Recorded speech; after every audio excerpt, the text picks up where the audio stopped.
All right, we would like to call this special meeting of the Tacoma Park City Council to order. Would the clerk please call the roll? Councilmember Fulcher, Present. Councilmember DeBala, Present. Councilmember Gibson, Here. Councilmember Siemens, Councilmember Hanzak, Present. Councilmember Small, Mayor Searcy. Here. All right, well, thank you all so much for joining us tonight. I just want to quickly run through the schedule for this week, because we will have a number of meetings. And then from there, describe a little bit about what it is that we're hoping to accomplish tonight. So just as a quick reminder, we will have our normal meeting Wednesday at 7:30. Followed by and during that meeting, we will have a continuation of council orientation activities, which will be a follow-up of what we're going to talk about today, which is providing our great staff with an opportunity to orient this council on all of the great work that they're doing. On Wednesday, the Rec Department, Housing and Community Development, Public Works, as well as the Police Department will be providing presentations to the council. And then on Friday, January the 13th, the council will meet in a administrative session to discuss council direct report roles and responsibilities regarding council direct report staff. And so that would be a continuation from our administrative session that happened last week. Administrative. Correct. Not closed. Correct. All right, so tonight, as I've stated, we have our staff that are presenting to the council on a number of the great work that they're doing. And I'm going to turn the discussion over to our city manager, Jamal Fox, to lead this presentation. Take it away. Thank you, Madam Mayor and members of council. First and foremost, just want to say Happy New Year and welcome back. We have a lot of work ahead of us this year, and staff and I are very excited to engage in this conversation tonight for your council orientation. This evening, I will provide a high-level overview and department directors, my senior leadership team here with me as well tonight, and they'll provide an overview of their departments as well.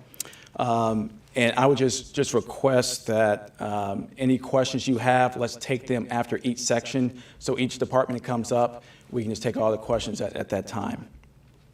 And tonight, what we'll be discussing are the internal focus departments of the city manager's office, city clerk, communications and city TV, finance, human resources, IT, library, and even though library is external focus, it has a nexus to the ARPA, and so we're going to share some information about that and then go into some of the ARPA projects and initiatives as well. So I'm going to get right into the overview, and then I'll get into the city manager's office.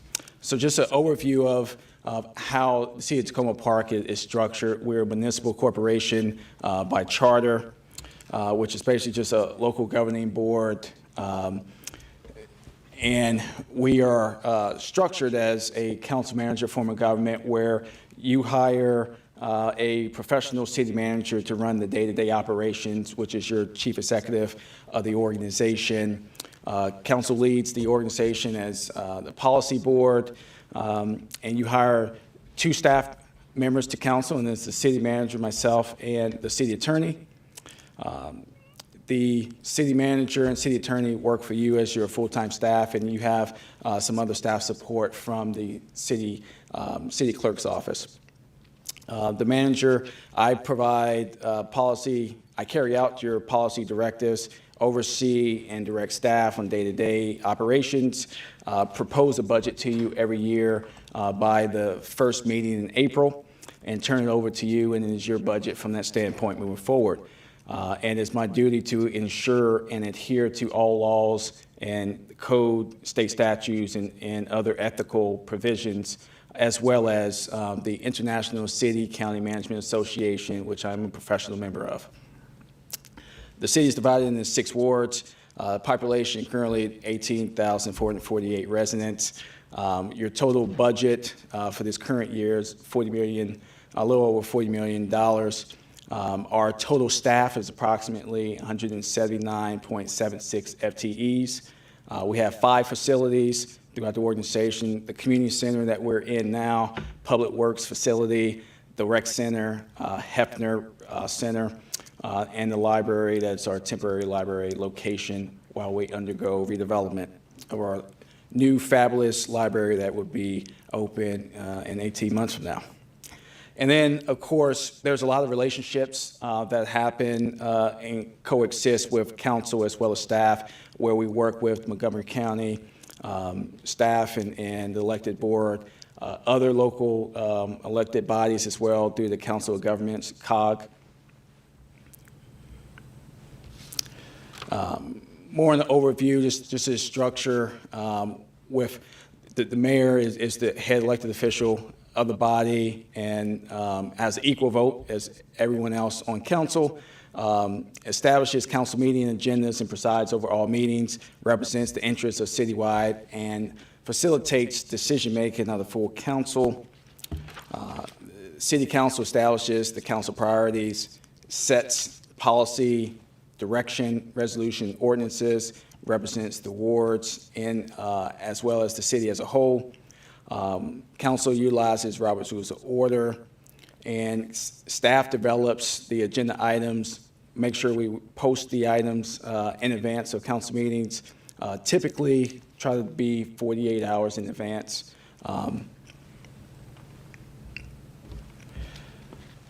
Part of the duties to assist council, you have boards and commissions and committees that are established, groups that advise the city council, and those are members appointed by you as a council. Some have specific roles relating to conducting hearings or carrying out other certain activities. We're always looking for new and more board members, committee members that strive to ensure that our diversity and membership are representative of the community. And here are just 11 examples of active boards and commissions. And I know that in the next couple weeks, you'll be talking about boards, commissions, and committees and making certain appointments as well. But I just wanted to share with you just some of the active boards and commissions that we have.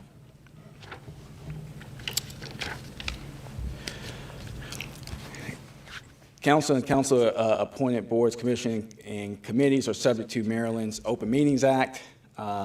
Public business must be conducted openly and publicly, except in special circumstances. This includes email communication, even social media activity. If you're conducting city business, use your city email address. The public must be provided with adequate notice of time and location of all meetings, and hence, when I said generally 48 hours, we try to have items posted for the public for their review. Special circumstances may include, but not limited to, discussions regarding confidential personnel matters or receiving legal advice when you go into closed session, or if you're in administrative session, things of that sort regarding acquisition of real property. There's a rule of 3. Under no circumstances can council members discuss public business when more than 3 council members are present unless the meeting has been properly noticed. And that's similarly to emails as well. So anytime there's more than 3 members on an email or in a meeting, we just want to make sure that we are being mindful of the Open Meetings Act. The ethics chapter of the city code regulates the conduct of elected officials, city staff, and any lobbyists that we use as an organization. The ethics rules focus on preventing conflicts of interest by ensuring that decisions made by city officials are made based on what is in the best interest of the city. And City Council has an annual financial disclosure statement that is due by April 30th every year. And when a council member has a conflict of interest regarding the matter, it is that council member's duty and responsibility to recuse themselves from the matter and not vote on the matter, debate the matter, or communicate with staff about the matter.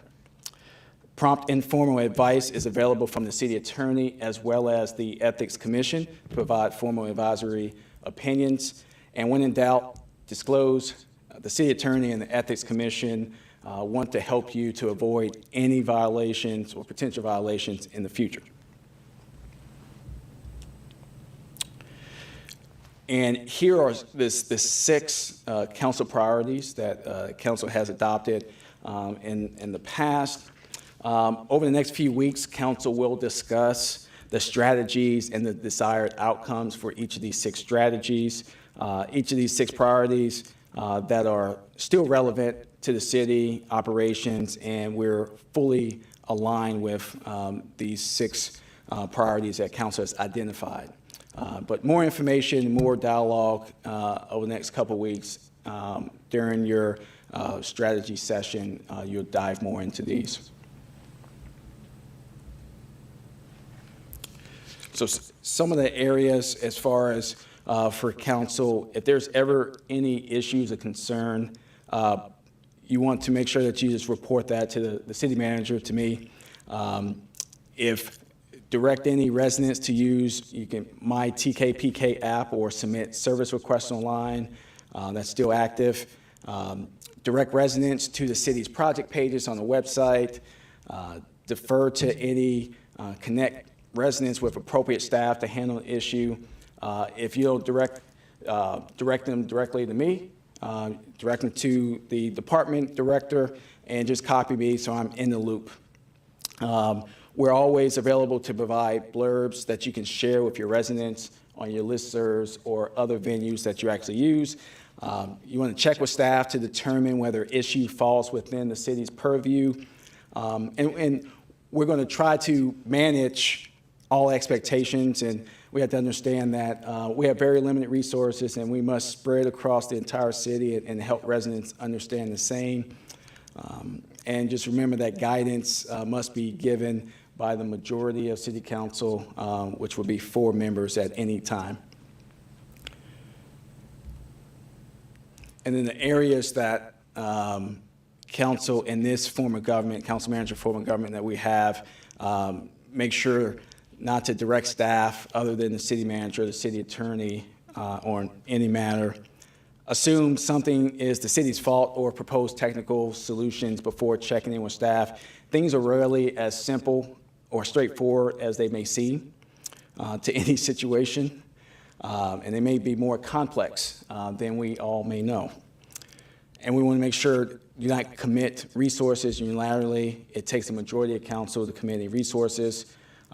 Forget that staff has to address issues citywide. So if a crew member is working in one ward, we won't be able to do certain items in another ward because of the limited capacity that we do have on staff. And discuss personnel matters with staff, even when approached by staff or union representatives. If there's any personnel matters, you want to direct those directly to the city manager. And then the council budget. The council budget includes funds for attendance at your annual Maryland Municipal League conferences that happen normally in the fall and summer. You have the MML chapter dinner in December. There's other miscellaneous related events that council has put on in previous years, small receptions. The city does not pay for attendance for your partners or relatives at conferences or dinners. Council members may be able to attend conferences that were not specifically budgeted for, but it must be approved by the majority of the council.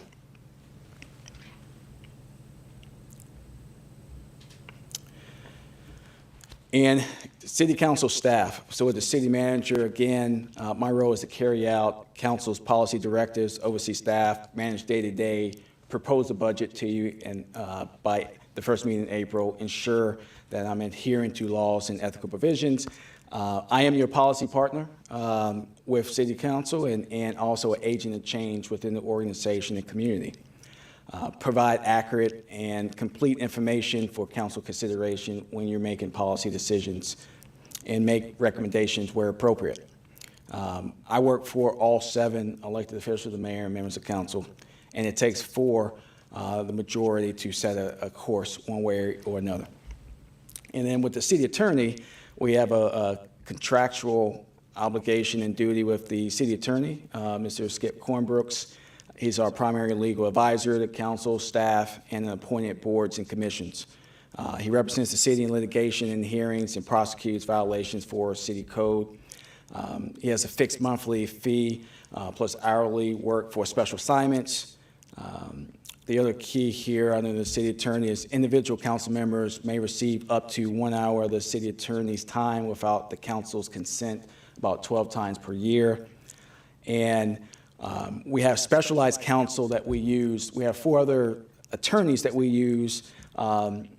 Wozniak for labor and employment, Mr. Paul Madden for the police pension fund, Ms. Sue Ellen Ferguson that we use for the cable TV franchise agreements, and Mr. Mark Bianco for the small cell towers. So when we look at the general government departments that I described early in this presentation, general government departments comprise of the elected branch, the legislative, which is the council, and support staff to the city council, which includes myself, the city manager, the city attorney, and some support from the city clerk. And within the general government divisions and FTEs are as described on the screen. City manager's office, we have 5 FTEs. City clerk, 2.75. Communications, 5 FTEs. Finance, 5 FTEs. IT, 4 FTEs. Human resources, 4 FTEs.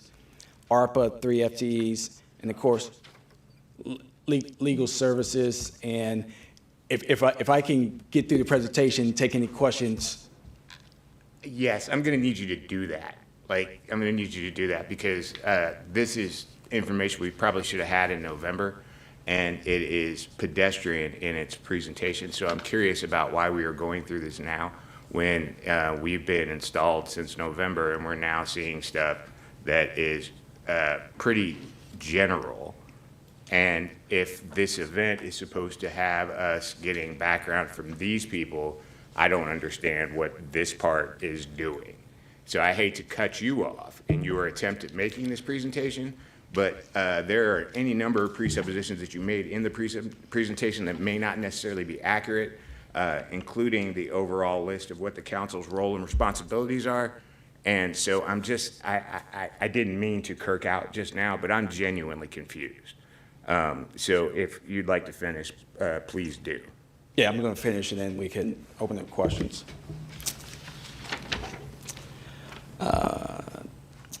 So here's the team that we have in the internal departments from city manager, city clerk, and these are the departments that we're talking about tonight. And then you'll see the 4 departments on January 11th that we will carry over and continue to talk about the community-facing departments. Next slide is showing you, so this is the organizational chart and structure that we have within the city currently. And as you'll see, the 2 acting deputy city managers, their reports, as well as those departments that report directly to myself. And so now I covered just a few slides talking about the city manager's office. In the city manager's office, I talked about there's 5 positions. And so those 5 positions currently is the city manager, there's 2 acting deputy city managers. There's a senior policy and data analyst, which is vacant currently. And then we have an executive assistant to the city manager that is vacant. And we have an individual that will be filling that sometime in March.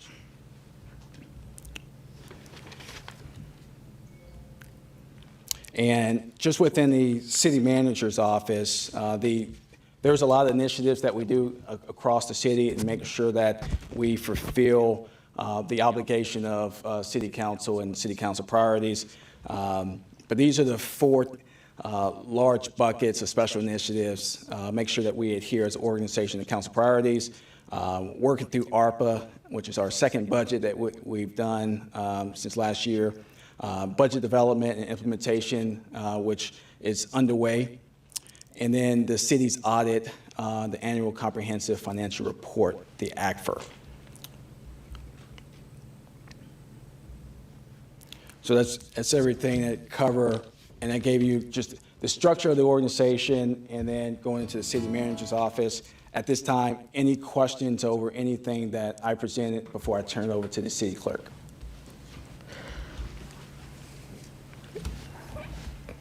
Councilmember Gibson? Yes, thank you for that presentation. Less a question than, I guess it's both a question and an observation. We make the distinction, or the distinction has been made between internal facing and community facing. I just want to hold up, but that's a big part of our job as a council here, is community facing. And somehow I think that role is not reflected adequately well, wasn't in your presentation, and perhaps not organizationally. It's a role, a responsibility that I feel very strongly about. I'm doing the best I can, but I also need help to do it right. So I would hold up that perspective.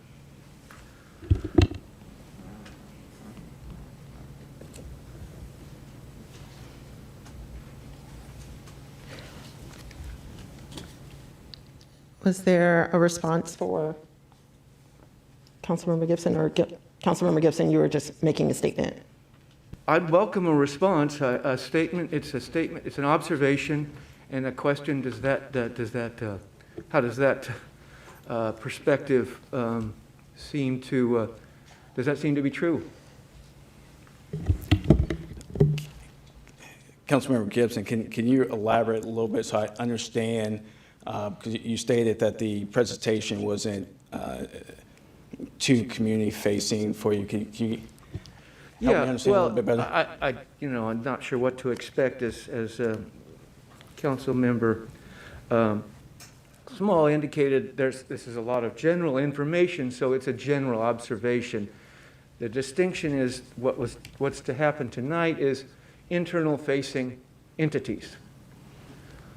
And the council is a part of that internal-facing entities, whereas I see a big part, a major part of our job, besides looking at policy and budget, is external-facing.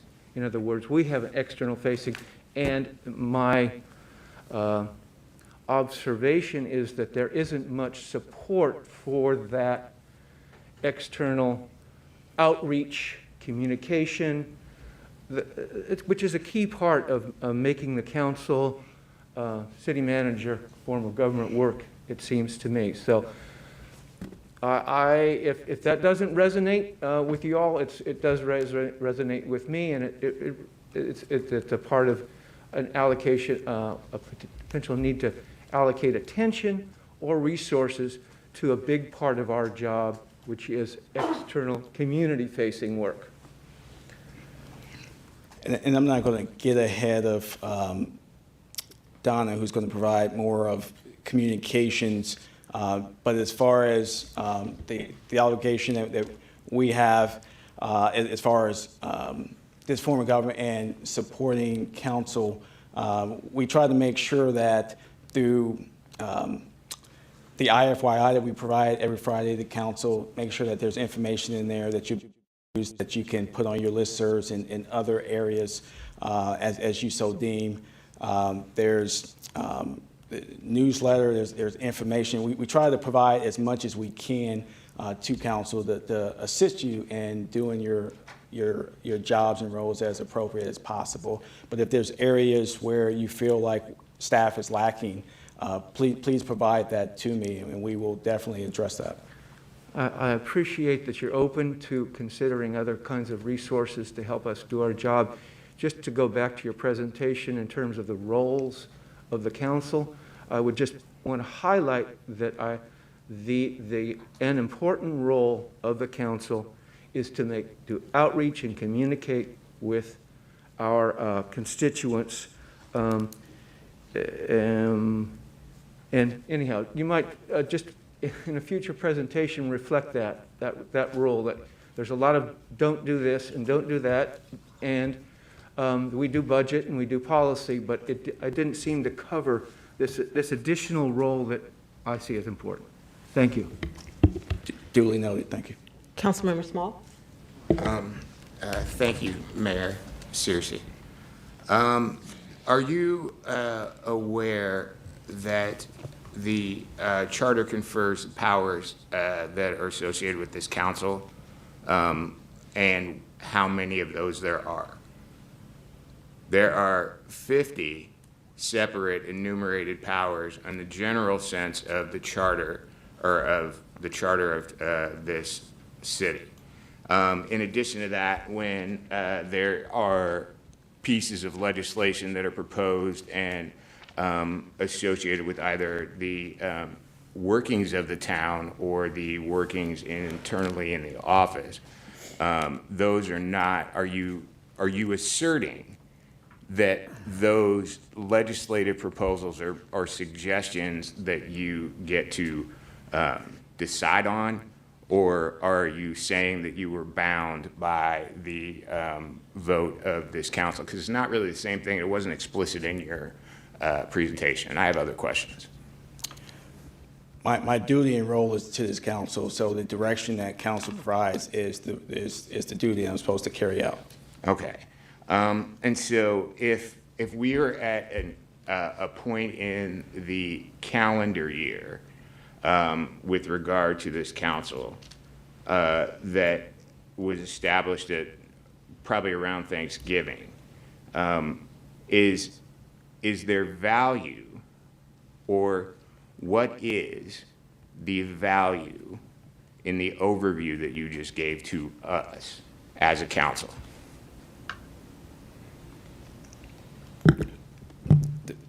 The value of the presentation was just to provide just the structure. It's a similar presentation that has been provided to this city council, well, not this city council, but the city council in previous years, just providing just with the structure and nuts and bolts of the organization. I'm sure that that's the case. I'm more curious about the timeline by which this is happening.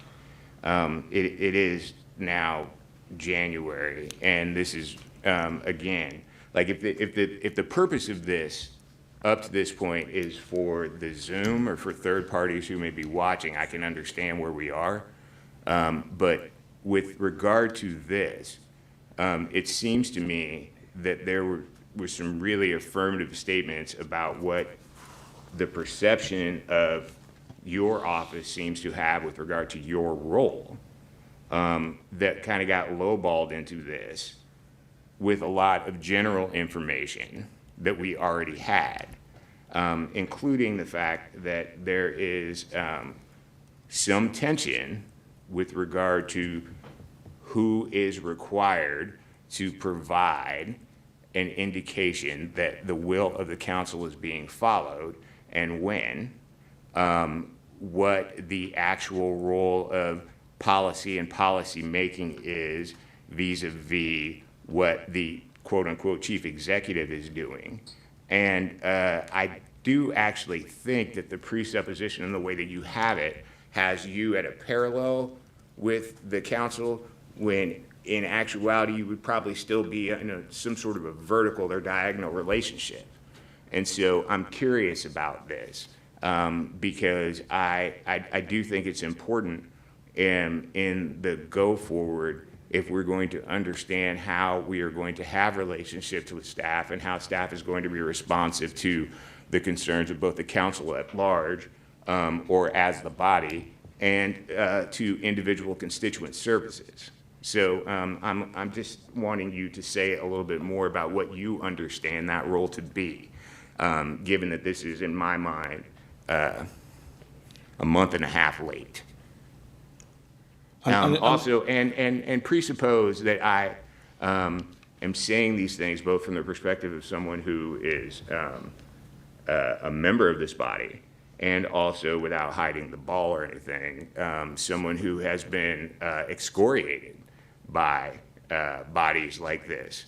And so the level to which this is kind of meandering along when there are real substantive issues with regard to any of these things, to me, is kind of fascinating.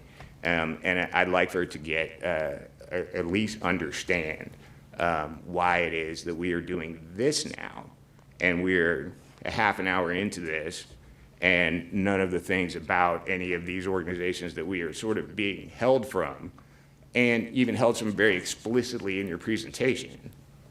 I don't understand why we are, like, we don't need to know any further that you don't want us to talk to anyone except for you. So I'm waiting for us to get to why that is. Well, I appreciate your question, Councilmember Small. And I would say typically, the city council will have a retreat every January. So this typically would be around the time that this conversation would be happening after your winter break, typically, from my understanding of how we have done that in the city. As it relates to the presentation, like I said, was just a foundational standpoint of giving the structure of how we have provided the information to council in previous years and how we operate. So giving you that baseline, and then we'll be going into each of the departments that are under general government. So we start with the baseline, talk about city manager. Councilmember Small, if you can use your. Apologies. Are you aware of the fact that we are currently 2 months in to our councilness, and we are still being told information that we would have probably known in attempting to run for office in the first place? I guess my concern is not so much that I am operating at an ooh-ah Jason level, but more specifically that I don't understand the value of presupposing that people who have been undertold do not have the opportunity to discover information for themselves. And insofar as that's the case, I just got to say, watching you read through a PowerPoint that is a general overview of a general overview of the mayor and council's roles is just, it just doesn't seem like it's that helpful. And I'm just kind of surprised by it. But I'll stop now. Thank you, Councilmember Small. So I do have a few questions. One of which I do agree with Councilmember Small in that the do and the don't information was, if I recall correctly, part of it was discussed when we were having our conversations and orientations with our lawyers and our legal services, and this is information that probably should have been in that closed session. But I do have some questions around a few things that was shared, and just to make sure that I understand how things are structured. So previously we had an ARPA manager that was in the city manager's office. And I don't recall seeing in that presentation that you shared that ARPA manager is a position that is still there. It is. It is, okay, May sure. I follow up? One of my questions was, what's the status of filling that? We're a few weeks away. Great. Okay, so you're a few weeks away from the ARPA manager, but there was an executive assistant that is expected to come on board in March, correct? So those Yeah. are two separate positions? Yes. Okay. And then in terms of the budget and the ACFR, so I was always under the impression that the budget formulation and the work happened out of the finance department. And I know that our prior deputy city manager worked closely with the finance department as it pertains to developing those documents. But it seemed as if in the presentation that those documents are being developed out of the city manager's office and not out of the finance department. It's all finances is in the finance department. What we do have, which is similar to my first budget last year, is we have a budget committee, which includes the finance director and all members of the city manager's office, as well as communications and HR. Okay.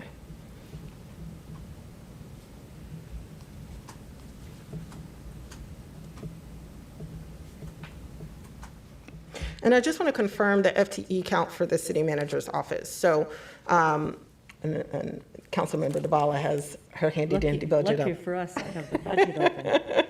But this doesn't include the, I don't know how you're counting if your question is, how do you count the acting deputy?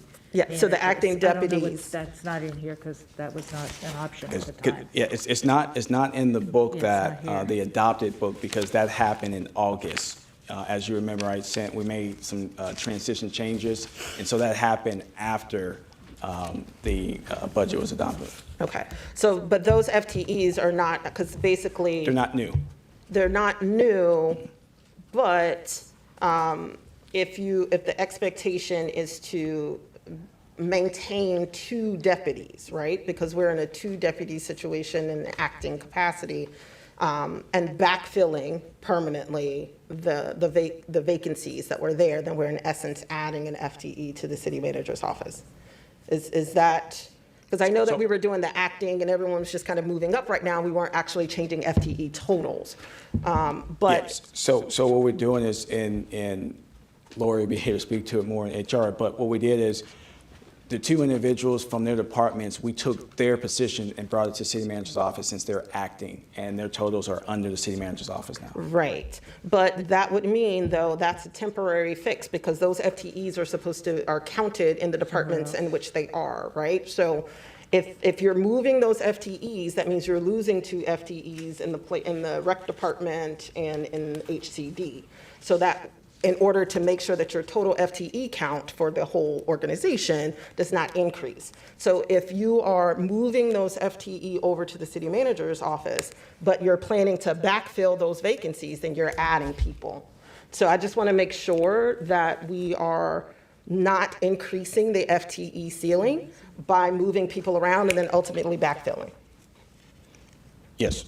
What was provided there, that I think was 179.25 FTEs is where we're at.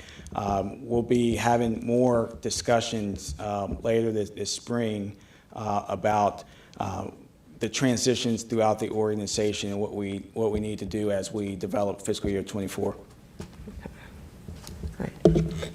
Councilmember DeMala? Yes, I did have a second question, and maybe this is the right time to ask it, which was the status of the original deputy city manager position. What is your thinking about that now? Has it been advertised? Where are you at with that? No, I'm not feeling that currently. We're going to stay under the acting positions that we have currently while we go through and try to address our structural budget deficits and figure out how to manage within our means and figure out how we want to provide the best service to this community as possible. And that's conversations that the senior leadership team is having and will have continuously over the next several months. So I know this, I actually want us to be able to move on to staff, but one question for Lori is it would be helpful for council to know the rules around having people or individuals in acting capacities for an extended period of time. Because it's my understanding, again, I come from the federal world, you can't have someone acting in perpetuity. There has to be a finite amount of time in which someone is acting before you actually offer them the role. And so it would be helpful, or have them apply for the role or post the role. So it would be helpful to know what our policies are on that. And also the impact, it would be helpful to know the potential impact on our budget of having 2 individuals in a deputy position acting at a pay differential for a position that used to be 1. So it's kind of like we're paying for 2 deputies, but I'm not 100% sure that that's something that we want to necessarily do permanently, have 2 deputies. Well, and we're using the vacancy savings from the 1 position to do that bump, to have the 2 deputies. The vacancies The from. vacancies from the 1 position, the deputy city manager position, the vacancy savings from having that position vacant, we use that to do that, the bump with the 2 individuals that's serving in the acting deputy city manager roles. Right, that's what I'm saying, like, you're still losing two, right? Because you still have, like, your rec department lead, and you still have Yeah. your planning, yeah. So it's, at the end of the day, you're either going to shortchange these other two departments in order to move those folks, because you gotta lose 2 FTE in order to move the 2 FTE that you have in the city manager's department. Yeah. Okay, right, thank you. All right, back to you. Okay. All right. Madam City Clerk? All right, I'm up first. So I was just going to do a very brief overview of my department. So we have 2.75 FTEs. That's me, the city clerk. You're all familiar with Irma, the assistant city clerk. And we have a record specialist who's 3/4 time. What we have here is major projects and programs are really the day in and day out work of the city clerk's office. So managing the preparation of city council meeting agendas, attending all meetings of the council, and recording council minutes, managing recruitment and appointments to council-appointed boards and committees, and really we touch every committee in the city one way or another, and staff the Board of Elections and the Ethics Commission as well. My department, we manage and protect official records of the city and ensure proper codification of ordinances. So in other words, that online city code is what we keep updated for you after you legislate. We respond to inquiries from city residents and others concerning city policies, procedures, and records, including requests made under the Maryland Public Information Act. And that is one of the 2 main roles of the record specialist. And he is fairly new, and I'm still working him into that process, but the Public Information Act is, those requests keep coming in, and, and that position is very important with that. We serve as election administration for all city elections. I know you are all very familiar with that. And we administer several permit application processes. We used to do a lot more, but they've been scattered around, but we still handle film permits and noise waivers in coordination with the police department and city manager's office, and then the domestic partnership registry. Special initiatives really refers to what we're are working on this year and into the next fiscal year. So we're updating and modernizing the city's record retention schedules, which are fairly out of date. Developing and publishing the handbook for boards and committees. That project we started last fiscal year. It is not complete yet and definitely needs completion.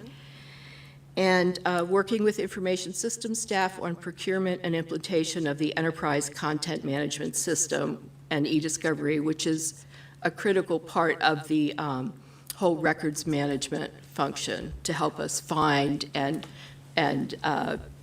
have available the records that we need and the public needs as well. And that's essentially my little summary. I'm happy to answer any questions you might have. Councilmember DeBala? Yes, thank you for that summary and for all the work the city clerk's office does. I had 2 questions. One was on your list. I don't remember you saying, it's on the special initiatives, but on the original list, you didn't have committees.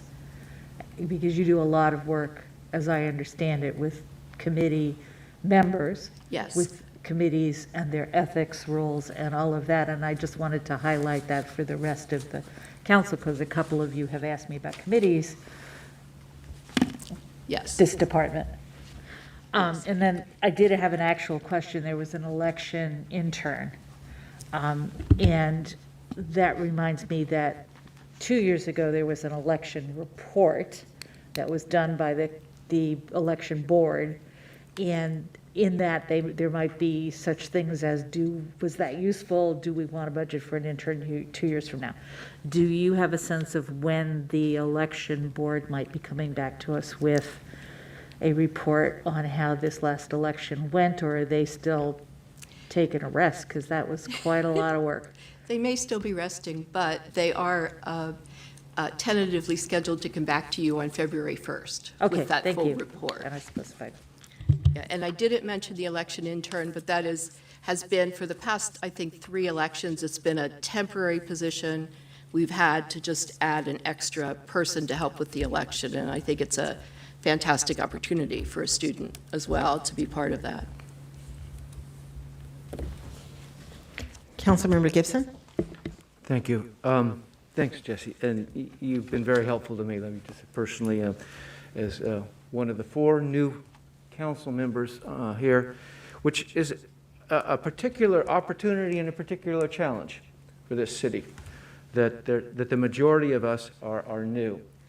And certainly I was, I personally very much appreciated some of the special things that you did to orient candidates when I was running it as a candidate, helping us, how to set up a bank account and, various kinds of things like that.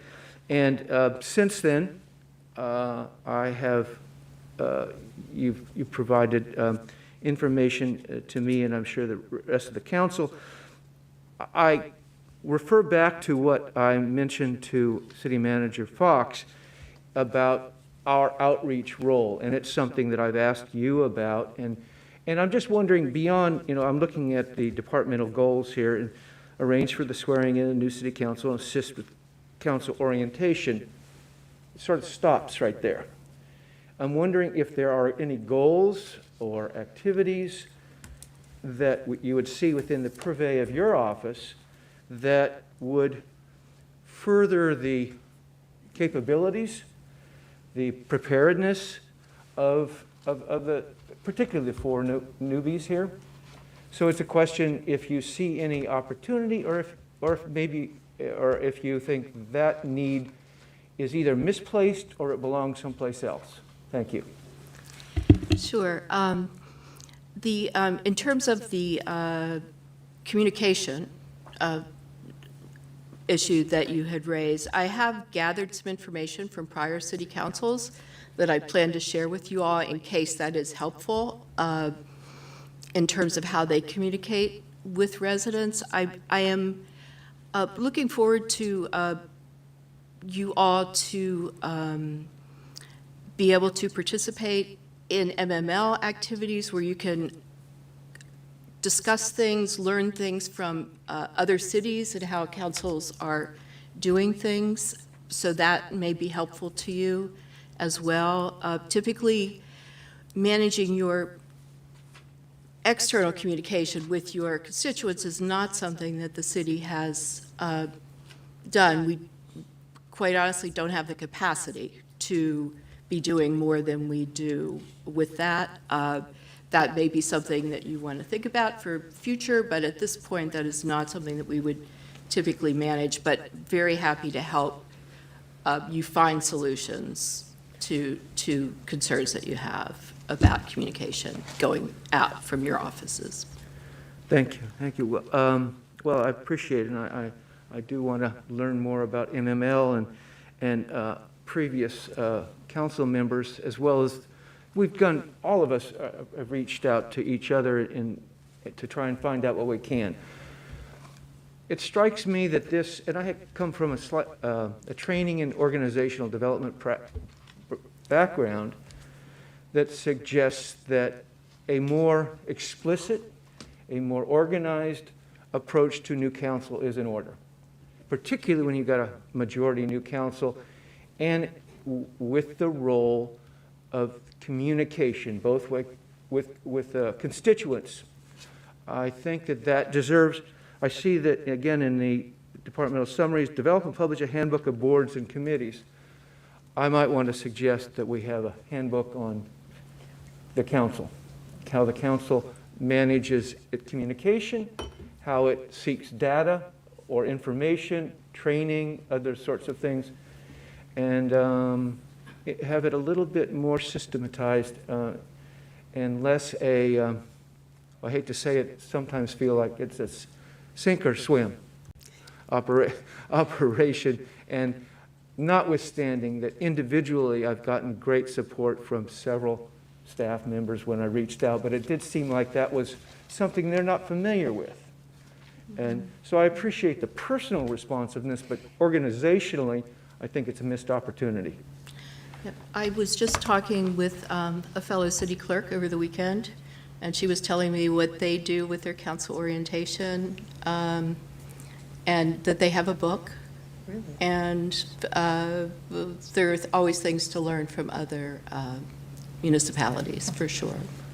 Well, I would applaud that continued reaching out and, like I said, to something a little bit more systematic, organized, again, reflecting at least in one of those areas of our, for the council is our communication with constituents. And there are other areas potentially where something that the city does can help us be better partners with the city manager and the staff. Thank you.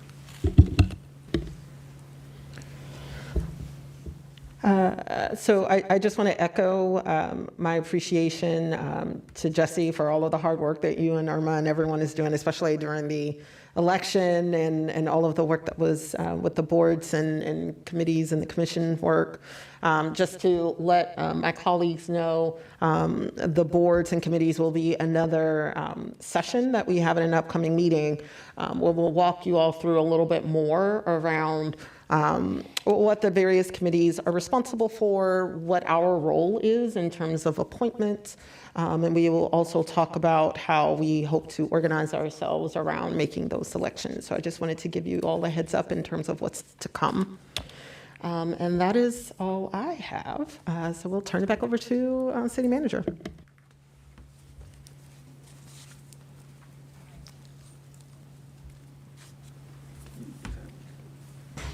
Sorry, wasn't sure which microphone to use. We have set tonight's conversation up with the 5 directors you see before you, and we'll just go in sequence. Again, if you can hold your questions until they've had a chance, each director has had a chance to present about their department's work, and then we'll take those questions and then move on to the next.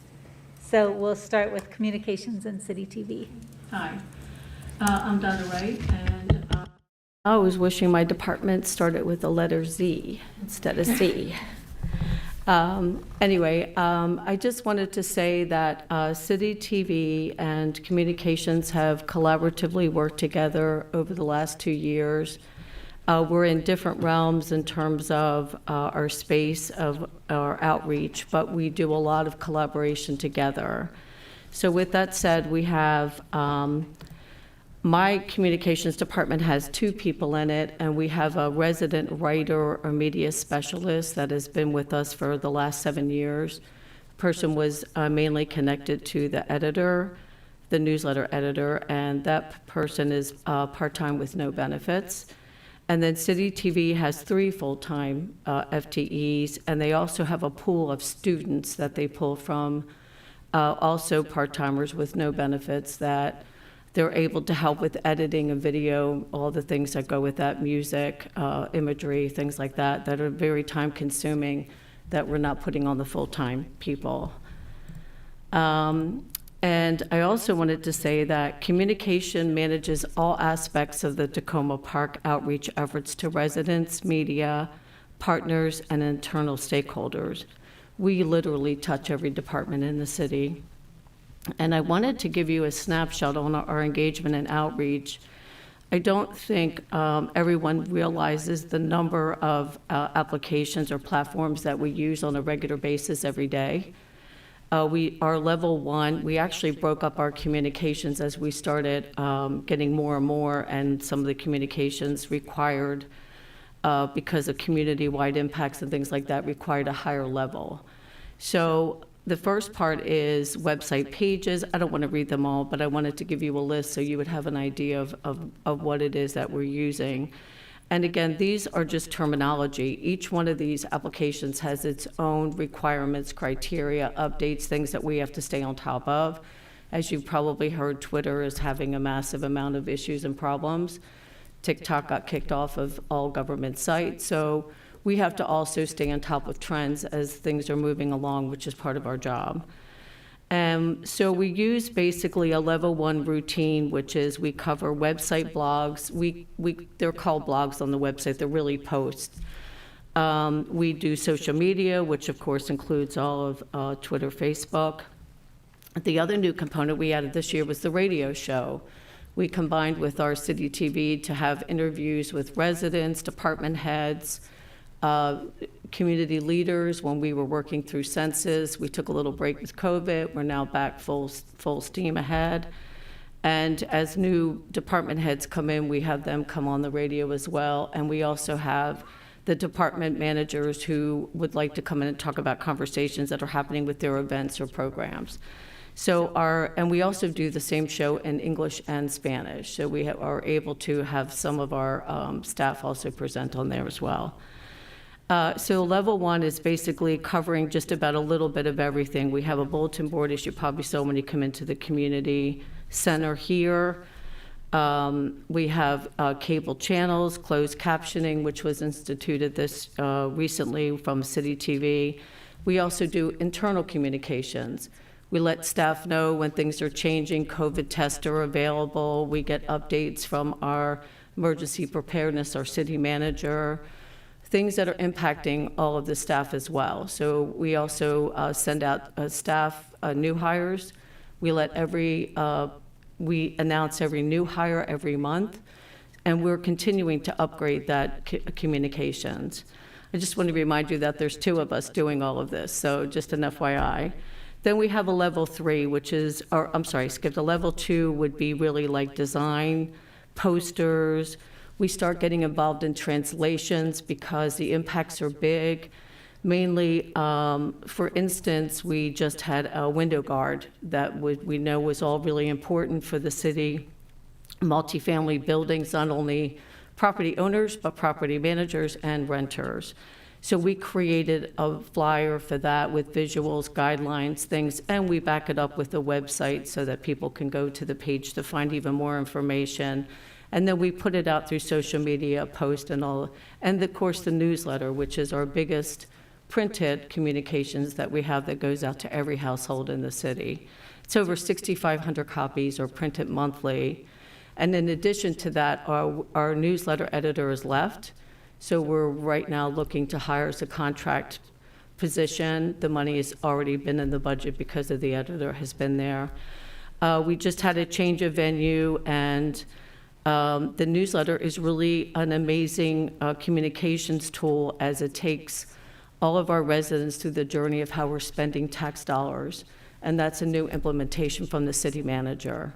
It took a little bit of a change because we basically focused on other things in the city. But now, and generally we ended up with just highlighting events at the very end when a project was completed or a program was done. The newsletter now allows us to take the journey with our writer. He works with the departments, and we create communications to tell them the whole journey, how we use data, how we focused on subject experts, and how we used residents and communicated. So it's really exciting, and the newsletter also has a larger size because of paper issues, but it's really a really great way every month of getting information out. And then we have a 40-page city guide that also prints 3 times a year. We also do a level 3 communications, which is a community-wide impacts, and that's where we have the library renovation, where we have elections, where we have the direct cash assistance program. They are really more, all of the things that we do on a 1 and 2, but it also goes further. We talk to partners, we get press coverage, we go to the property owners, we go to schools. We're looking at right now doing a letter to the community once we have more information on the permit and parking and other building closures and implications. As also, City TV has operations. They do all the city council meetings. They do website updates along with us. They do AV support for all the meetings and events in the city. They do coverage of all the large festivals, street festival, folk festival. And then we also do branding and style, and we found this to be really important because working with partners and other community leaders, when we have these larger impacts to the city, these programs and projects like the Cash Direct Assistance, what they do is they'll make up their own flyer and they'll put a piggy bank or they'll put a $sign or something like that, and it's very inappropriate when we're trying to get the word out about consistent messaging on these direct cash assistance programs. So we're working really hard with all of them to make sure that they're doing the same messaging that we are. They're not off running on their own. And we made a big stride this year for partnerships for property owners and managers. I personally went out to Maple Avenue, Kennebec, and Houston and dropped off some information where we could, but I personally met with each one to work through the direct cash assistance. This program is so important. Their need, we've seen it firsthand with residents coming in. It's really heartbreaking. It's not enough money. And so I feel like people think we're just sitting and waiting for things to happen. We are not. But it's a moving, it's a circle that everybody has to, we have to have translators, we have to have staff, we have to have volunteers, and it's a large outreach. But we're going to continue to move that program and get that, and then maybe if we reach the point where after this next pass and we can't get further, we'll reach back to maybe figure out what do we do, where do we go from here, and we have a lot of good ideas with that. Next slide. So we're also, at the same time working through all that, we have a website migration from 2014. It's a huge undertaking. We migrated over 550 pages. This website is 8 years old. The amount of content and archives, old data, new data, it's incredible, and the architecture of it is really limiting because of how old it is. So we are working right now through a migration report of 550 pages where we have to look at read every single page, check every single link, and that's just what we migrated. That's not any new information. And again, I just want to remind you that with all of the things that we're colliding between all of the bigger events, we are targeted to work 2 to 3 days a week, 6 hours a day, and working with Civic Plus to move this along. Our go target date is early spring, and as we define more and be able to work through this report and how fast we can move the newer information over, we'll give an update. But as of right now, we've really just started jumping back into it again after between the holidays and staff transition. I also worked on the portal and the application for the Direct Cash Assistance Program. The ARPA manager was in charge of that, so that ended up where we ended up having to back into that. So that took several weeks of us to get, at least 2 weeks of working with them, between getting translators, everything on the application, and all of the flyers, and they were missing lots of components. So my department and Ross Grisby and City Planning worked really tirelessly with them to try to get this to fruition. And it's still a work in progress. We're still trying to make it better and quicker and faster. I won't spend too much time, but City TV has to move the control room. That's a huge undertaking. They need to break down the control panels because of the building closing on one side. And during construction, they'll have to set it all up temporarily in the Rose Room. And we'll still continue with messaging on the library and community development. And again, the Cash Direct Assistance, I already spoke about that, but we're making headway to move into the multifamily dwellings with low income. We think that'll help us with one aspect of it all. So anyway, that's it for me, and thank you very much for your time.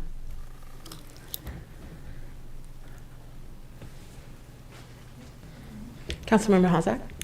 I just want to say a gigantic thank you to you, Donna, for all that you and your team of 5 do.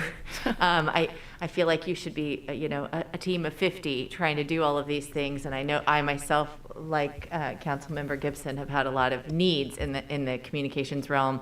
And when I realized that you were essentially a team of 2, if you don't count the TV team, I thought, okay, well, we might need to figure out another way. So I guess I want to compliment you on the extraordinary number of things that your team has taken on. Acknowledge that, to be really frank with you, having worked extensively in my career over 20 years on communications as part of my job, it sounds to me like your team is too small to be doing the number of tasks that you are tasked with. And, we should talk about that, I think, as a council.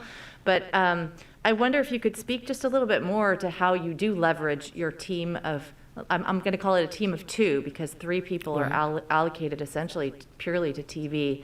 Can you just speak a little bit more about what kind of systems you do or don't have to enable you to achieve these multiplicity of goals? I mean, for example, if you're having to go directly yourself to the buildings on Maple Avenue, and I'm not faulting you for this, but there's something missing, right? I mean, Absolutely. you can't do that. So, Absolutely. We're just- can you speak about? I guess I want to have a vision for just quickly, in a couple Sure. minutes. What kind of systems and on what scale would you need for a few key issues that you see moving forward that would allow your team to be more effective if you're going to stick with, let's say, a smaller team? I think if we're going to stay a smaller team, you're right, it's not really sustainable to continue with this amount of, it's a 24-hour day, 7-day-a-week job, honestly. So, if we're going to do social media, it's almost like we have to really learn to focus in, which is kind of sort of what we've done, but we know we're only making a pass at the top. We're not ingrained, but I think right now, it's not really the tools, it's really the number of people. If you really want to tell a story and you really want to get out into the field, we can't be in the office performing all these duties and not being out in the community. And I think that's where we're really struggling, because we want to meet people. When meeting residents through the cash assistance program, we realize the need is so great on such a high level. And we have a lot of services that we could offer, but we're not, sometimes it's a matter of sitting out in the community and meeting people in a lobby or sitting in the park. We have lots of little cool parks in the corners for lunch that we could sit and meet. And so Roz and I have done that a little bit, but I think it's just to expect 2 people to handle the communications of an 18,000 person residence is really, we're managing and we're doing it, but it's, accomplishments get tougher and tougher, and more critiques, we wear them as a badge of honor, honestly, but that's not helpful. What's really helpful is some good ideas, and maybe there's things in the wards that we're not aware of that we could, figure out. So we're looking for that kind of ideas and outreach from, we're not an island, we're open, we're ready to, assist wherever we can. If I could just add on it, I mean, I'm thinking too, things like, databases. I know I recently made a request for a database of the property managers, just for example, and then trying to get property managers to be part of that system in which we reach out, just putting a plug in, for example, for thinking more on a systems level. Do we have these databases? Do we have these pieces of data readily available? I'm looking at the city manager to the comms team, to make sure that whatever lessons we're learning from the direct cash assistance outreach are somehow being documented, so that can be used more widely for a lot of the outreach that we're doing too. Anyway, but with a team of 2, realistically, that's probably very unlikely to have the bandwidth to do that. So maybe thinking about an intern or something would be I think as a group, we're thinking it's more than just my department that's impacted, it's every department. So every department needs something, and that's what we've got this information technology group that Z is heading up, that we're trying to go in to put all of the problems and all of the issues that we're having, and then trying to get the funding to break it down to what would best work with everyone with certain tweaks and certain things. All of this has come from the communication, from the community, from the city manager, honestly. Without him, I wouldn't have a new website. There was no funding for me at all in communications. He came along, he gave me enough funding to get the website and asked me to continue to make sure that we're upgrading, that we're constantly adding more products, more services on the website. The more engagement we have, the more opportunity we have to engage with residents. So, thank you. Councilmember Gibson? I also am astounded at all that you're doing. You mentioned the possibility that we might help you, that we council members here are out and we're outward facing, and that kind of collaboration hopefully wouldn't be seen as problematic or a burden, but rather a way to leverage the resources you have with the leverage that we have. We have personal relations. We're out there, we're talking with folks. So I would like to just push that and endorse that in ways that make sense. Gosh, and I was thinking about the social media thing. So you're not going to teach me about social media. You don't have the bandwidth. So maybe we just get training for social media. I mean, the thing is, there are some needs here that don't always have to fall, on the staff, but that we might want to think of more broadly, again, what the role of the council is and what their needs are. Besides going to, the municipal league, we might go to a training folks. But I, support. I do want to offer too that we have the Tacoma Insider. It's a link, and I can sign each of you up for it. And it goes out bi-monthly, and it does have pretty much what every single department's doing in terms of projects and programs. Right. And it's a little bit in depth on each thing, and that may help you with seeing what's happening in the city without really having to lift a finger. Really just go in and click the link, and it would come right to your email. I have gotten it, and I appreciate that. I'm just thinking as a quick way to get started, to think about it. Thank you. I am, but what you raise is, we talk about departments and what each department is doing, and again, this whole presentation and the organizational assessment talks about departments, but it doesn't talk about what the city council's responsibilities are and abilities to further that, so that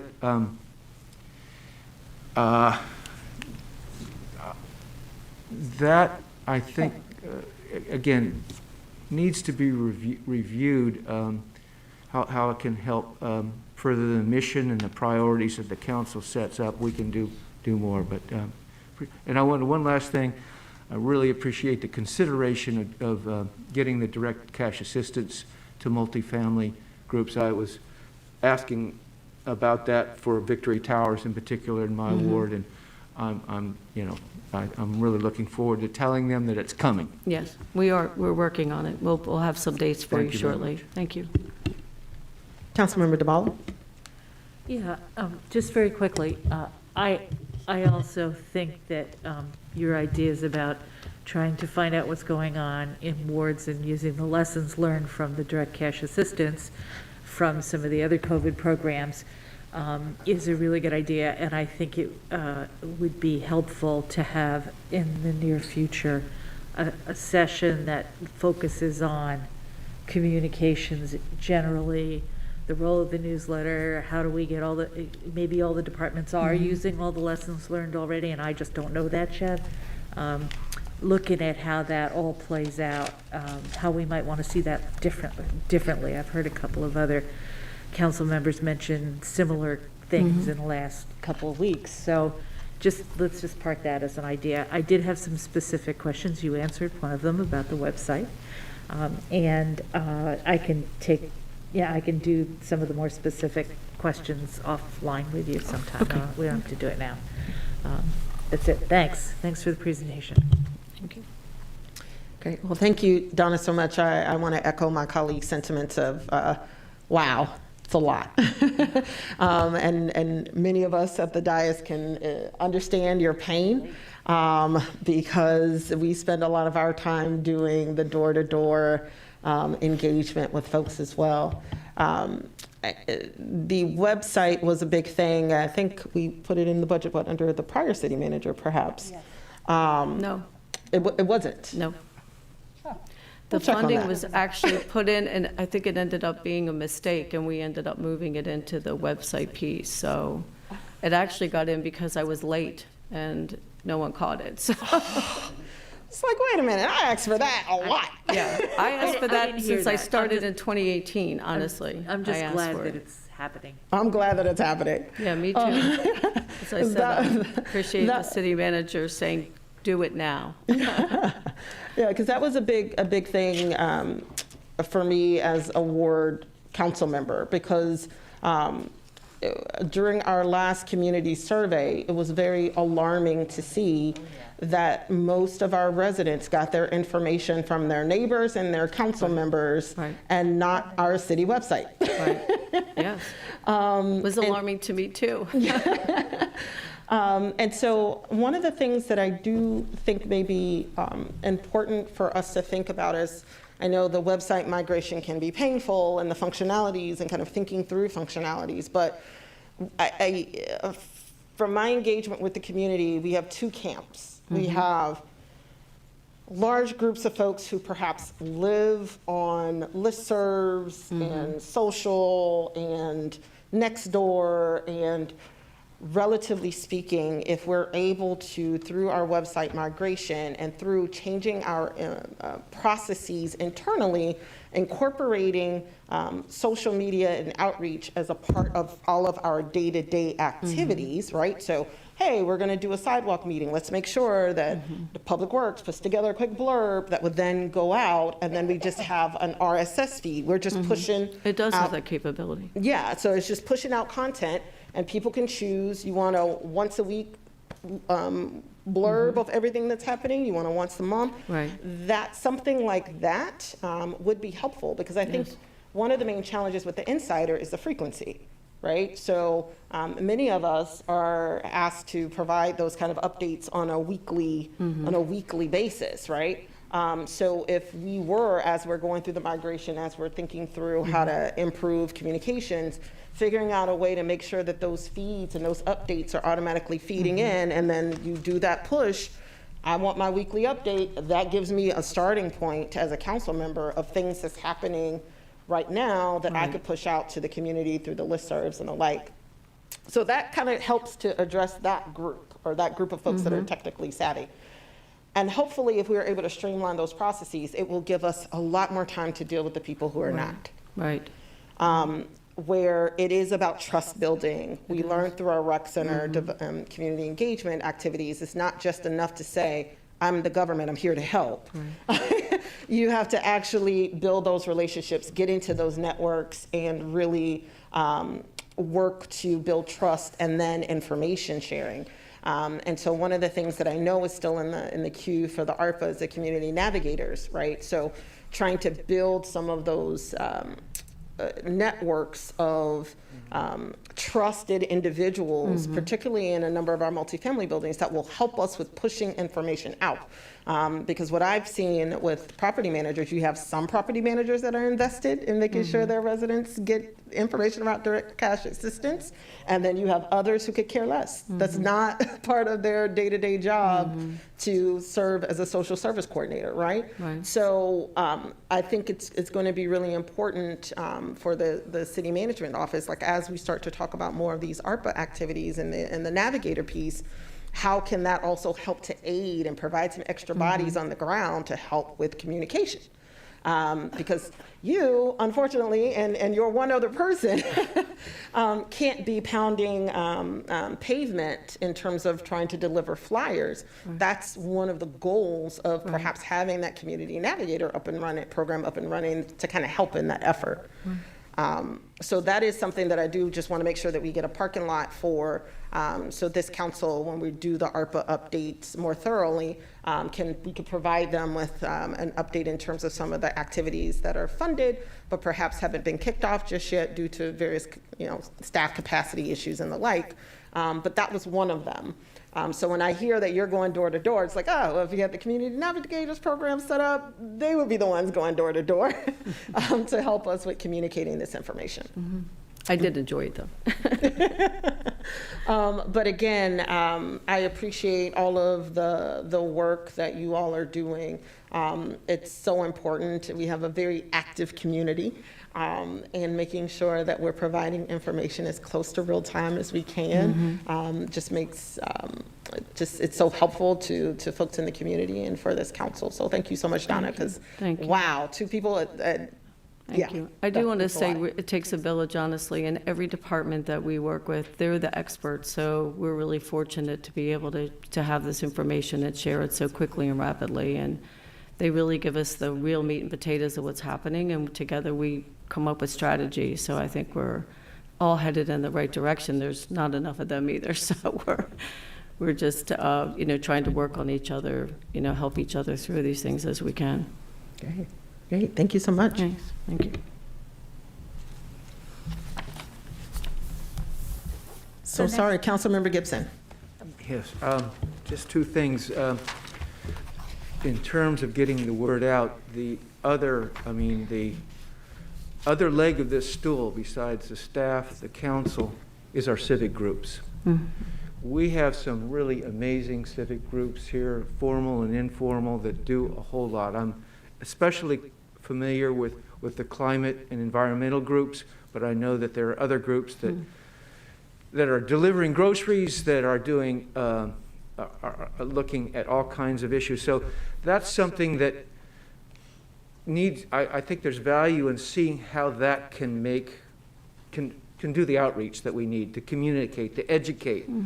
And some of that can happen through council members that are familiar with those groups, or you're probably aware of many of them yourselves, and making them partners, as opposed to at times it felt as if that they might be being held at arm's length.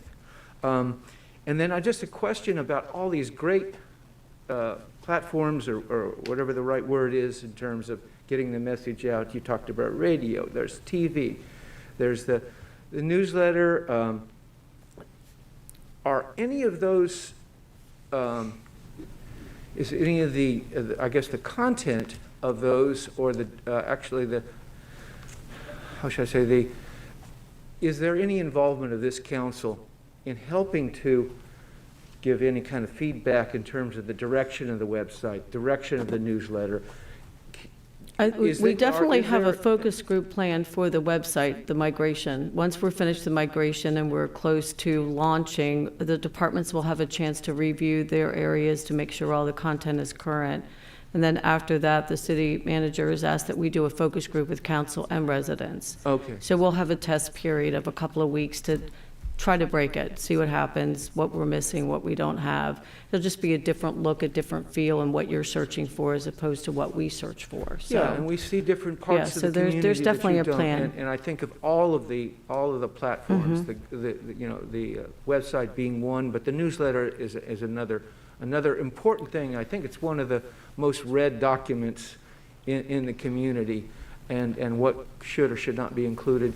So anyhow, appreciate that consideration. Thank you. So next up, we have finance and our director, Susan Thomas. Good evening. My name is Susan. I'm the finance director. In our finance department, we have 5 full-time employees, including myself.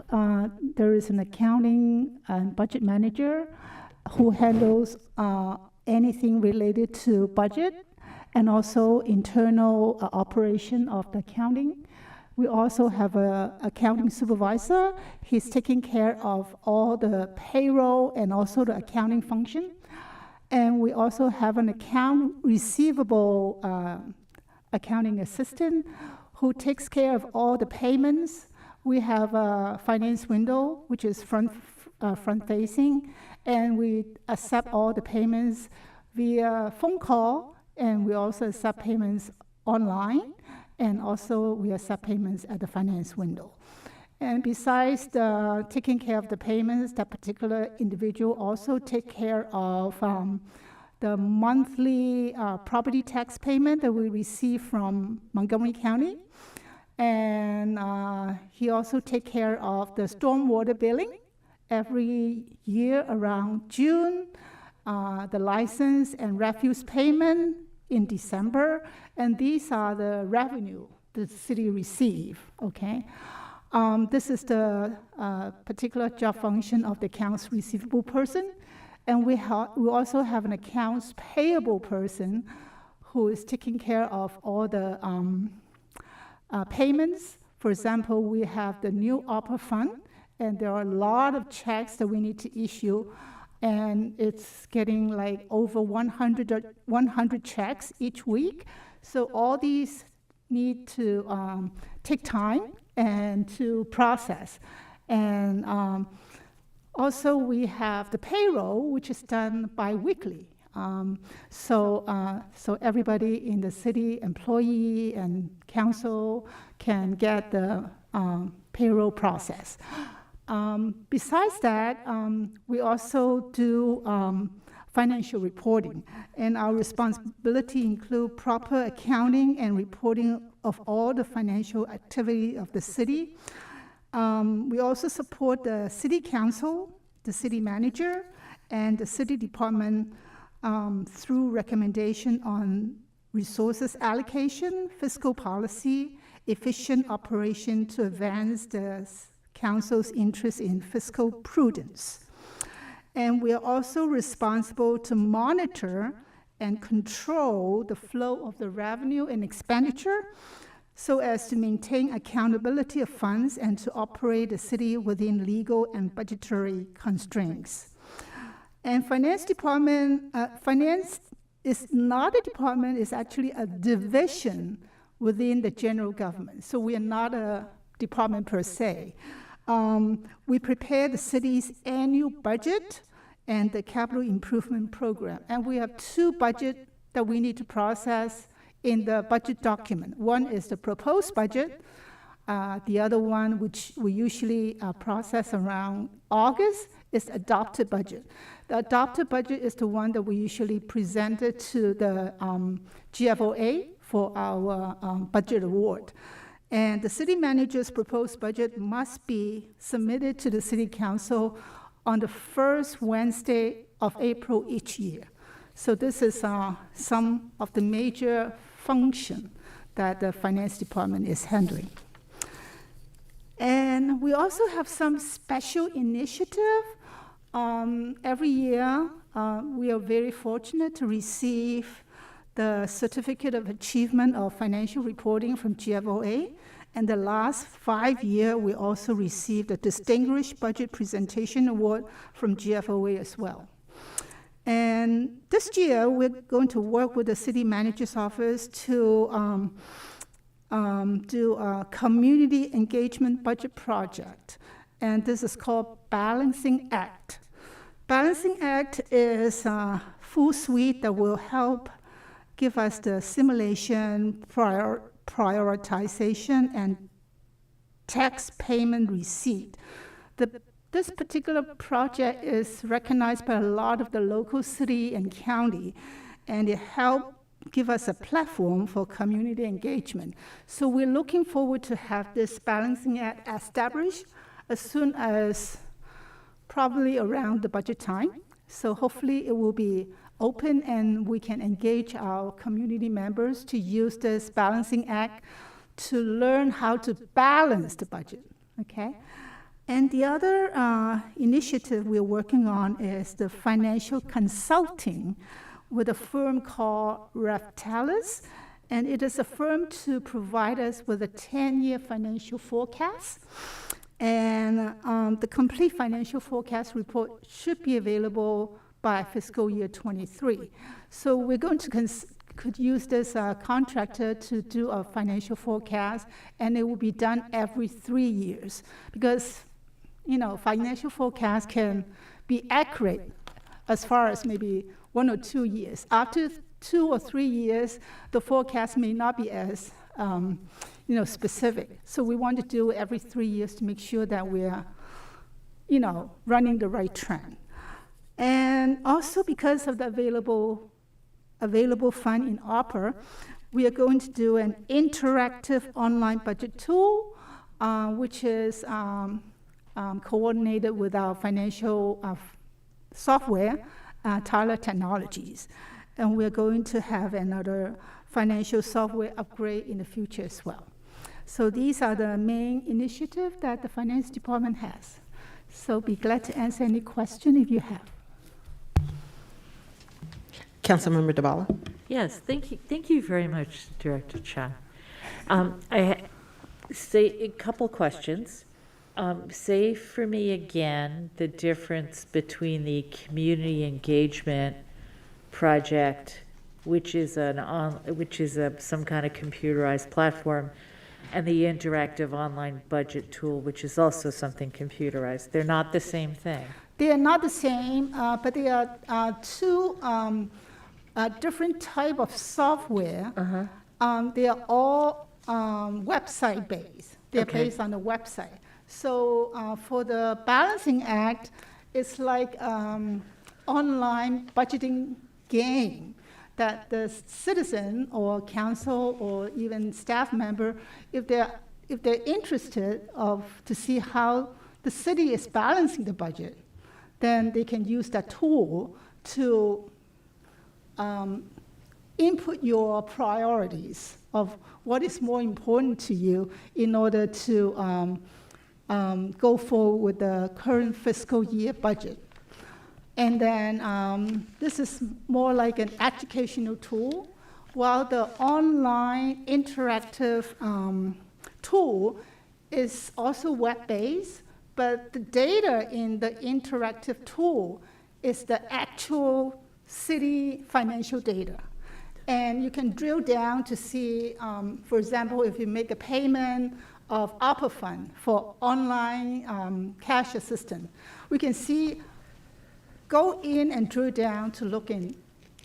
Last week on January 6th, which is the payment day, how many checks we issue, to whom that we issued the check, what is the amount of the check. All these detailed information will be showing on the online interactive tool. And those data are actual real data versus the one that we're using for the Balancing Act, which is mainly a simulation of what the real data is. So they are different. The one for Balancing Act is more educational purpose, while the interactive tool is actually a tool that you can search for more information of what the city finance is doing. Okay, great, thank you. So, Thank you. so what, I know you said this, what's the timeline on the interactive budget tool? Because I think that just sounds, the other one sounds really useful also, in a different way. But I am curious about when the online budget tool might be implementable. Yeah, we And have, ditto on the financial software upgrade. we have been working with Tyler Technology, which is our financial software company. The only hiccup with this interactive tool is they did not provide, because of our current software module, it's a more smaller scale module, and it's for smaller cities like the city of Tacoma Park. Okay. And because of that, this particular interactive tool does not provide the detail for the city's CIP program. CIP meaning the Capital Improvement Program. But Capital Improvement Program is one of the major expenditure of the city. And a lot of citizens, a lot of council member and even the city staff would like to know the detail of how the money is spent in different programs. So we would really like to include this CIP, Capital Improvement Program, in the interactive tool. Unfortunately, because of our module, that is not available yet. So we are looking forward to maybe needed to change our financial software, do a little upgrade to see if we can have that CIP included in the interactive tool. Okay, so there is a timeline that we want to get our project done and to get our project completed as what we wanted. Thank you. My other point is simply that one thing that is not on the special initiatives, which is a warm point in my heart, is the sustainable banking and finance work. So just for the information of the new council members, last year we had a resident task force that looked at sustainable banking and finance policy. They made some recommendations, and the council adopted most of them and asked the city to start to implement them, and that's a project primarily with the lead, if I've got this right, of the finance department. And so I'm just noting that for people, that's another thing that's going on in like there's not enough already. There's one more project that they've got going. Yeah, it's just like Donna's team, we are all working together to make sure that we can achieve and complete our, most of the important projects on a timely manner. That's it for me, thank you. Great. Thank you so much, Director Chung. Between managing 2 budgets and trying to do system upgrades, I don't know how you keep the smile that you always keep. I could see it through the mask. One question is kind of following up off of Councilmember DeBarlo's question around the interactive online budget tool. So I understand the concept of making sure that we're able to keep track of, and forgive me, I see things in spreadsheets. I'm sorry, I do. What our original budget included, so those tasks versus the actuals, right?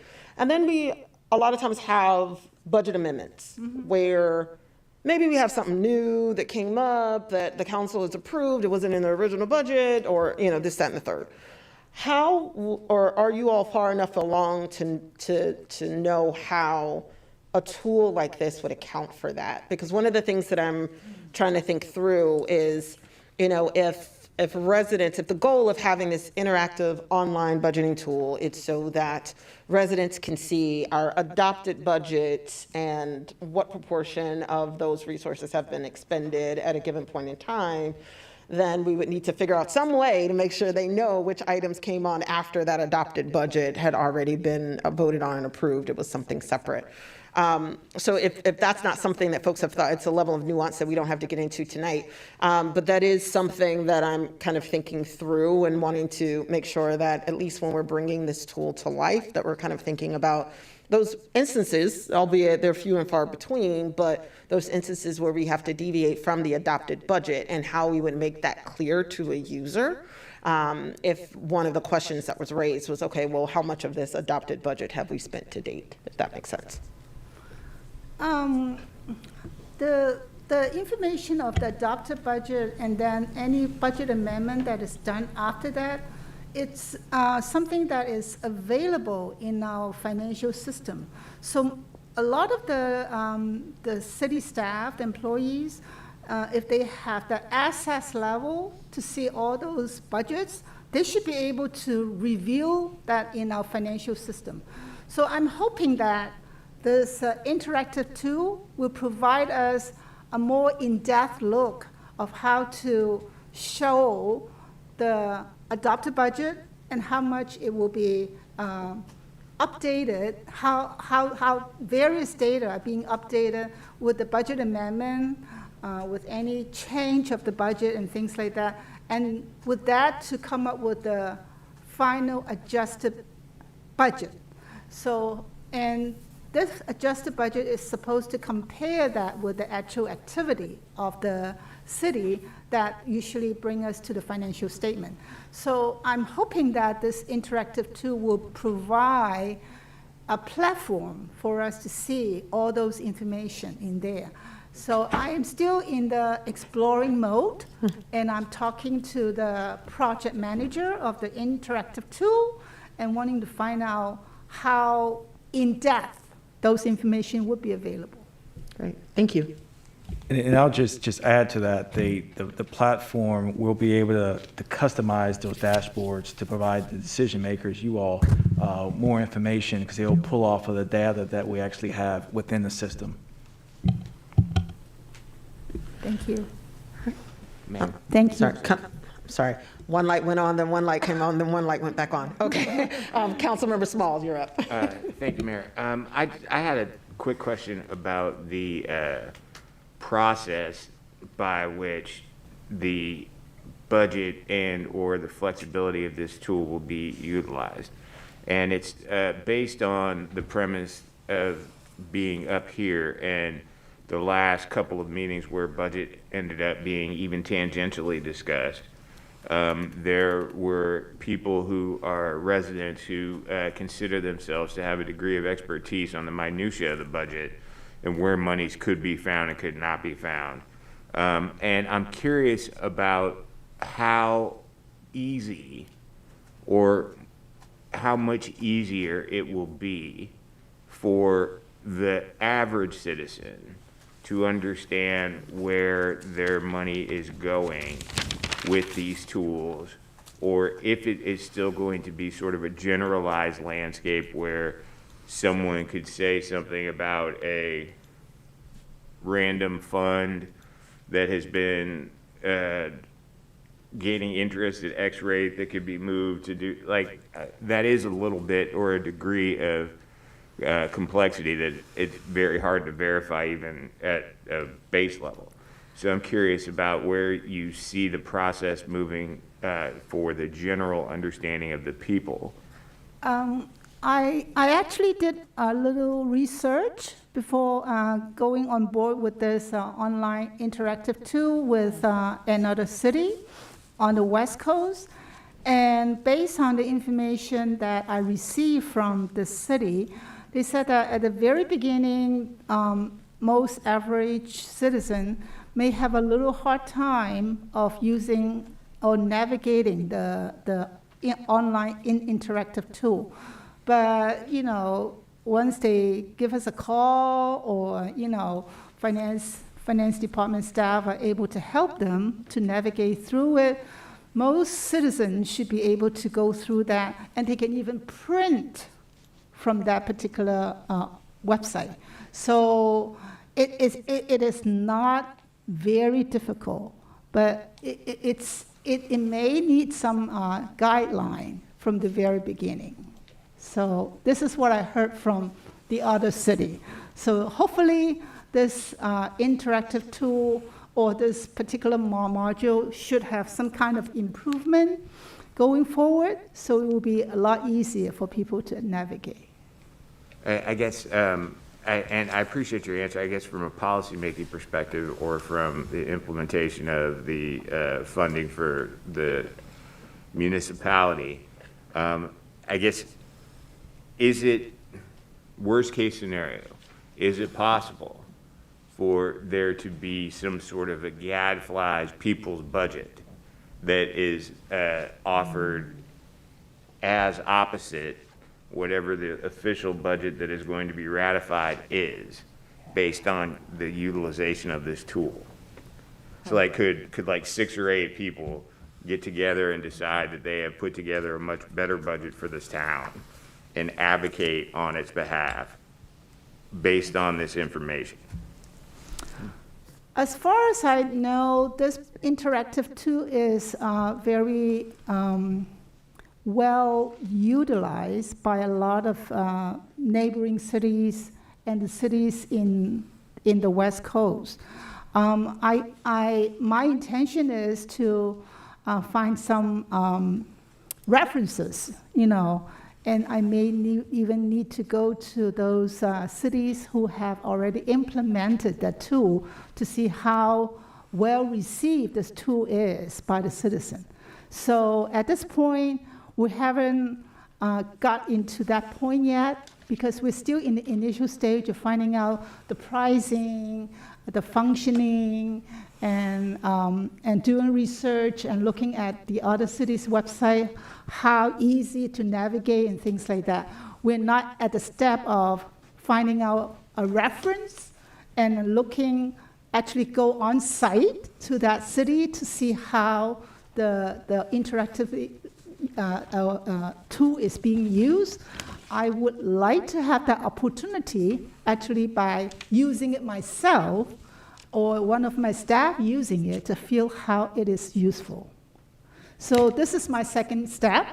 After doing the research and talking to the Tyler Technology project manager, my next step would be looking into maybe getting a reference from them, and I might go on site to that particular city to look how they're using this particular tool and how easy it is going to be used.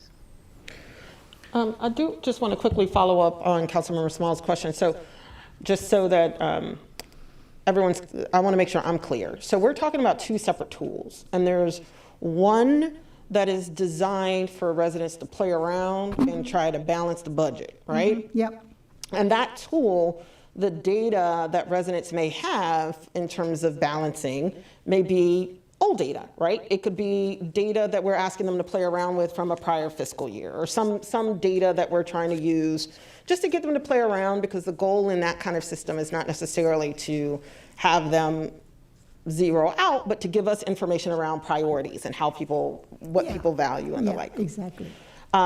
Whereas the interactive online budget tool is more of like a real-time accounting tool that would allow us to, once we have that adopted budget and once we start spending money on that budget, people can see in a real-time way how those monies are going out and what we're doing and how we're spending the money.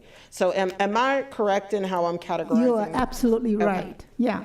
So the interactive tool is actually a real-time update of our financial data, while the Balancing Act tool is just a game that to educate the citizen how to balance a budget.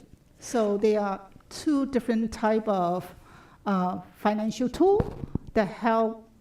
Well, one is more specific and real time with the real data. The other one, as you said, may be the data from the prior fiscal year. So that is the difference. You're absolutely right. And so one of the things, kind of to Councilmember Small's point, is the timing of once these tools are really fleshed out and they're nice and shiny and new and beta tested and there are no bugs. Z, I'm stealing your thunder. But once that happens, one of the big things is making sure that that Balancing Act tool is available, and encouraging residents, kind of circling back to Donna, encouraging residents to play around and use in enough time in the right part of the fiscal year for them to play around with balancing the budget so that we can get some feedback on what priorities people have that then can ultimately work their way into the city manager's proposed budget that we then review, right? So I think that that's something that is ultimately helpful to kind of think through the timing of it all, because we, from the council's perspective, once we roll something like this out, we're going to have lots of residents say, I figured it out. If you all just cut every sidewalk, we will balance this budget. So I think that as these tools roll out, that is something that we'll need to think about, the timing and how we want to encourage residents to play around with it, how we hope to get that information back from them, and how we can ultimately use that information, how you all can present that information to the council so that we can use that information in terms of making decisions around future budgets. Yes, yes, that's the plan. Awesome. Councilmember Gibson. Yes, you jumped the gun on me, and you got clarification between the two tools, which is very important, the timing of the two tools. The utility of the tool to be used by us, the first tool, of course, is real important, and that's resident-oriented. With that tool, you're pretty confident that it's customer-friendly. It doesn't require a lot of training or anything like that. We can roll that out fairly easily. Am I correct in that? Yeah, this particular Balancing Act tool is an education online tool. Right. And we actually have a guideline and tutorial that you Right. can watch before you actually practicing or working on your balancing of the budget. Excellent. So it's as far as I know, it's very hands-on. So once you watch the tutorial, you should be able, everyone should be able to just play around, and it won't break the system. So that's great, and it's going to be obviously very clear that if there's any learnings, if there's trends, that be open, transparent to the community and not just to us. If these are the online. priority, I mean, we may have to make some questions. Ultimately, there may be programs that are less prioritized, and that should be clear from the data, even though it isn't the real data. Presumably, some of the fields, the categories of data, is real, and so I just want to clarify that it will be very important for us to be transparent about what we learn, and if we ignore it, it'll be at our peril. I mean. The data will be real, but the timing of the data for the balancing act, it won't be the real-time data of the new fiscal year data. Right, because this is our first year initiating this particular software, so we want to use the data that we can control the outcome. So we're using the fiscal year 23 budget data at the first year. But going forward, we hope that we can be able to use the real-time data or the new fiscal year budget data to allow the citizen to play around to see how they can be able to participate in the ongoing budget cycle. If I might just follow up, that sounds excellent, and I want to be the first to recommend that if there's money for you to go to San Francisco or wherever, I'm in favor of it, so that we can be prepared for that tool, because the interactive budget tool, because I think we would certainly want to need that. And going back to the earlier point, if there are ways that individuals or groups of individuals can make recommendations, does that occur in the Balancing Act tool, or does that occur in some place in relation to the interactive budget tool? I mean, and I know that that's not for the residents to play with, but there'll be the data presumably be available. So how will groups? Go ahead. It sounds like Z.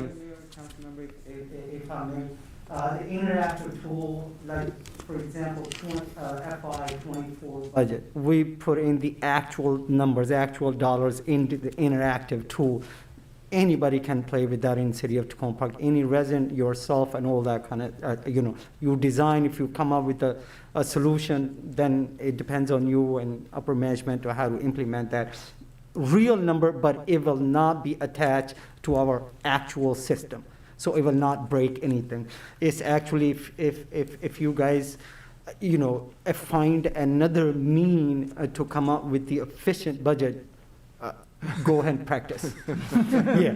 And the other part of the tool that we are discussing, that our financial system, as Susan elaborated, the Tyler Encode, it does not have a public-facing module. So once we upgrade that, you get to see the actual budget, actual number, and the progress, whatever a month of the year we are in, and how the budget is progressing. So I just wanted to clarify Thank for you guys. for the clarification. And let me just say, the use of the word interactive is being used in both of these tools, so I get confused.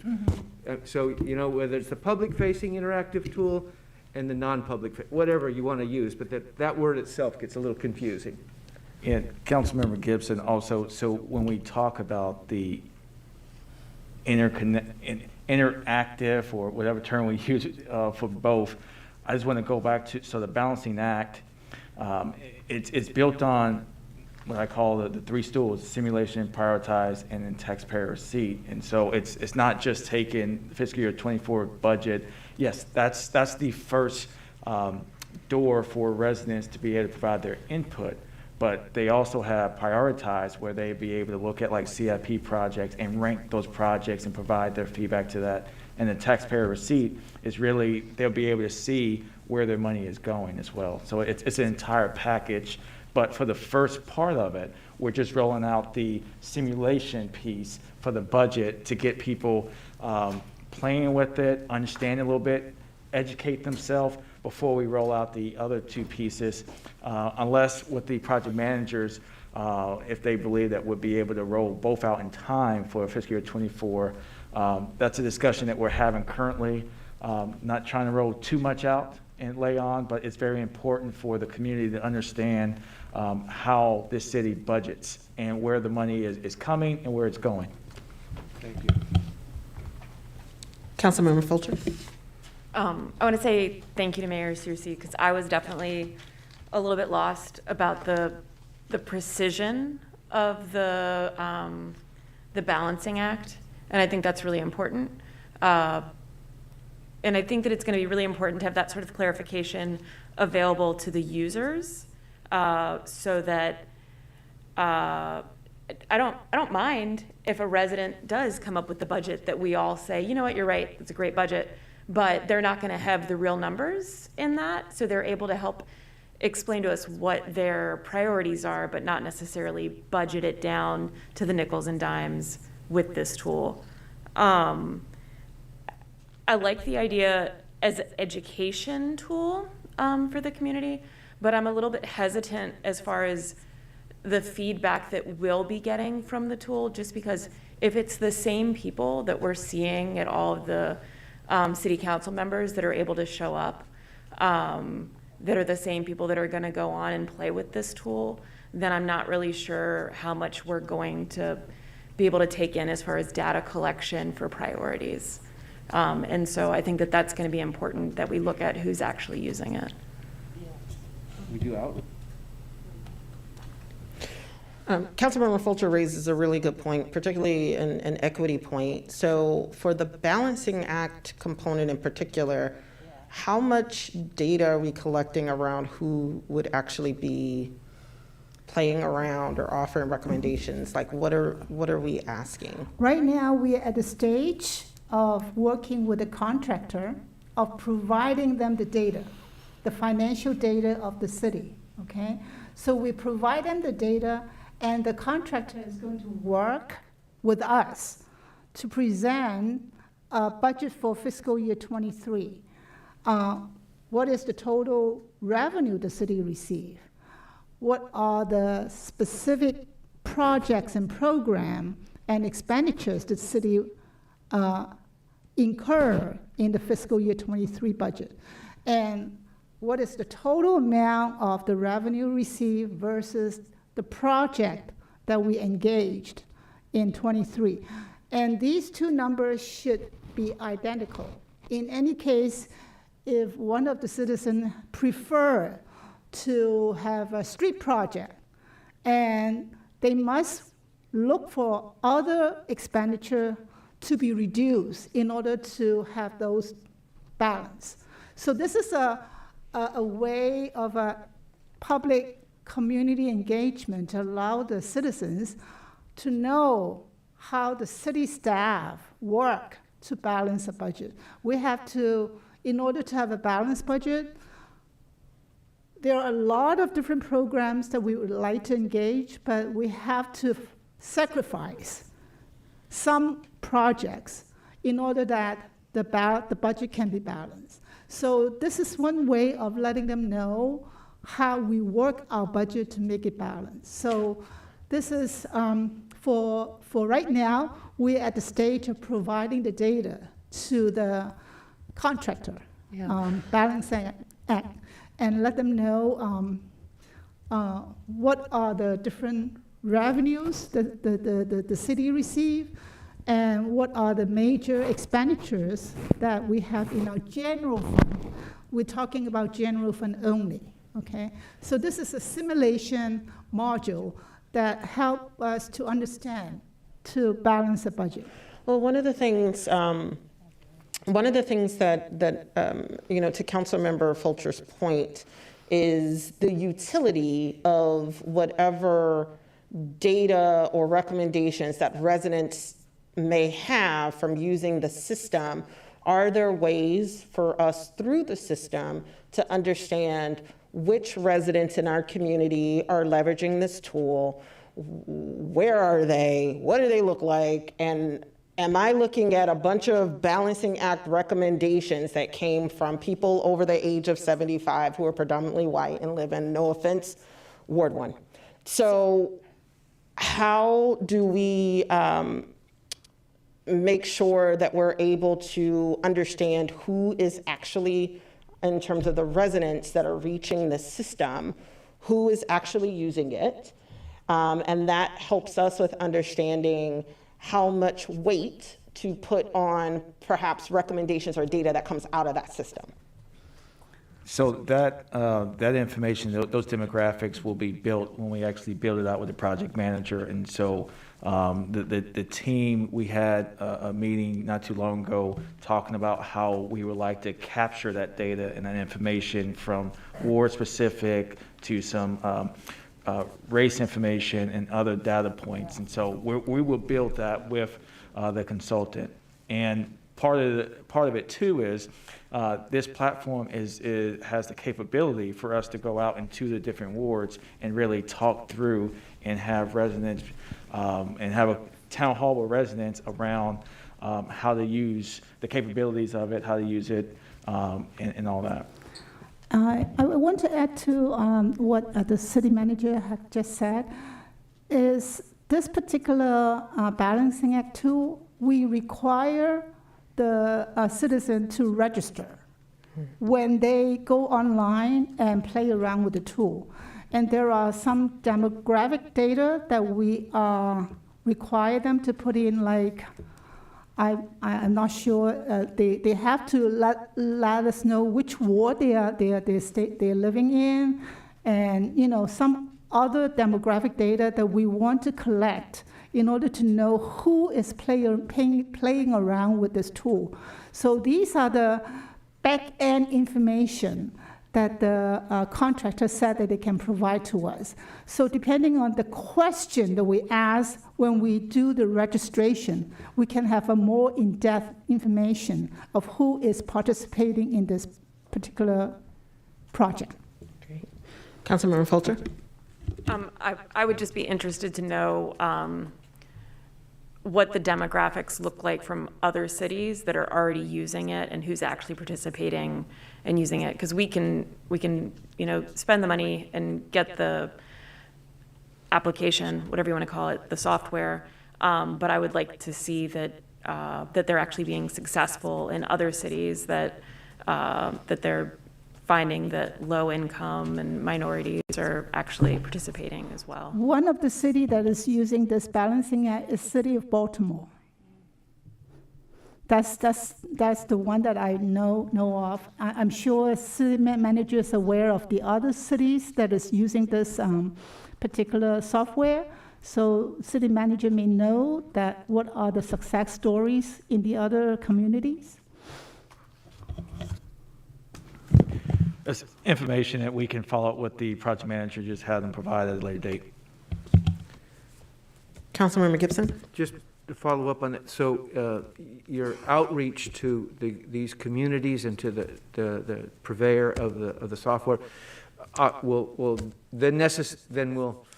will include information about what their registration processes are, and it sounds like something that this council would be interested in knowing what your recommendations are for that, those demographics.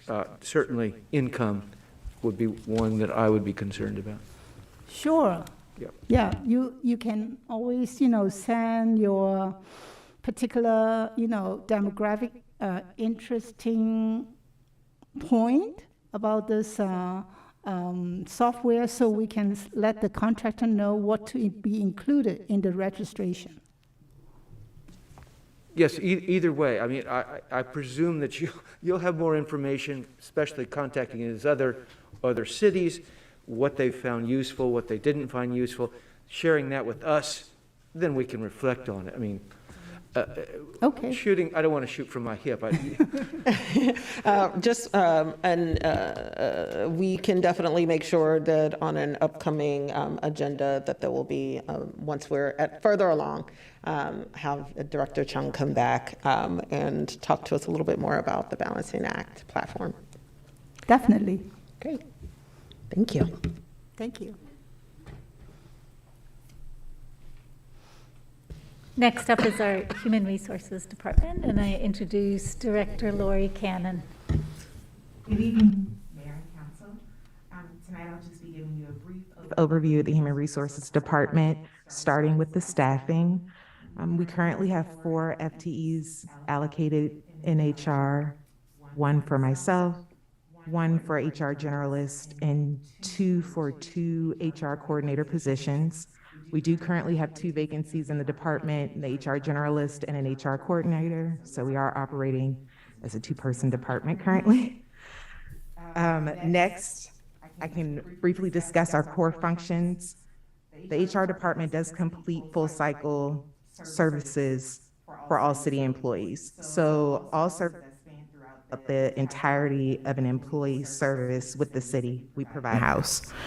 Some of those core functions include compensation and benefits, employee and labor relations, legal compliance, recruitment and retention, risk management, training and development, and performance management.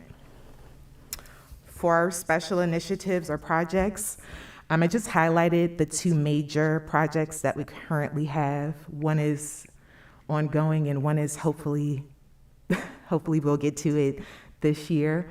The implementation of the Human Resources Information System, which is a big project. Just to provide some background, currently in HR, a lot of the work that we're doing is manual. There's a lot of duplicated data entries in multiple systems. So as a result, there may be a lot of payroll errors, a lot of data entry errors. So the Human Resource System will help alleviate some of that, putting everything into one single system. We're hoping that the rollout for that will be early April, in time for their first paycheck in April. Also, with this system implementation, it will take the department from a paper department to a fully electronic department. So all forms will be available online. You'll be able to submit the forms online to HR. Even personnel files will be converted to secure electronic files. The next one is the development of a training program. Currently, the city we offer compliance training. Generally, training like skills improvement or safety training has been handled at the department level. So I'm hoping to expand that to a more broad program, open citywide, preparing staff in career development needs. For example, if a staff maybe wants to be a manager one day, we can provide some sort of leadership training, or even after developing succession planning, maybe there's a cross-training opportunity there. So just providing that additional investment into employee development, which could really help improve employee engagement and productivity. That's all I have. Any questions? Councilmember Small? Yes, thank you, Mayor. I'm appreciating, I'd just like to say generally that I am appreciating this portion of the program. And so I don't want anybody to think I'm not, but and not to make it too contentious or anything like that, but I'm curious about if you could speak to the difficulties or needs of modernization within your department generally, because there are some things about training and other stuff here that I know that there are resources like Local Government Insurance Trust has a very large and robust certificate and training program for in-house training and development sorts of things. And so I'm curious about where you see the current framework for these kinds of things and where you think the long-term opportunities are for human resources. Overall, in our department, I think one of the biggest things that we're obviously lacking is technology and staff capacity to do a lot of initiatives. So I think once we move beyond the HRIS implementation, getting that on board, that'll help open us up for more focus on things like employee relations and training. Although some departments, again, are still handling their own in-house training, I think it needs to be a more uniform program that everyone can utilize, not even if you're a benefits eligible staff, maybe it's a part-time recreation staff member that's interested in some career development opportunities.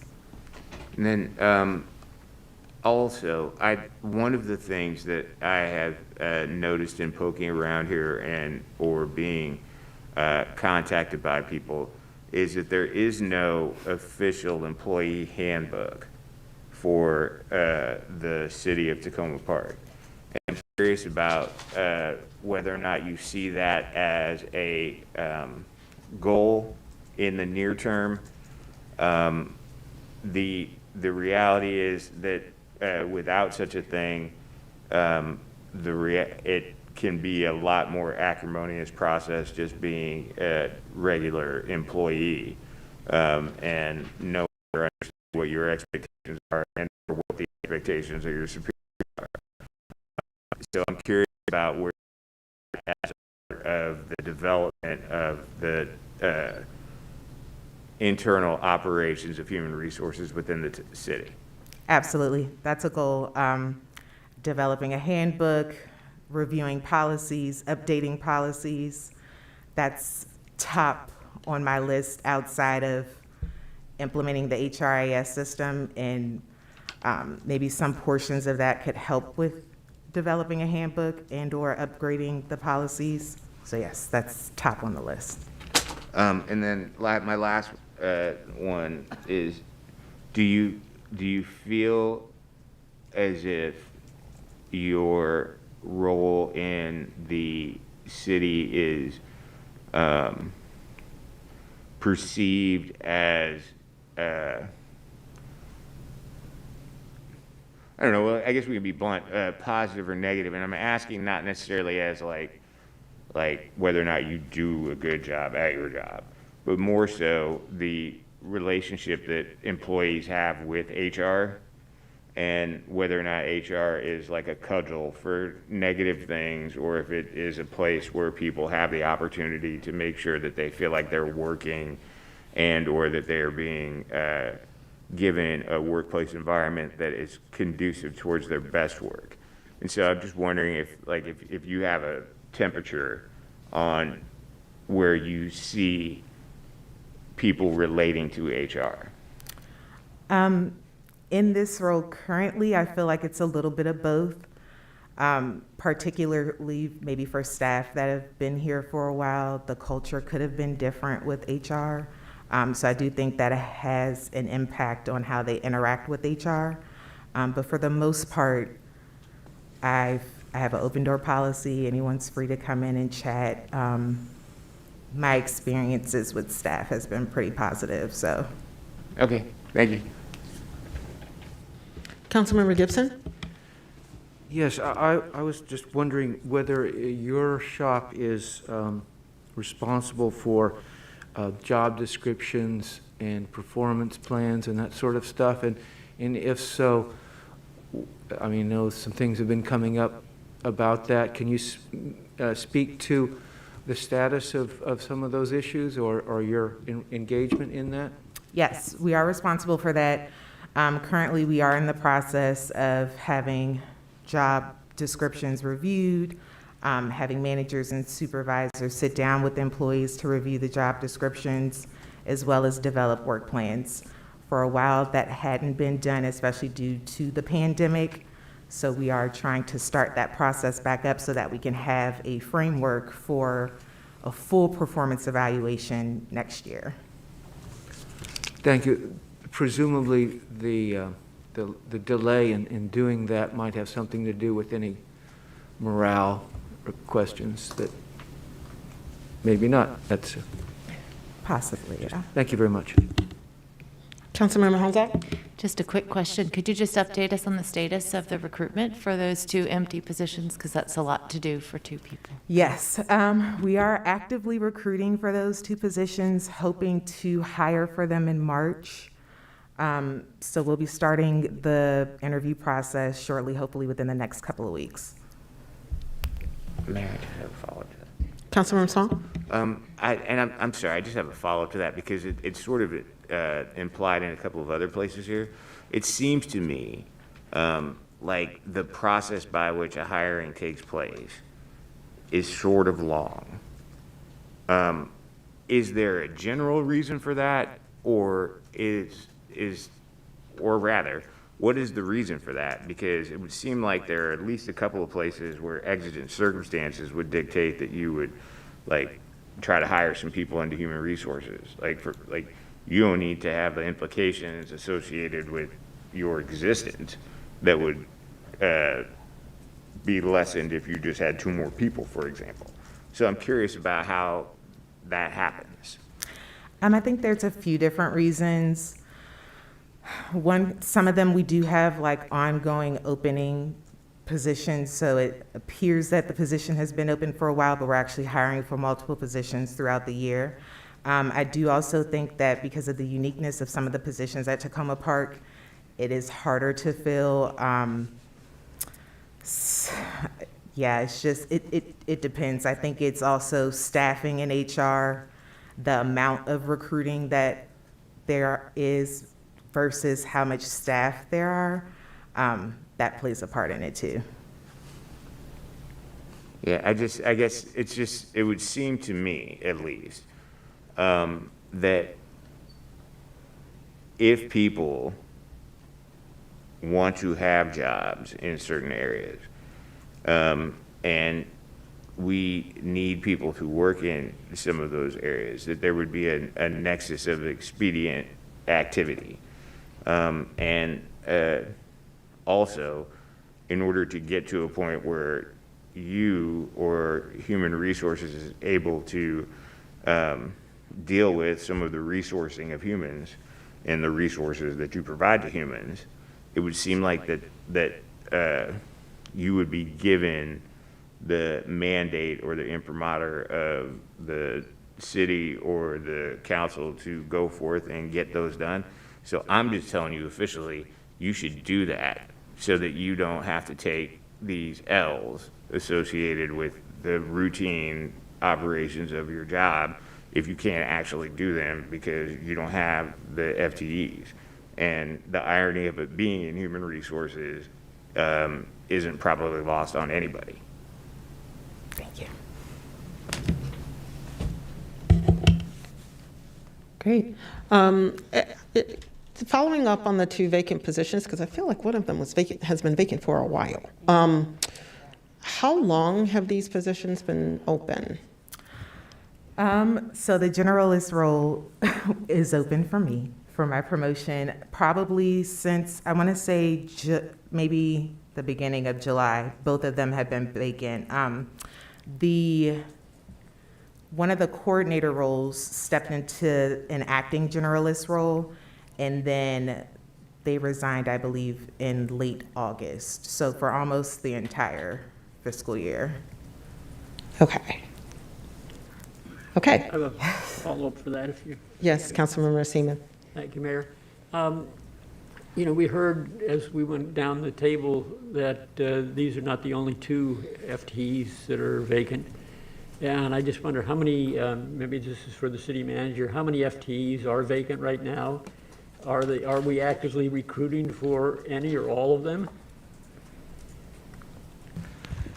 I don't know the actual vacancy across the city at the top of mind. I don't have that with me tonight, but most of the positions, what we're doing right now is trying to land the planes with the current budget. And so right now we put a hold on hiring, and we're talking with departments about strategic hiring if it's necessary, and that needs to get approved from the city manager's office.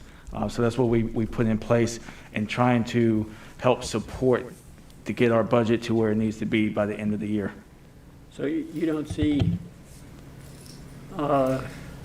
you see that many of these FTEs are not necessary. I didn't say that, but in order to, if we hired every position and spent everything, we would be over budget. And so right now, what we're trying to do is look at fiscal year '23 and try to determine how to, because this year we had forecasted a $2.5 million deficit in the fiscal year. We brought over $2 million. So we have right about almost $4.6 million deficit that we're trying to figure out for this current fiscal year. And that's conversations that we're having as a leadership team.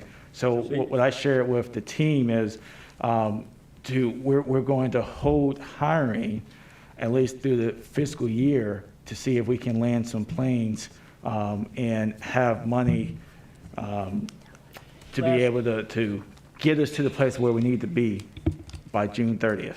Last year, as I recall, we had a budget amendment that did kind of what you're talking about now of decreasing the staffing levels and then put in a budget amendment to stop that. And also included in that was budget amendments or part of that budget amendment was to not do some of the projects or programs that had been authorized and put in the budget by the council. Are we doing that again this year? Oh, we are freezing positions, yes. As far as projects that may or may not be able to get done, that's conversations that we'll have as a leadership team to figure out where departments are between now and June 30th. And those conversations will bring the council in and share those projects that we won't be able to do. And that's a conversation that we'll have to have in a few months. Last year, my concern was that you shared that information with the council after it was impossible for the council to say, oh no, we want that to be done, because it was too late in the fiscal year to do that. And so if you're talking about cutting contracts or not following through on contracts or on programs that we had in the budget, I certainly hope that we don't see that you're doing that in a way that makes it impossible for those things, for the council to override that decision which personally I don't think you have the right to make. But I hope that it's not done in a way that we don't have the opportunity to say, no, we don't agree with it.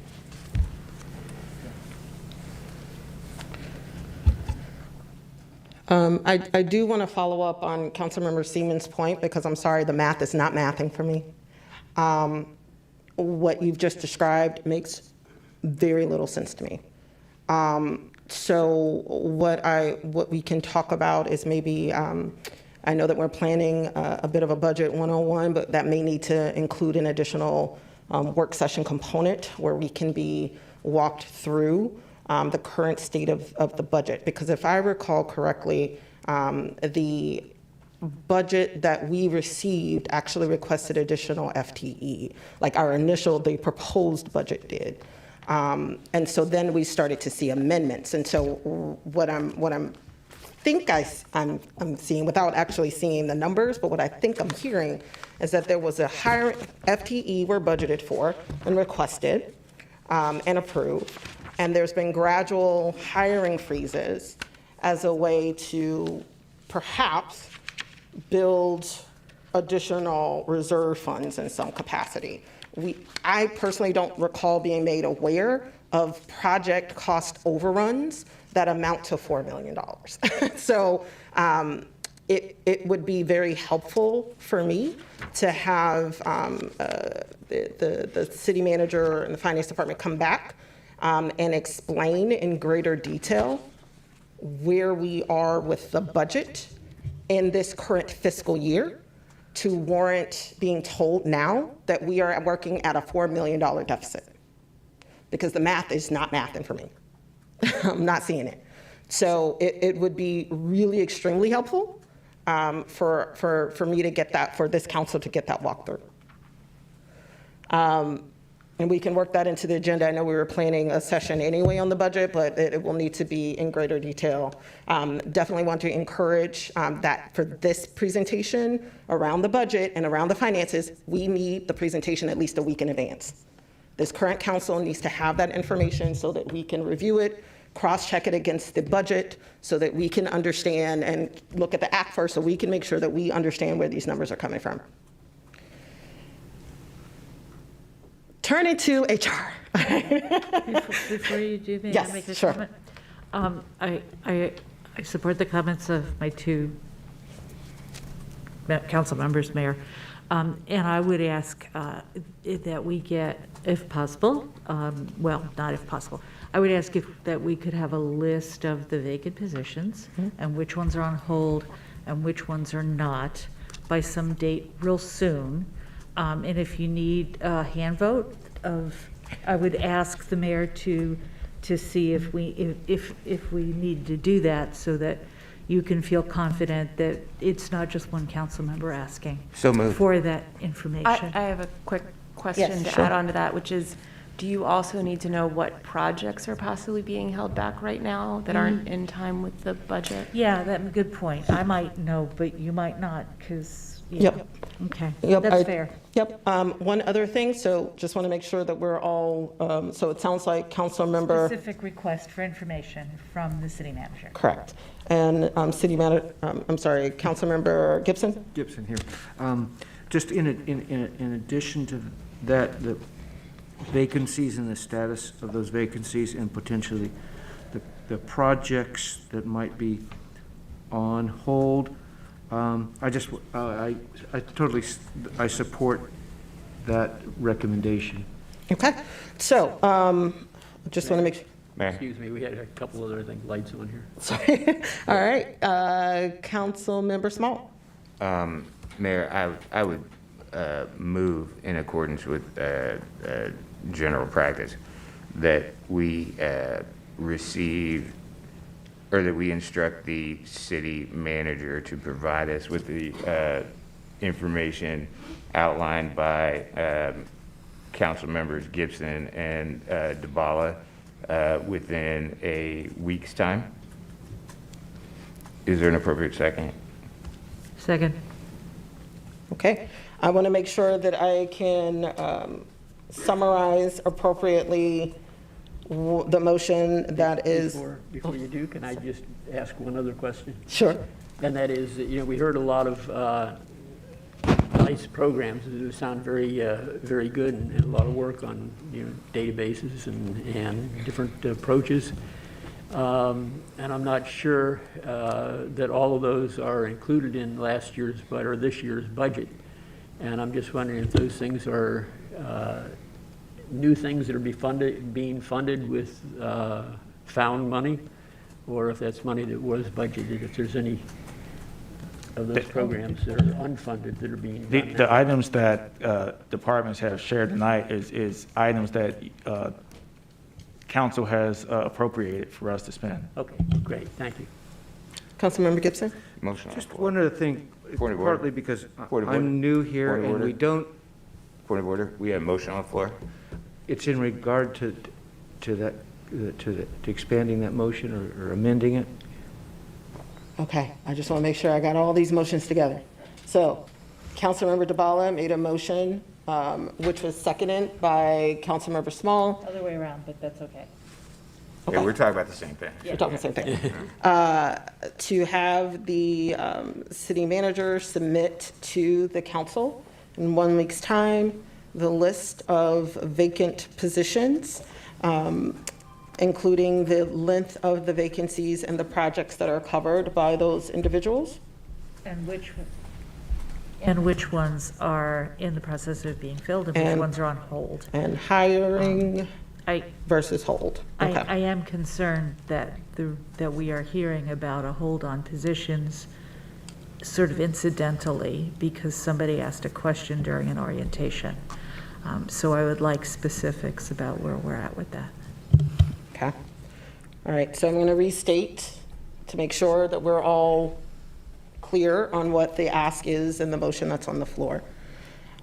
So currently, we're asking for the city manager to provide us, within 1 week, a list of all of the vacant positions, the length of time in which those positions have been vacant, the projects that are affected by these vacant positions, and where are we in the process of hiring for those positions versus holding those positions vacant. Additionally, there was a request for any additional projects that are currently on hold. I would, Mayor, I would add that your additional request be encompassed in my original motion. Okay. Second. Okay. So. May I? Yes. Okay, I'm sorry. As a new council member, and pardon me if I'm out of order, I'm wondering if the vast majority of our questions might need to be answered by our HR director ultimately, and I am wondering with her staff of only 2, if this is a feasible and reasonable ask. I don't know who to direct that to, but I just want to lay that out there. She has a really small team. That was the nature of my initial question. I'm concerned about that. Can I direct that? Is it out of order to direct that quickly before we vote? You can ask the question. Is that okay? Yeah. Would you mind responding to that, please? Thank you. If that's all going to fall under your purview or whether that work could be distributed. Thank you. Everything except for the projects that are on hold or anything involving a project would fall under my purview. So is that something that is feasible given your current load? Yes. Can you, yes? Yeah. Okay, thank you. Okay. So no additional amendments to the motion that's on the floor? Okay. All those in favor, say aye. Aye. Any opposed? Any abstain? Okay, so the city manager will provide the council within 1 week a notice of all of the vacant positions that are currently open, the length of time in which those positions have been vacant, the projects that are covered by or should be covered by those staff, along as where, in addition to where we are in terms of hiring for that position versus that position being on hold. Additionally, the council has requested for any additional projects that are currently on hold to be notified, and we're asking for that information within 1 week. All right, thank you.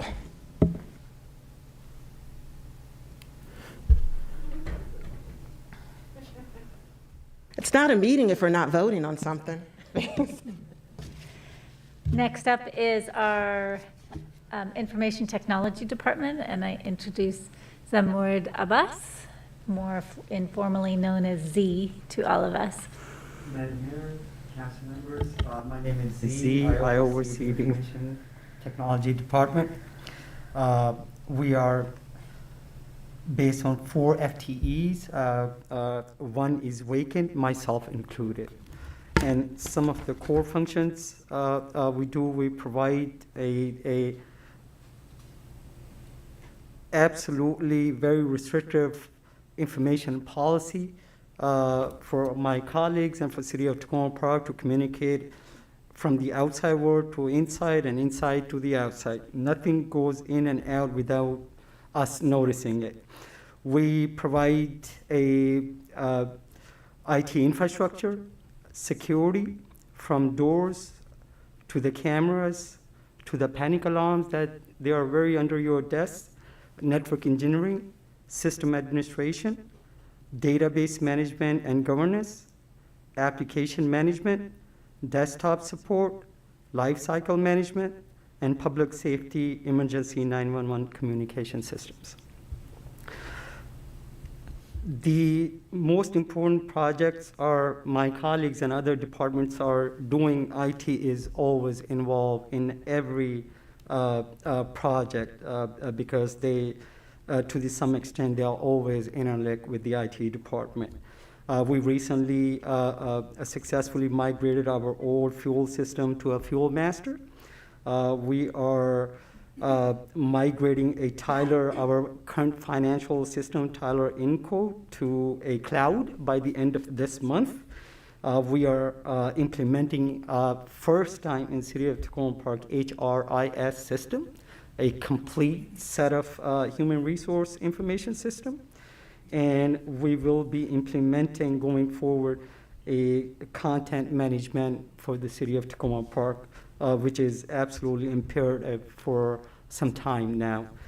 And I would like to highlight one thing.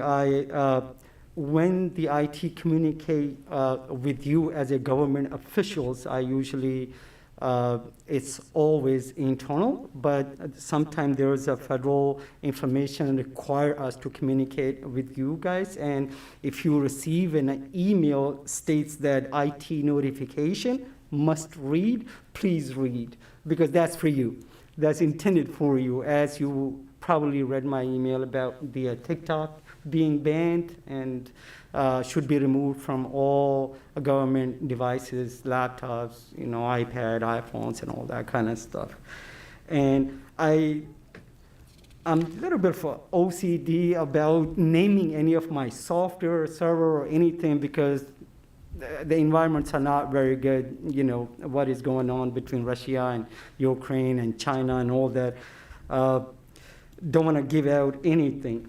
One of the colleagues, Donna, mentioned that there's tons of application software that we use. She cannot even mention. I have the inventory. We use 8,924 software and hardware pieces in city of Tacoma Park. And that's including firewall, switching, desktop, laptop, iPhones, you can name it. And everything, every piece of data that travels over that, it goes through our network and being monitored and provide a specialized security to our data encryption. So having said that, I am ready for any question that you might have. Councilmember Small? Thank you, Mayor. And this is my nerd space and love language, so I apologize for asking you guys all questions, but it's important. It's important for the people and whatnot for us to do our jobs in the future. One of the things that I would like to ask you about, Z, is the scope of your work. It is my understanding from the numbers that you just advanced that there is supposed to be, or historically, a general business practice in IT of the number of different pieces of hardware and pieces of software vis-a-vis your FTE count. Could you talk a little bit about how far away Tacoma Park is from what that general understanding of acceptable practice in your discipline is? Thank you, Councilmember Small. You'll probably be surprised. City of Tacoma Park information system-wise, we are pretty advanced. Workload, that might be shocking to you, some of you. As I said, 8,924 pieces of software and hardware. A rule of thumb in the IT industry is 25 devices per technician. So you guys do the math. We are, as I said, I have 2 end support guys. I do the system administration. I was a senior network engineer when I took over the role. And I believe I've been trying to convince, previous 2 city managers that we need to have a system administrator so I can free up my time and pay more attention to you, to my SLT team, to senior leadership team, IT department, other department heads. But I think Jamal is the first guy, I don't want to take anything with, who kind of heard my cry and at least agreed to give me, some of that in incoming years, probably FY24. But the work amount is immense, and I am a little different than my colleague. I kind of live and breathe zeros and ones. And, once my introduction to Jamal on the first day, that what do you do for fun? And I told him that I wake up in the middle of the night. I go and look at my firewall, that how many hack attacks were worded from Russia and China. And when I say my firewall blocked this many and nothing went in, I go sleep like a baby. Everybody laughed, but I was dead serious. No. If I take my eyes off, we are not, nobody is secure. City of Baltimore is right in front of you. Montgomery County is right in front of you. NASA, 17 hours they put it down, and they don't have a budget in millions. They are in trillions, if not billions. So you can't take your eyes off the time we are living in right now. One wrong move. I even mentioned one small software name, and since we are being live, if somebody's watching and they say, okay, you use this software, that was the vulnerability, and let's try to exploit that. So, work amount is immense, but we are trying to do our best that we can. And I guess, this seems an appropriate time for me to make my statement about how much I appreciate the effort and difficulties of being a municipal worker. I've said that individually to every one of you that I've met with or seen. But the kinds of things that drive someone to stay up at night and the kinds of things that they commit to, you get a nexus in government that you don't in other places. And so, it's one of those things, we are not in A Few Good Men, and you were not Jack Nicholson. But if I were to have someone on that particular wall, I would want it to be you. And so it's not as if for any of you, any of these questions are to put anybody on the spot as much as they are to sort of embrace the notion that there has been this gap in communication within the town and with council and or residents that we need to try to figure out a way to eradicate, and we're not going to do that unless we get to talk to each other. So, Absolutely. thank you. Thank you, Council. Okay. All right.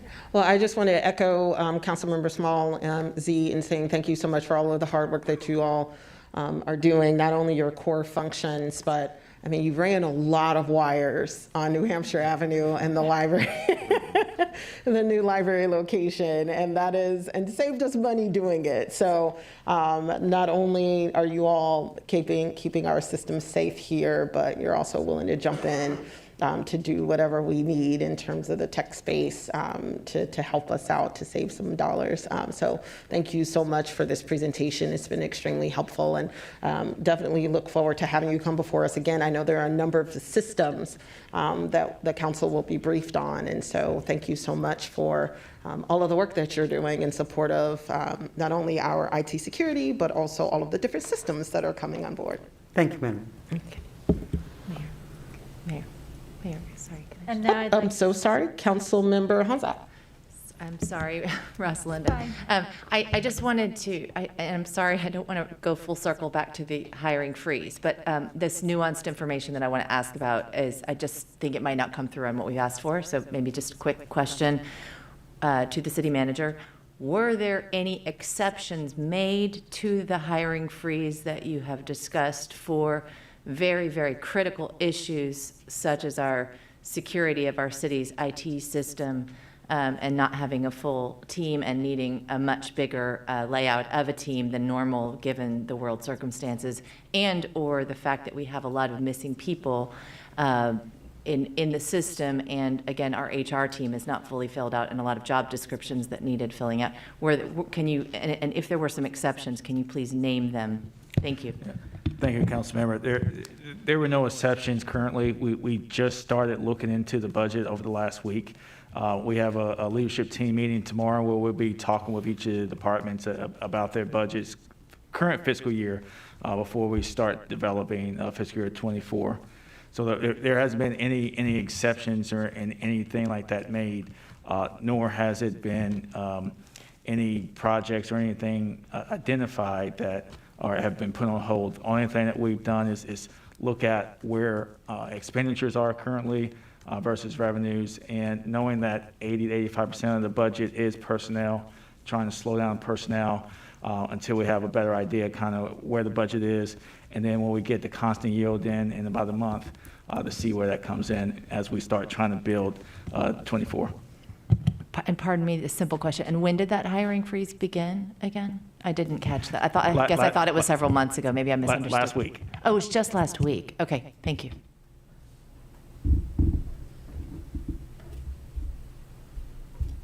Are we ready to move on? Ready. Happy to introduce Jessica Jones, our library director.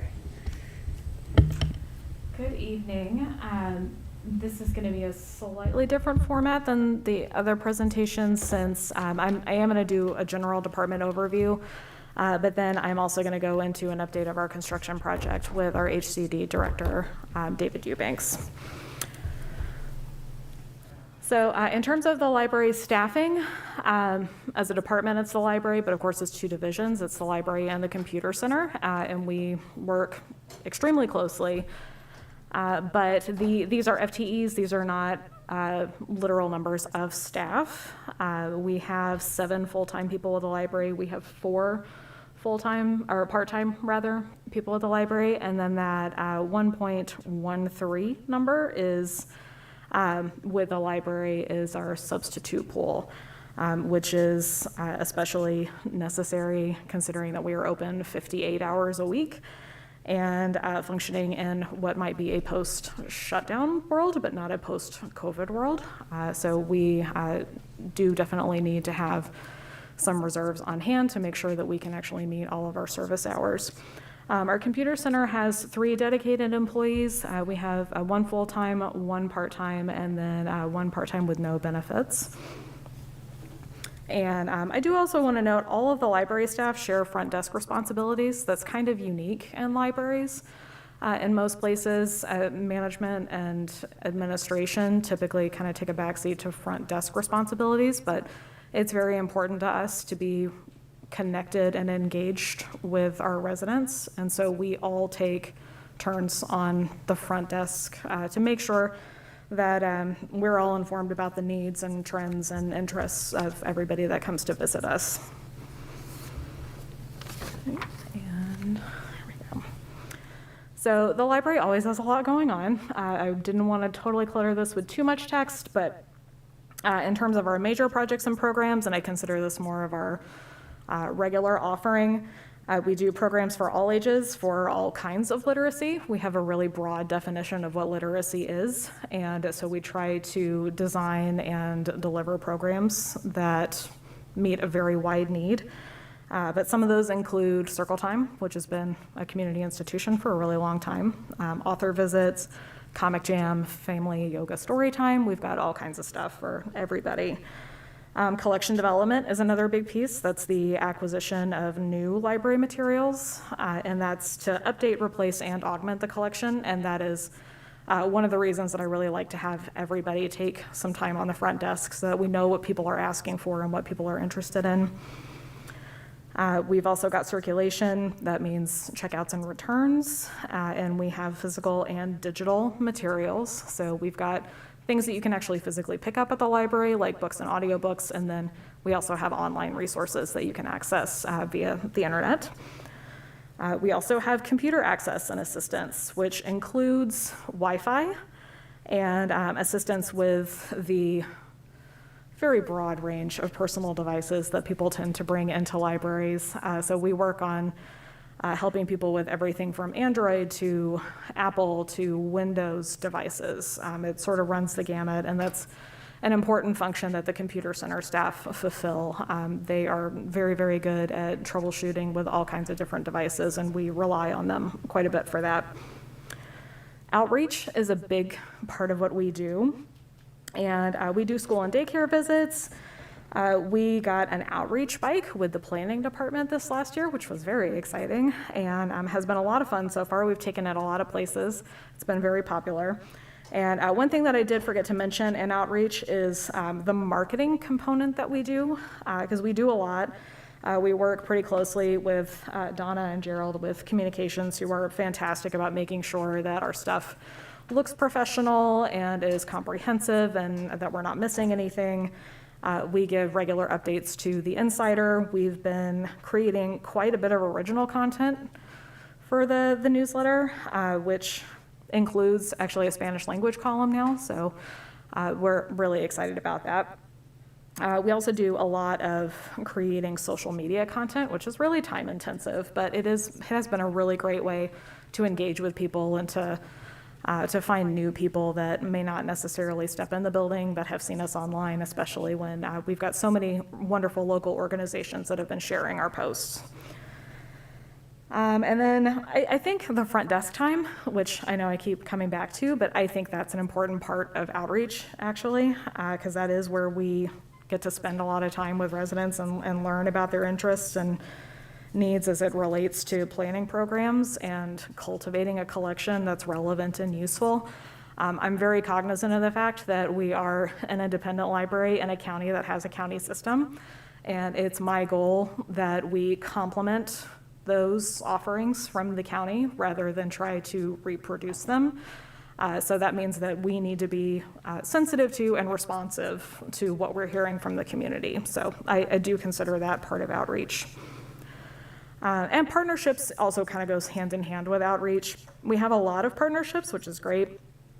The three that I have listed are long-term and not project-based necessarily, but the Friends of the Tacoma Park, Maryland Library are awesome. They've been really wonderful advocates for us, and they fund a lot of our regular programs.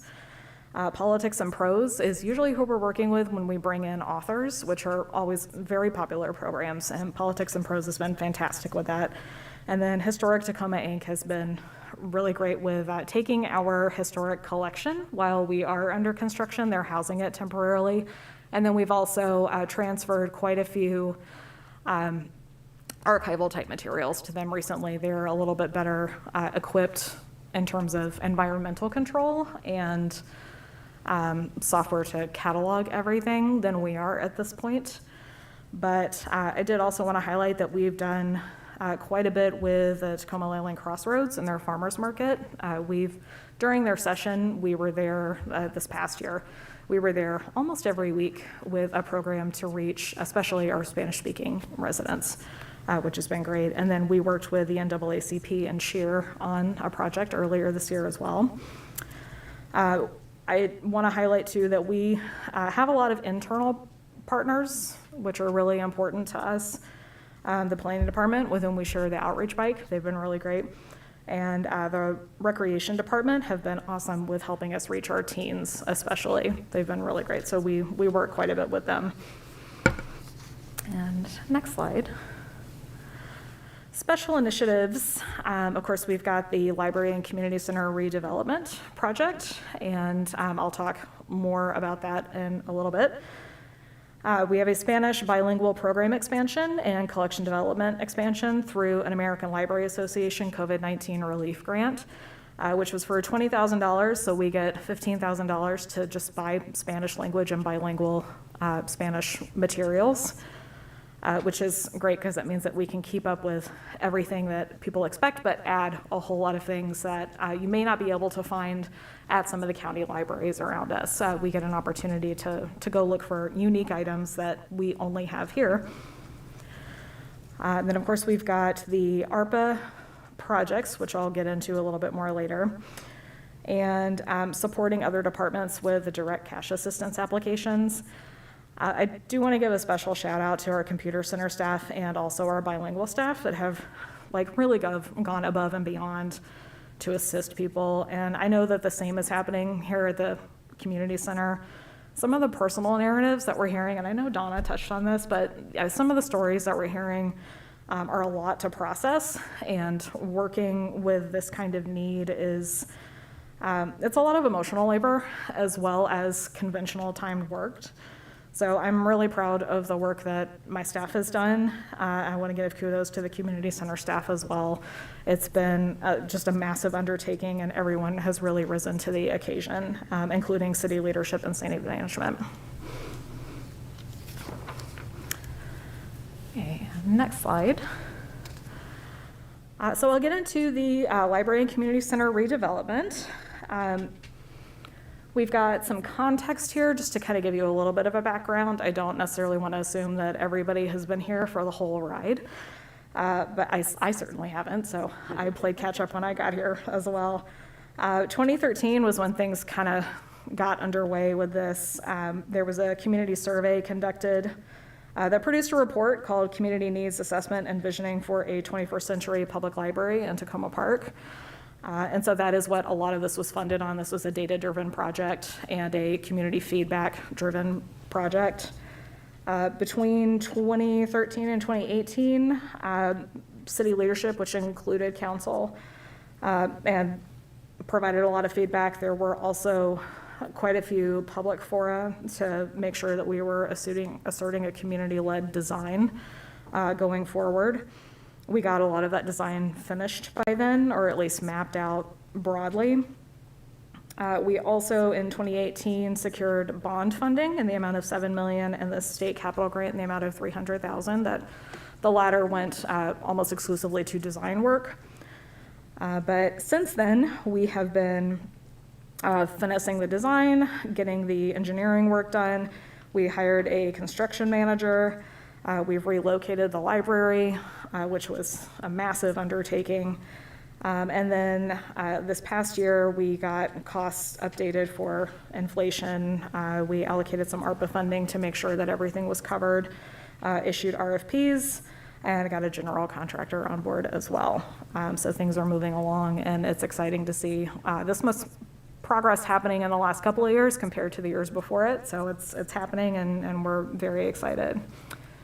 The funding piece of it, we've just got some very broad numbers. I can provide more specific numbers where needed, but we have a total cost. There is a hard cost, which is the building itself, and that includes the contract with Doyle. And then we've got soft costs, which includes, actually both the hard and the soft costs both include contingencies, but the soft costs include things like actually designing it, relocation, outfitting, furnishing the new building, and all of the other facilities within this redevelopment project. And next page, or next slide. And I did just want to go over a few of the design highlights. We've really tried to focus on bringing the library into the 21st century and the ways that libraries are used more practically now. Use has changed quite a bit since this building was originally built in 1955. So we are going for LEED Gold status, which is very exciting. There's an increased square footage and furniture to support visitors with personal devices. The public computers are always going to be a really important component of the service that we provide, because that's part of bridging the digital divide and making sure we're not leaving people behind. But at the same time, people are coming in with far more personal devices that they own than they used to, and they need individual spaces to work and places to charge all of their devices. So that's one thing that we are making a concerted effort to provide. There will also be separate children's and teens rooms, study spaces as well, that we are working on policies for reserving those, but they'll be really handy just for very limited numbers of people, even individuals, to go in and work on something that either they need to acoustically isolate themselves, or if they want to be able to hold like a remote job interview or connect with family and friends via video call, any number of things that you would want to do in a contained room. Another part of it is updating work areas to support more contemporary needs and workflows, because I think for both the library and the recreation department, neither of the staff workspaces have been updated in almost 20 years. So a lot of things have changed, and the designer's responsive to that. And the next slide is Director Eubanks.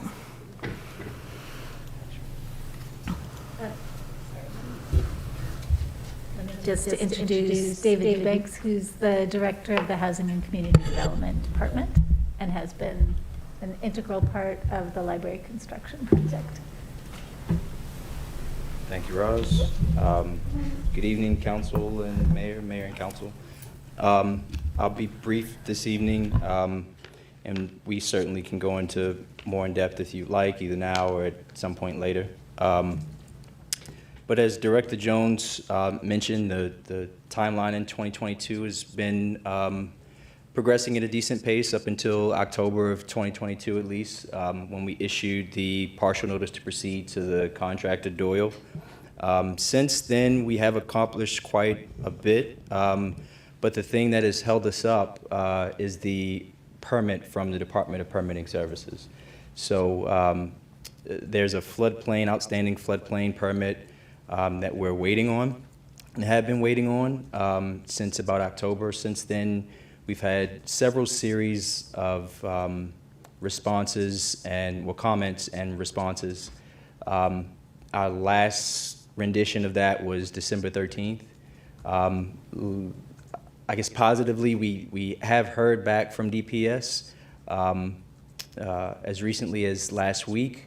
It wasn't the issuance of a permit, but they did have a question, which is, I think, more progress than we've seen recently. I'll add that each round of comments has gotten less and less complex, which I think is a good thing. And so we, keeping our fingers crossed, we've been saying this for a while now, but feel relatively confident that we're pretty close to the issuance of the permit. But we expected to start construction prior to the end of the year. So we are behind schedule at this point. We have, though, been able to make progress in other places. So since issuing the notice to proceed, as Director Jones suggested, the library has been vacated. The solar panels on top of the library have been moved. We have started and completed partial demolition inside the library, as well as the removal of asbestos-containing materials and other hazardous materials that were in the library. We've also begun to shut down the utilities, starting with Washington Gas. So the gas is not off, but we have the notice into Washington Gas, and they're putting us on schedule to remove our meter and then shut off the gas. The next step for Doyle is to make the building safe, so that will again involve the shutdown of the remainder of the utilities, water, Pepco, as well as the sprinkler system. So I think we're at the point where we have done as much as we can do internally, and really just waiting on the permit from DPS. Did I miss anything? I think that's pretty much it. All right, thank you.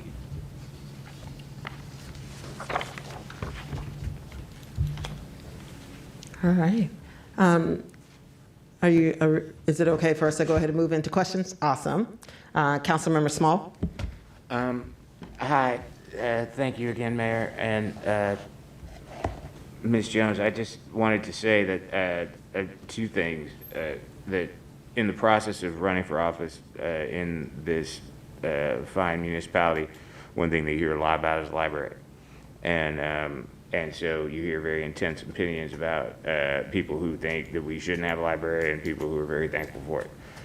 I personally am in the latter category, and am really, I think libraries and public spaces that are not organized around any sort of tangible capitalist benefit are important in a society.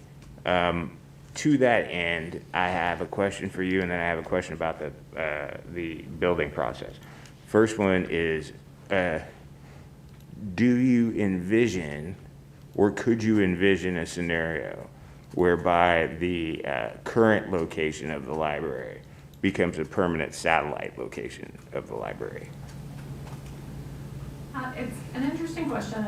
It's definitely something that we've thought about as we have experienced a lot of foot traffic from people that we didn't see at our location here at 101 Philadelphia Avenue. And I think that if it's found to be possible within budget and staffing limitations, I think that it definitely could serve a purpose there. In particular, the uptick in the number of Spanish-speaking patrons that we are serving right now has gone way, way up. And some of that is just foot traffic that's been sort of incidental, walking by and they see a library, and we keep the free book card out front to make sure that we're drawing people in. We have one fully bilingual Spanish-English staff member. We also have a couple others that can help in a pinch. But the Spanish language programs have been really popular. I love hearing as much Spanish as we do in the library right now. So I do think that it is filling a need that has been difficult for us to fill in the other location, at least for the time being. And then while we could chop up the reasons for all of those things that you just said that I knew were happening, and hooray, I guess my other question would be more related to the building itself and or the process of getting from point A to point B on the building. Is the reticence that you think you guys are getting directly related to the reality of pre-existing construction in a floodplain, or is it because they seem to think that we are doing quote-unquote new building in a floodplain?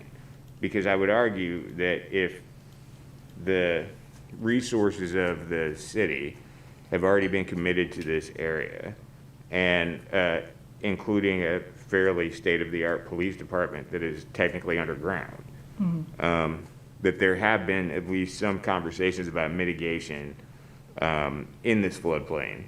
And so I'm curious about where you guys, and this may not be for you, Jessica, this may be for HCD instead, but where do you feel like the reticence is with regard to making it to this final permitting hurdle so that the reality of all of these people who have all of these demands that this start to look like it's happening are being held up by like a third party or a policy position? I appreciate the question, Councilman. I think we're beyond the point where there's significant question about the building design in the floodplain. The building itself, in a lot of ways, was designed for the floodplain to account for the fact that it is in a floodplain, and we had to make a lot of adjustments accordingly.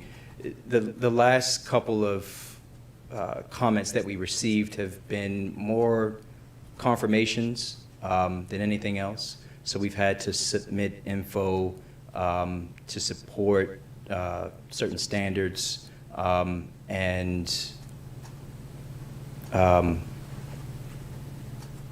to support certain standards and verify certain things with the permitting authority. So I think we're, again, kind of beyond the question of whether or not we're in compliance. And it's more down to just more or less checking boxes. The issue is that DPS has a very long backlog. And so when we, I guess in October, submitted what I think was the second round of responses, we got a timeline of about 6 weeks. That 6 weeks turned into 10 weeks. Technically, every time you submit revisions, you're supposed to go at the back of that queue, which is scary. Now, I think because of where we are in the project, I think there has been a little bit of give, but at the same time, that queue exists, and so we're in it. So that's more or less I think the time delay than anything else. And thank you for that. And I guess along those lines, I just wanted to say, particularly with regard to the library, that, or any of these public works projects that we may be involved in the future, that insofar as that there are government entities that are outside of our purview that are acting, that's one thing, but quasi-governmental entities, or quasi-separate entities like park and planning or permitting, do make your lives harder and therefore make our lives harder, because they get to these places of squishiness where no one can really get an answer. And I would just encourage you to keep trying to get those answers, and if you need the resources of your elected officials to complain to people or at people in order to help facilitate those things, I'm at least willing to do that. Thank you, and we appreciate it. Thank you. Councilmember DeBala? Yeah, those were the two areas I wanted to ask about, so I think we've beaten the permit issue to death. I wanted to see if there's anything, Director Jones, that you'd like to add about who is now using the library in the new location. What have you noticed in terms of clientele? What problems, if any, have arisen concerning that? Comment on the use of the new space. Sure. I think that when we had originally gotten into that location, because it's not the most walkable area, we weren't expecting as much walk-in traffic as we're experiencing, which has been really great.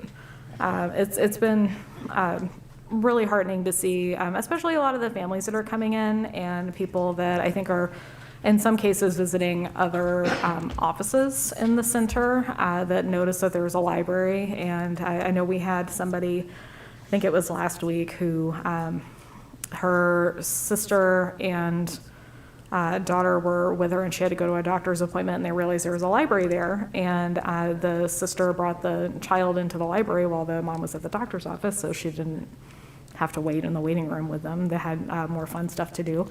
And they also made their way over to a lot of the new Spanish picture books that we have, which is great. Our staff has been doing a really great job of putting up displays that are really highlighting a lot of the new Spanish collections that we're getting in. And I will say too that while a lot of the Spanish collection development that we're doing has been youth related, because that's a lot of the demand, we are trying to purchase adult titles as well, so that we have foot traffic of all ages, and we want to make sure that the library can be a family destination and not just one that we think to bring children to. So it's been really interesting to see who comes in, who uses the library, who stays. We have a lot of people that come in and use the Wi-Fi, which is great, and a lot of times it gives us an opportunity to tell them about everything else that we're doing. One reason that I really do like having everybody rotate through front desk shifts as often as we do is we have more time off desk to get uninterrupted work done, which means that when we're on the desk, we do have more time to actually spend talking to and connecting with people. And so we've had an opportunity to hear a lot of interesting personal stories and use patterns for the library, finding out where people are coming from, how they got here. A lot of people live in Prince George's County that have been visiting that location. And so we've been working with the Friends, who have been really great about subsidizing some of the non-resident cards to make sure that people who come in can still access the library while we are located over there. Okay, thank you. Thank you for all that. Councilmember Honzak? Thank you, Mayor Searcy. I just want to build a little bit on my fellow Councilman Small's comments here, because we also live in sort of an poor outlying ward with a high number of immigrants for whom English is a second language. And you probably are aware that at where we are on the north side of Ward 5, it is common that, especially up at the tip, but even I'm kind of down on the southern part of our ward, a lot of people do use the Long Branch Library. It's right up there. It's pretty big. It's been recently redone. So I'm thrilled to hear about how you're constantly thinking about how to be complementary, as a city library for our county library system, which is so excellent. And I will say that along the campaign trail, in my ward, maybe more than a lot of the others, for sure, there was a lot of grumbling. And I think it's really good that we can have this open and honest, direct dialogue about it. I want to share it with you. You know, people, if I don't know how much you were listening to some of the fora, but you know, there was a lot said. I would say there was probably more grumbling than not, although we actually have some members in our ward who are of the Friends of the Library Committee, and I'm glad to hear they're so supportive. But some of the ideas that emerged from that, I think, are probably going to sound a little bit like Councilmember Smalls. But you know, they've now got the physical facility, whereas we don't. So I would love to see and explore, and I don't know in what capacity to do that, but I guess I'm inviting myself to, if you could have a conversation with me further, or there could be, I could join some of the library meetings. I'd really like to help think through and brainstorm with you on behalf of my ward, and invite some other residents from the ward. There were ideas thrown out about using the bicycle further, but also I think even like a sort of a bookmobile, I think, that could travel through some of the wards. I was very excited today to announce to my ward about the bringing back the delivery of the books. I don't know whether people from my ward will be using that, or whether, again, I think reaching some of our Spanish-speaking folks with that information, which is one of my challenges as a council member in my neighborhood now, would be really exciting if I can get it that far. Because really the sources for a lot of our walking-only residents in our ward as well, which is very true for a lot of the people in my ward, are the schools too. You know, kids regularly come home with a book from elementary school, usually also middle school, but they're sort of mandated to take one book home each week. But if we could find a way even to bring those bookmobiles out to the bus stops, there are really a few key bus stops in our wards. Could work, I don't know if it would work in Ward 6 too, but that would just be a really cool way to leverage the limited resources that we have. Anyway, I'll stop there, but I just want to build on that, since we don't have that wonderful satellite office yet, library yet, out in Ward 5. Thanks, thank you. Yeah, thank you, and I'd be happy to chat about some ideas. Great. Well, I just want to, again, echo my appreciation for all of the hard work that Director Jones and Director Eubanks has been putting into the library construction project. I'm very pro-library, and so really wanting to make sure that this construction process goes over well. And again, anything that we can do on council to help facilitate that, I can send awesome emails to people I know to try to shake some things loose, and want to encourage you all to just keep us abreast of when you run into these kinds of issues, so that we can make sure that we can leverage the resources that we have. One thing that I do want to ask about, during our District 20 priority meeting, there was mention of a proposal that would like to go forward around grant funds to some extent to kind of help supplement some of the other funding sources that we're using for the library currently. Where are we with that, especially given that the session is opening right now? I don't think that the council is fully aware of all of the nuance of that, voted on it enough for us to be able to make sure that when we're at different events, like some of us were yesterday with the District 20 delegation, to make sure that we're able to speak up some of that proposal and make sure that we're able to get those resources. So is there an expected, can you talk a little bit more about that process and kind of what we should expect to see? Sure. So I don't have a specific timetable on hand. I would need to contact Anne about that to see exactly what the next steps are and when to expect them. But the proposal itself was instigated with just in consideration of inflation the last couple of years, and wanting to possibly have an additional cushion that hopefully we wouldn't need much of. But the project, as it is a balanced budget on the project. It is fully funded. But one of the other things that we were looking at was a lot of the feedback that in the public dialogue about the way that the ARPA monies were distributed, and then also working in person with a lot of the applicants for the direct cash assistance, and envisioning that if we were able to secure some additional grant funds that could offset some of the ARPA costs, that we might be able to direct some funds to other programs if that's possible. So it was a proposal that was sort of thinking out of the box. It was more of a creatively initiated proposal, but I do think that it could be really valuable if it were to move forward.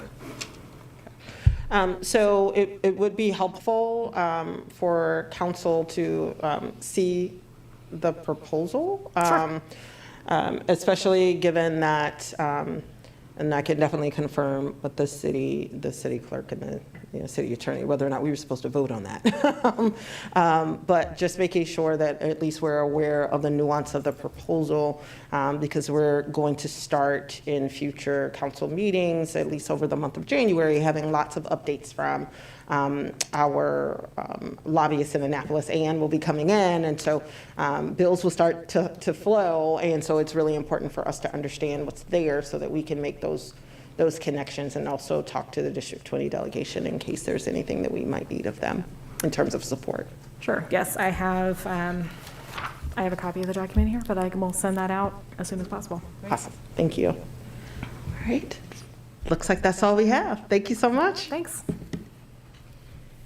So next up is our ARPA conversation, and while City Manager Fox gives you an introduction and overview, we are going to do a quick reset so that the directors who have ARPA money that we're talking about tonight will be up front. So if you want to carry it away, and please excuse us here. Thank you, Roz. And I just want to just start and just say kudos to Roz for leading the charge on ARPA while we work towards bringing on a new ARPA manager.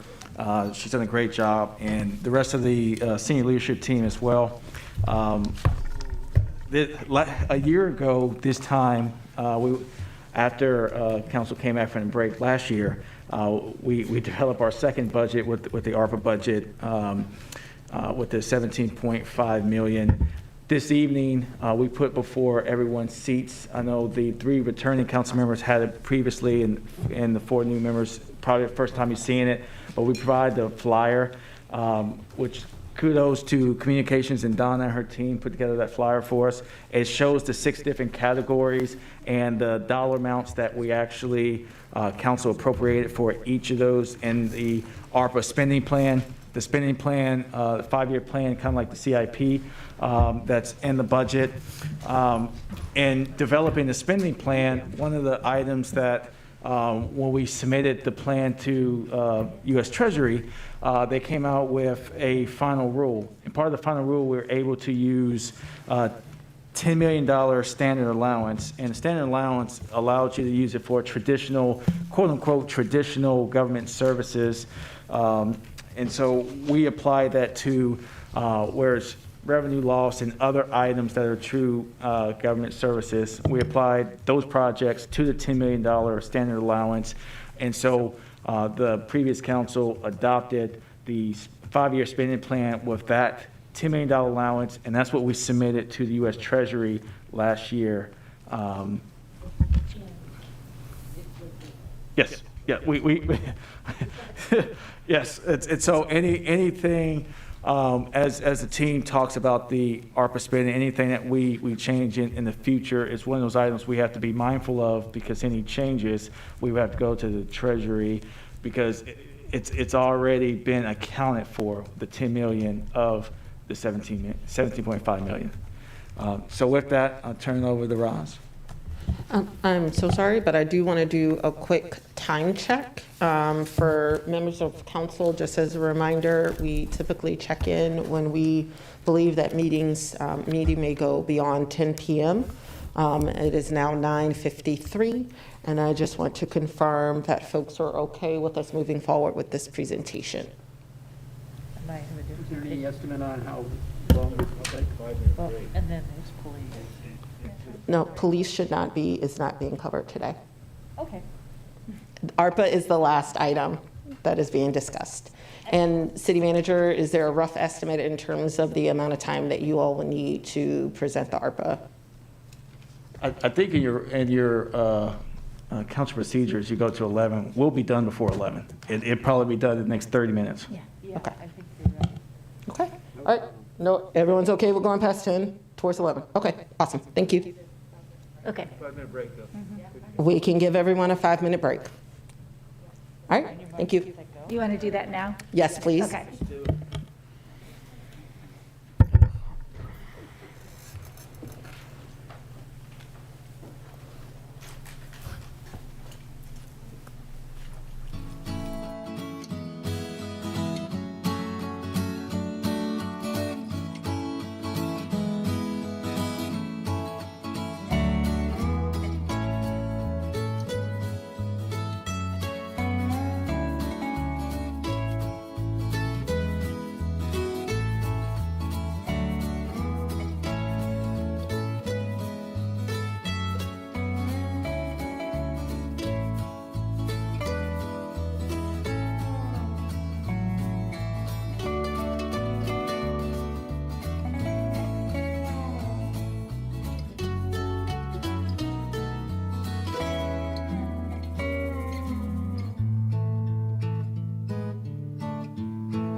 week is up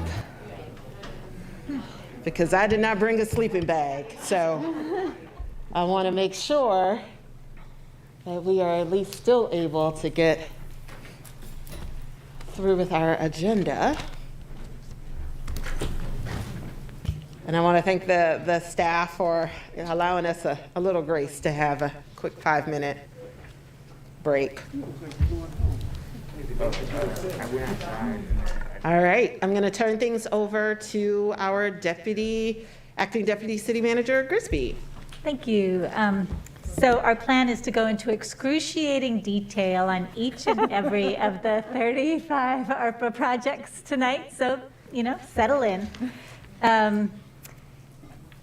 I'll start with just a quick overview of the staffing. We do have one ARPA manager position. That position is vacant now, and we're in the middle of interviews. And then we have a person in finance and a position in IT that will be paid with ARPA funds. This is the structure of tonight's discussion. So what I've done is ask the department directors who are on this list, basically, to give a brief overview of these projects. These are the projects with the highest dollar value in 2023. So I thought as a broad overview that we would start here. Obviously, there's much more conversation to have, and there's extensive information on the city website. But we'll start here, and I'll turn it over to Director Braithwaite. Good evening, Mayor and Council.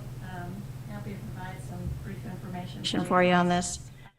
Following the chart, I'll go in that order. First item up was street rehabilitation. And as you may recall, in last year's budget process, council allocated a certain portion of money that would normally have come out of the capital budget to be taken out of ARPA. $273,000 to come from ARPA for their normal street restoration program. For those of you that are unaware, the city has a process whereby every 5 to 7 years, we do every street evaluation of condition and produce a condition pavement report. It's a fairly automated thing that we do now with a Google type looking piece of equipment that has 6 or 7 cameras, infrared and various other technologies that it uses to evaluate roadway conditions. And all that information is then evaluated, and roads are identified with a pavement condition index, a number.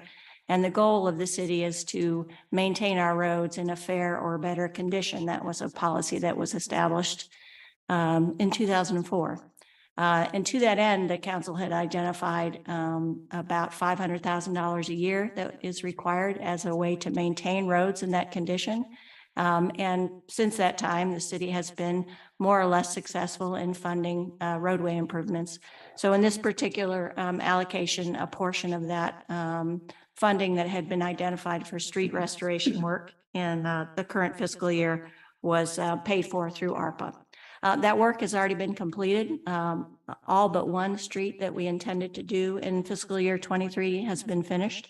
We're still waiting on the invoicing, but that money is basically spent. Next item on the list is the energy efficiency upgrades, weatherization and electrification. This is a continuation of a prior 2-year grant program that the Sustainability Office through the Public Works Department had been initiated. There were grant programs available in the past for single-family homes, for low and moderate income residents, for commercial buildings, and for multifamily buildings. In fiscal year 23, the council established a $500,000 pot of money through ARPA, specifically for multifamily electrification and energy efficiency programs. We had a great program in that we combined with the Housing and Community Development Office. They also had funds allocated for multifamily rehabilitation of the building envelope itself. And so we were able to combine that grant application announcement and solicitation and identify those multifamily property owners that wanted to apply for one or other or both. And so that closed in September after being advertised in the summer. Again, for the funding for the electrification and energy efficiency, we had a pot of $500,000. We received far more applications than we had funds available. In the end, the applications were evaluated for reasonableness, completion, effectiveness, making sure one of the key things was to move away from gas as a fuel source, so that hence the electrification mode. So if you want to replace your old boiler with another gas boiler, we weren't the source of funding for that. In total, 20 grants were awarded, and the apartment owners were notified of that in the fall. And we're still working through the process of getting grant documents finalized and completed for the grantee to determine whether they want the city to refund them directly or their contractor. So that, again, has been moving along well. And those funds are, for all intents and purposes, spent. All of the $500,000 that was allocated has been spent in that first round of work that was advertised in the fall.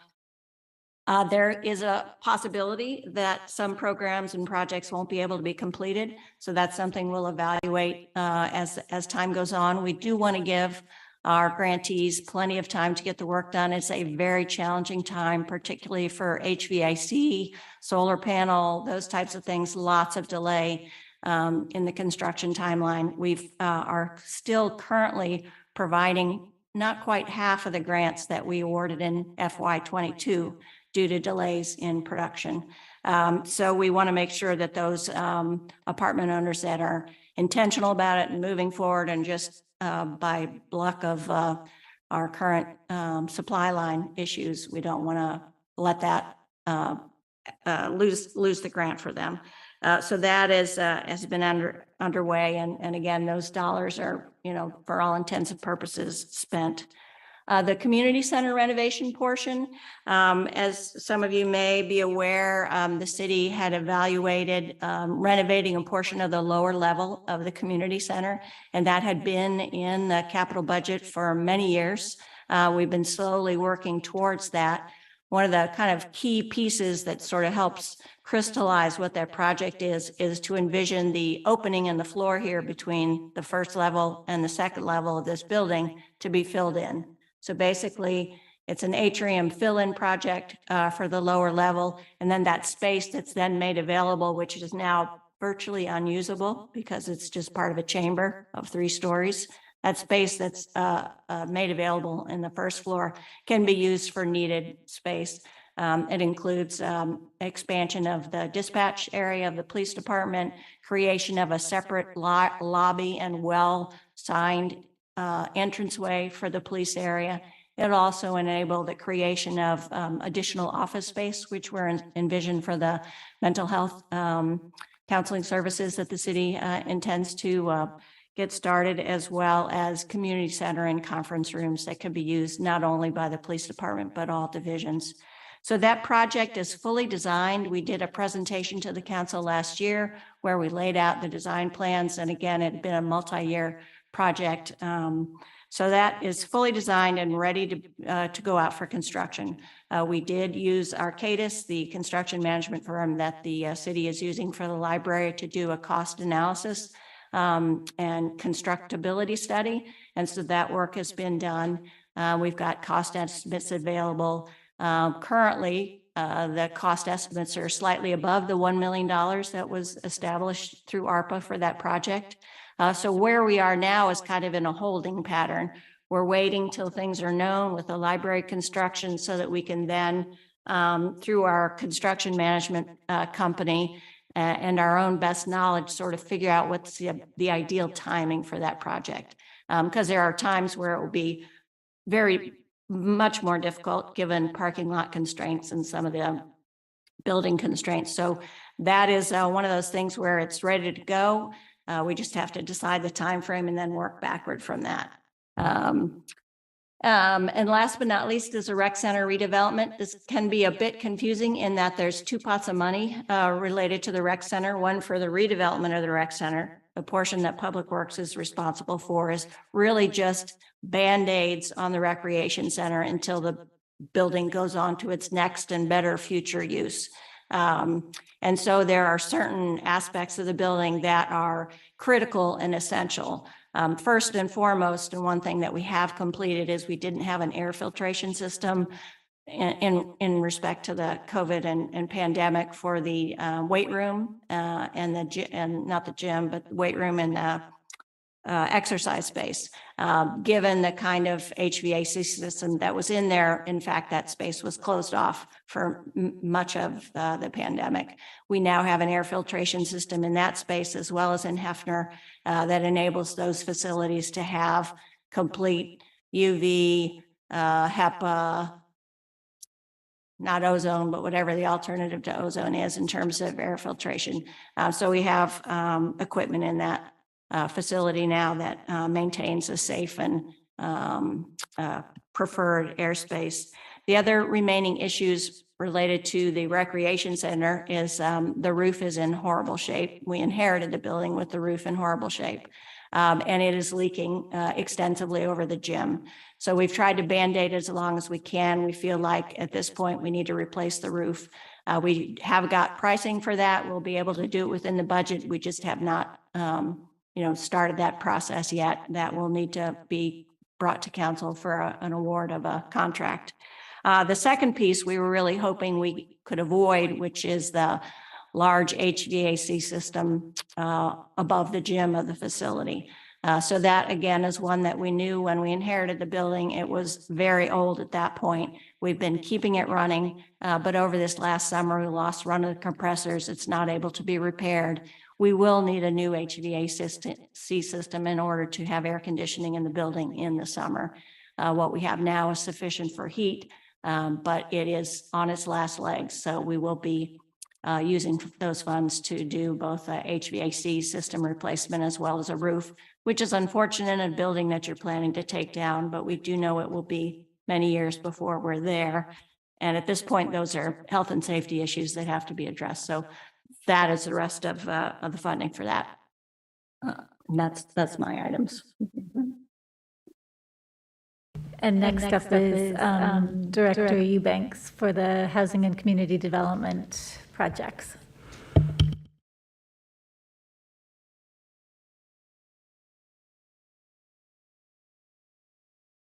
Three allocations via ARPA, the emergency rental assistance allocation, which encompasses three different programs, two of which are legacy programs, and one of which is a program that was specifically created in order to, combat the impact of ARPA on city residents.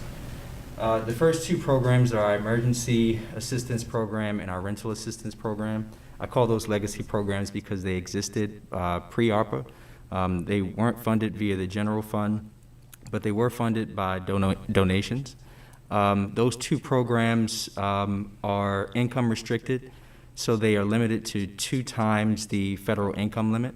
The Emergency Assistance Fund provides funding for residents in need of basic services, so housing, food, utility assistance, prescriptions, things of that nature. The limitation, in addition to the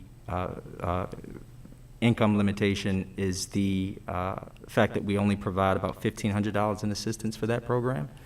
The rental assistance program is a rent relief program, if you will. It provides $350 a month for up to 3 months for residents who are experiencing hardships and unable, for whatever reason, to pay the full amount of their rent. The third of the programs covered under the emergency rental assistance is called the COVID-19 Relief Fund. That allocation is approximately $90,000 for FY23. And it is not income restricted, but very similar to the emergency assistance program in that it provides for basic needs. But it is more broadly available. The limitation in terms of the amount that any person can receive is about $2,000, but we will waive that limitation for special circumstances. The second program, to discuss this evening is the Tacoma Langley Crossroads Business Incubator. That is a a part of an initiative of HCD, and I think the city as a whole, to focus on Ward 6 specifically, and Ward 5, but particularly the corridor of New Hampshire Avenue, and to provide additional services, but also to provide additional assistance. This is assistance to small businesses specifically. The idea is to create a physical space for businesses interested in expanding into a brick and mortar location in again, along New Hampshire Avenue. Right now, we are in the process of receiving results from a feasibility and market analysis. And so we haven't received those just yet, but the purpose of the market analysis is to give us a sense of who it is that we need to cater to and where that incubator should be located specifically. So we should have some updates on that within, I'll say by the end of this month. And we'll, of course, share that with council when we get it. And last but not least, just to reiterate a lot of what Director Braithwaite said, this was a combination of resources and skill in, I think, the allocation of the electrification and building improvement grant. So we combined efforts as well as money with PW for a grant total fund of $750,000. So $500,000 from PW and another $250,000 from HCD. HCD's portion, as Director Braithwaite alluded to, was specifically for building improvements. And so we were looking at things like the envelope as well as systems, interior to the building, but a particular focus on health and safety. So we covered other circumstances as well, but health and safety got kind of the top mark in terms of the type of projects that we were looking for. The other $250,000 of the $500,000 that we allocated went specifically to Hillwood Manor. Hillwood Manor is the redevelopment of an affordable housing project, again along New Hampshire Avenue. It is inclusive of 96 affordable units. A portion are 60% of AMI, another portion are 50%, and then the final portion are 30%. So addressing very low-income individuals in a ward where I think that is very impactful. So we allocated $250,000 in grant money to that project specifically. And that is the 3 HCD programs for FY23 that have been allocated the most award via council. Thank you. And Director Jones, will you talk to us about the library ARPA project? Yes. So the municipal broadband project was something that we had originally envisioned to be a very simple and straightforward project that has panned out to be like not even a little bit simple or straightforward.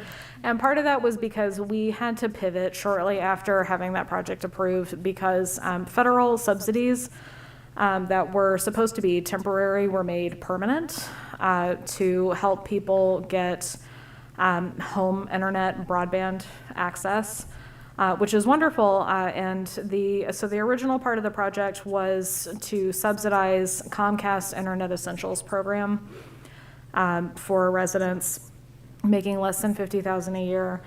And the Internet Essentials program costs about $10 a month. The federal subsidies that were made permanent are about $30 a month and can actually pay for a higher tier subscription.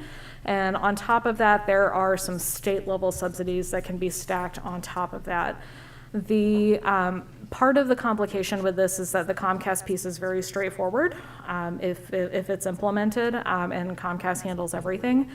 The federal subsidy portion of it requires that residents would go through really like multiple websites and portals and have to understand where a lot of these subsidies are coming from and would probably need more assistance in actually navigating those resources. So while Comcast is a little bit more simple, the federal subsidies are a better value for residents, and they're also more sustainable in the long term after ARPA funding has ended.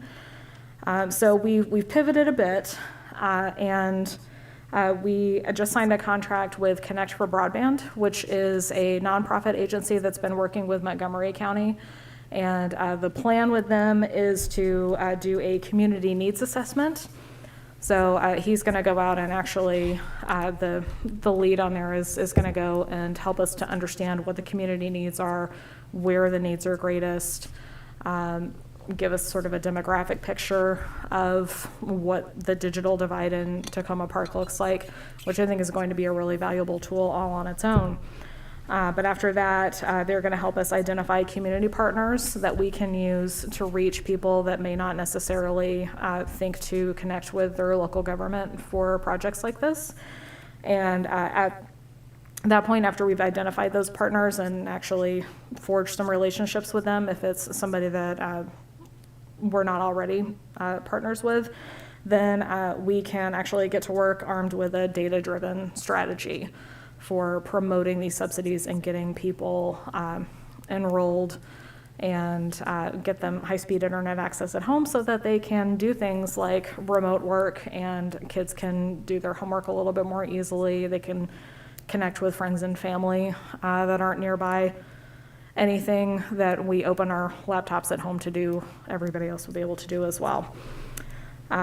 So Comcast we haven't totally rolled out just because it is really simple, and if we do have somebody that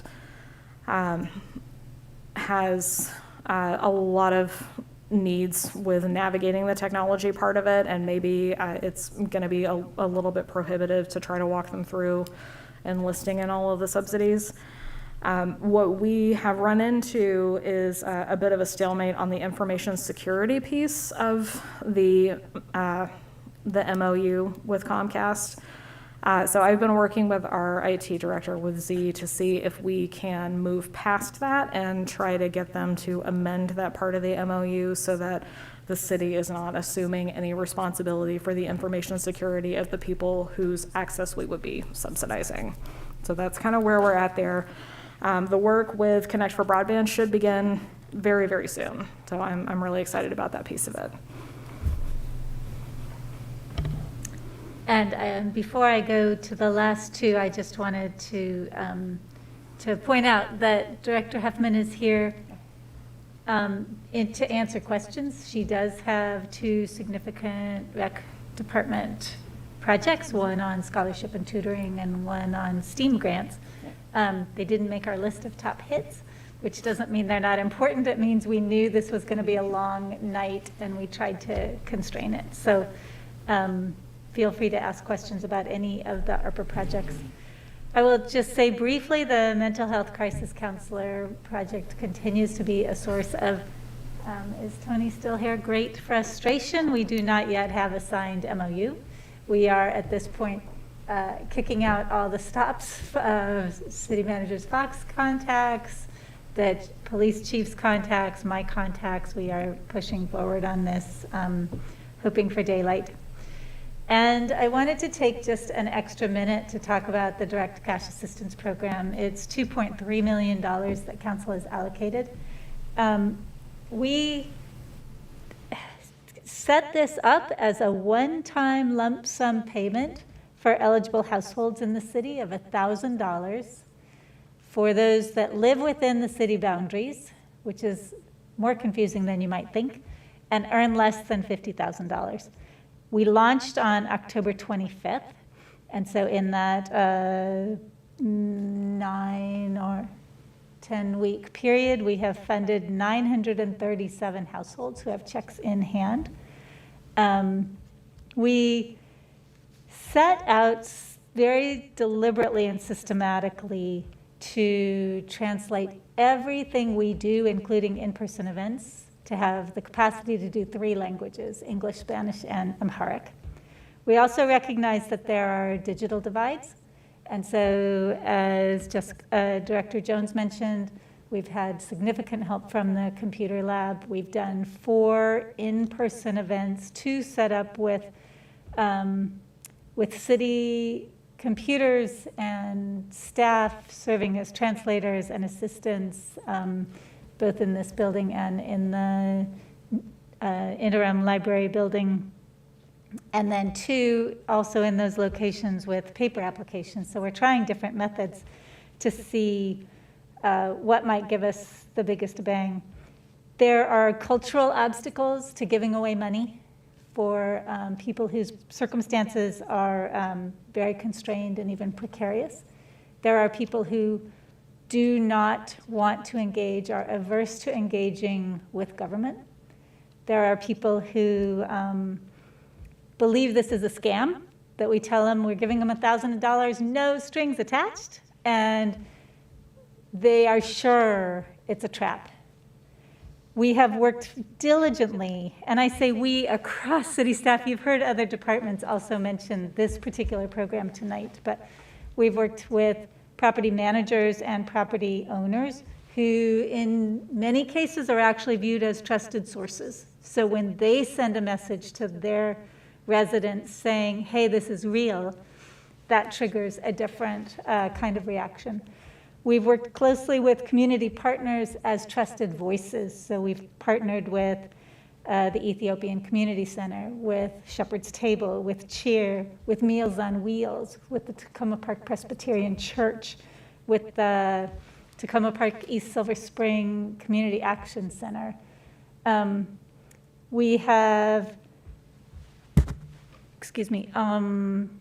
put together flyers of additional assistance, so the rental assistance programs, food assistance programs, so that anybody who comes to talk to us about this particular program, we're also giving them these. And when they submit an application, they get an email back saying your application's been submitted and please check out these possibilities. Trying to find that integrated overlap that would help move this forward. There are surprising difficulties. One that I knew about is that the city boundary lines don't align with the US Postal Service. So there are people whose address says Tacoma Park but are outside the city boundaries, and that's a heartbreaking experience. And there are people who are outside the city whose address says Silver Spring, who are inside the city boundaries. And so it's difficult to reach them because they don't think they're eligible. The kind of disruption that's happened to people over the last 3 years due to COVID is visible to all of us in all kinds of ways, but almost inconceivable to vulnerable populations. They have led to a lot of irregular housing situations.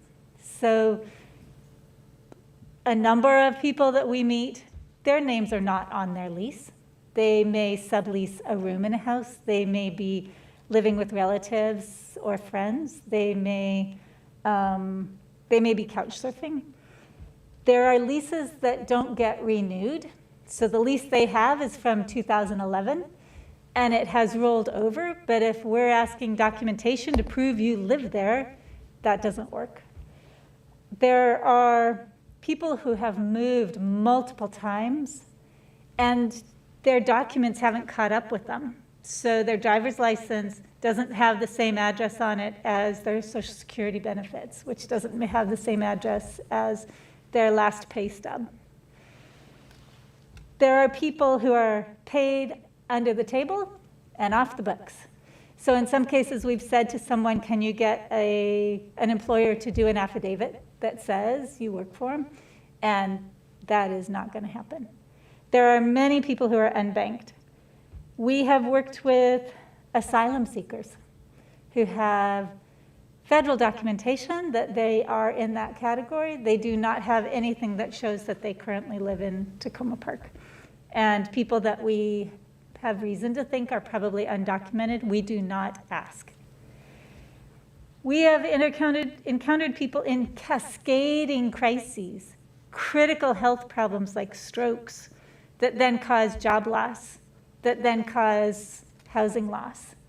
And trying to then say, and how do we document this so that we can ensure the money is not going into fraudulent applications is extremely difficult.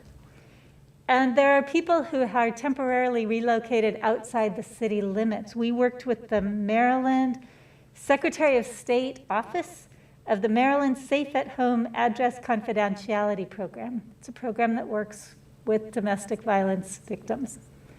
And somebody who had been forced to relocate, had been displaced, could not give an address because it's a safe house and those are confidential.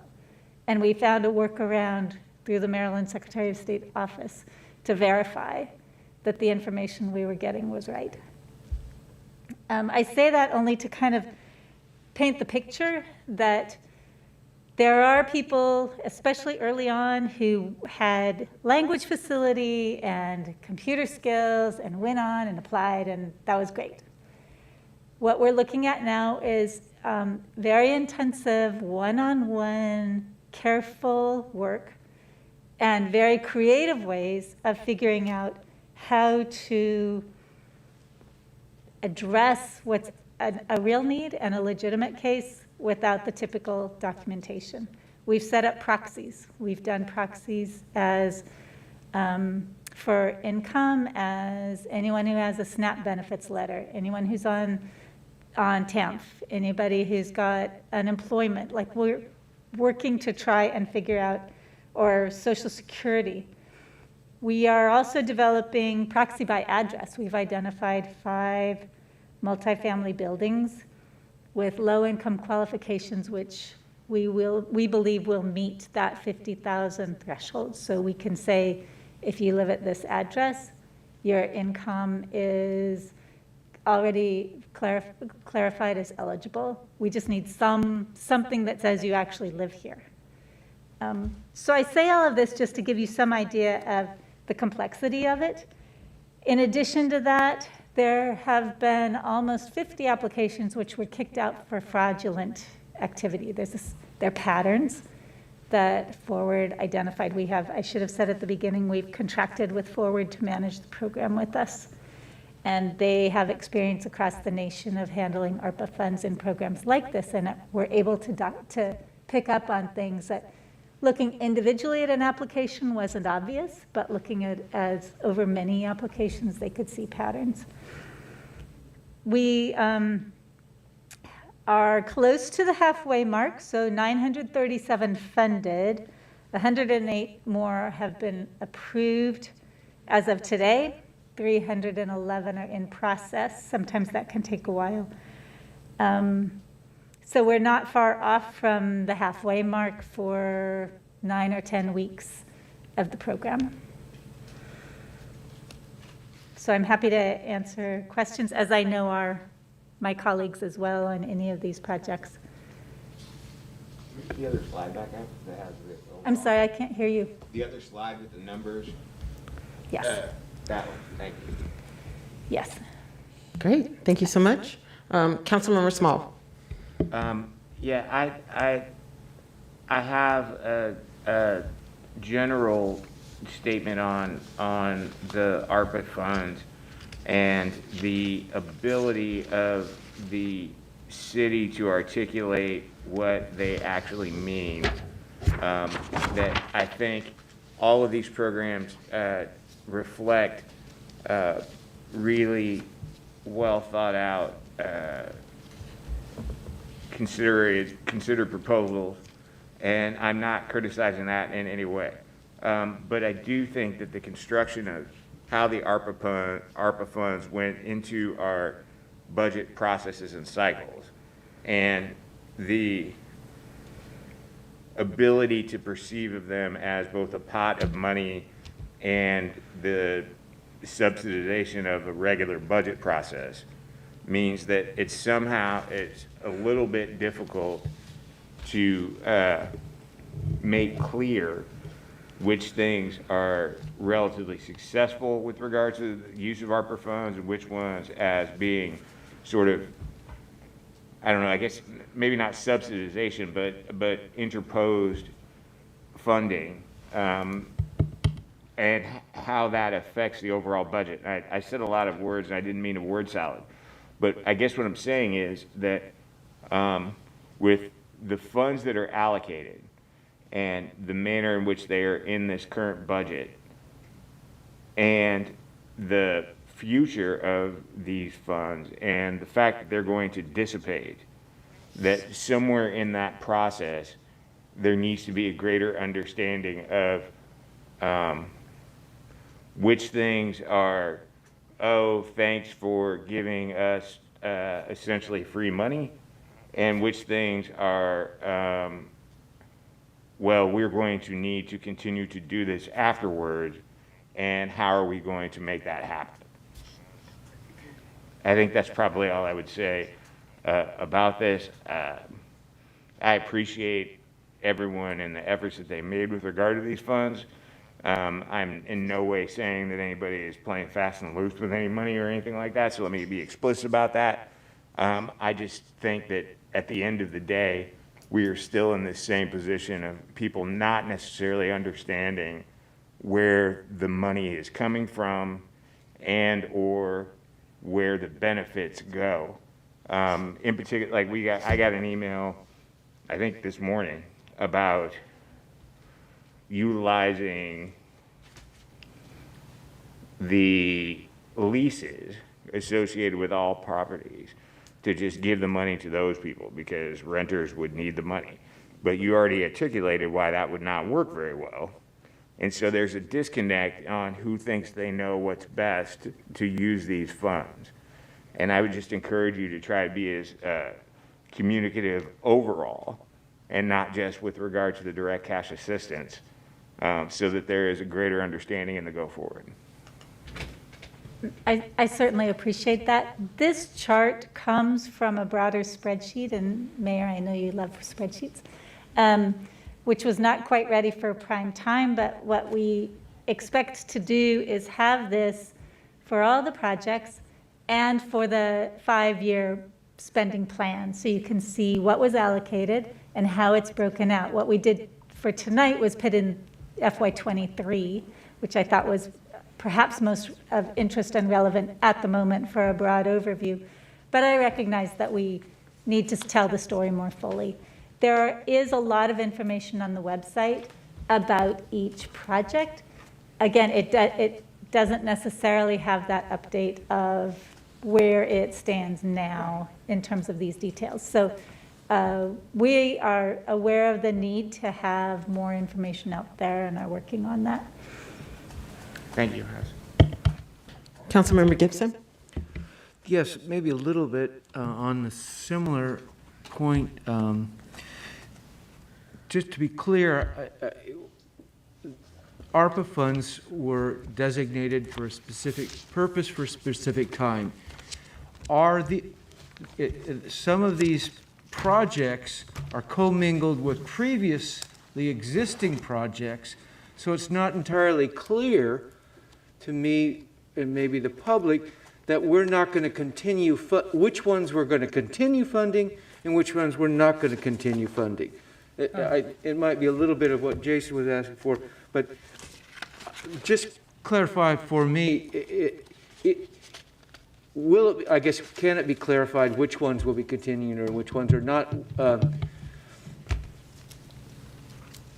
For example, just the mental health crisis counselor. Will that continue after the money's up? Will we be asked to fund it?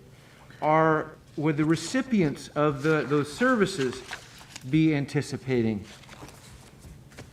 It is not our intention that most of these projects, initiatives will go past the 2026, or should I say 2024, everything encumbered, and everything that is in this plan has to be spent by 2026. And past 2026, there's no obligation, at least from staff's perspective, to council to continue anything within the general fund. As it relates to the mental health crisis counselors, that is a partnership that we're looking, and Rob spoke to it earlier, with the county. And once we have an MOU, the intention is for the 2-year period, we would pay for these crisis counselors to be housed here in partnership with the county, and then the county would take over after the 2 years. Thank you. But I do want to just kind of follow up on the questions from Councilmember Small and Councilmember Gibson.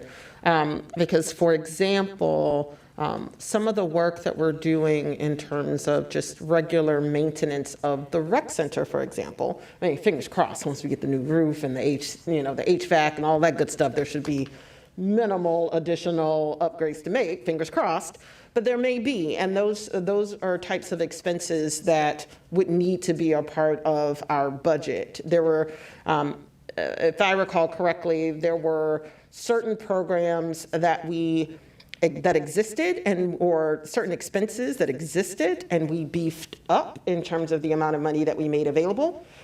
There were certain items like street rehabs that were in the budget, but were approved types of expenses that municipalities could use the ARPA dollars for, right? Under the auspice of, because of the pandemic, the cost associated with doing these types of projects increased, and so you could use those ARPA dollars to cover those projects because you had to put them on hold and now they're more expensive. But that would mean that in future budgets, things like street rehabs would have to come out of our budget. So I think it's important, whereas like direct cash assistance, if we don't have that's a completely new program, and the expectation is that it would expire after the COVID dollars have been expended. So I do think that it is important for members of council to have some understanding. And again, this is a quick rundown, and Deputy City Manager Grisby was like, oh, we're gonna have to do a deeper dive just to make sure everybody understands all of the nuance behind the proposals and what's covered and what isn't. But that is something that's important to keep in mind, that some of these projects were new, whereas some were allowable, but it basically escalating projects that were previously and have always been in the budget, and then some were just straight implementation. Councilmember DeBala. Well, no surprise, I have a lot of questions, but it's kind of late, so I'll try to keep it down to a dull roar here. I wanted to back up a minute to something that the city manager said about the rules by which you can spend the money.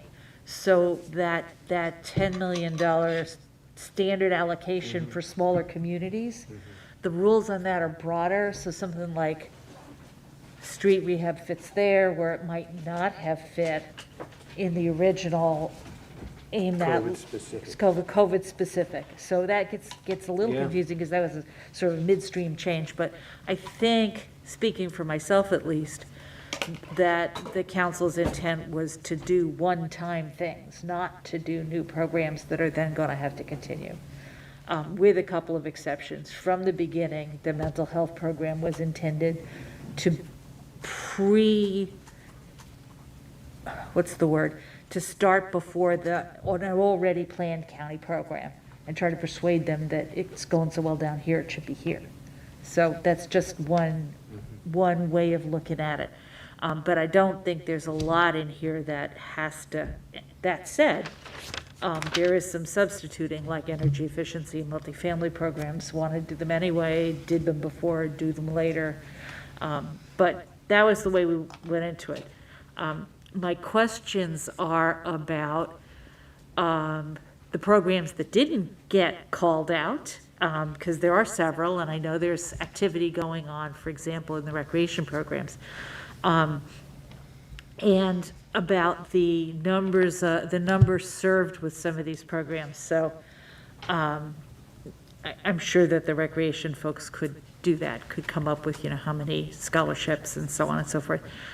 Maybe we can just, rather than have everybody rattle through it tonight, maybe we can just get a table that says that. That would be very, for all of these programs. So I think that the Public Works Director mentioned 20 energy efficiency grants.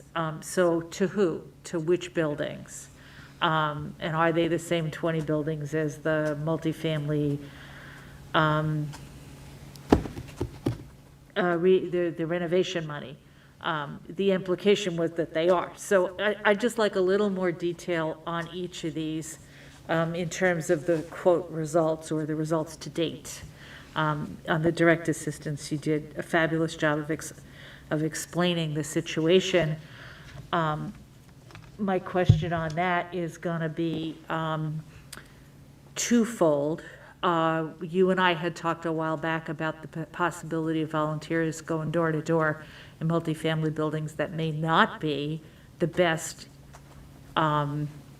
approach to, because I'm hearing that the problem is not so much finding the people as it is all the documentation issues. But if the problem is finding the people to start with that are qualified, you know, are there other outreach techniques we should think about? That's question one. And question two is, at what point do we say we either need to change the rules or just use some of that money for one of the other programs that's oversubscribed? And I know you're thinking about all that, but I'd like to hear your thoughts on that, all of you, as this is developing. And I think last but not least, in the budget from last spring, there's a 5-year plan table. And if I hear you correctly, what you want to do, Roz, is update that table essentially. So when might that be available? Are we talking a day, a week, a year from now?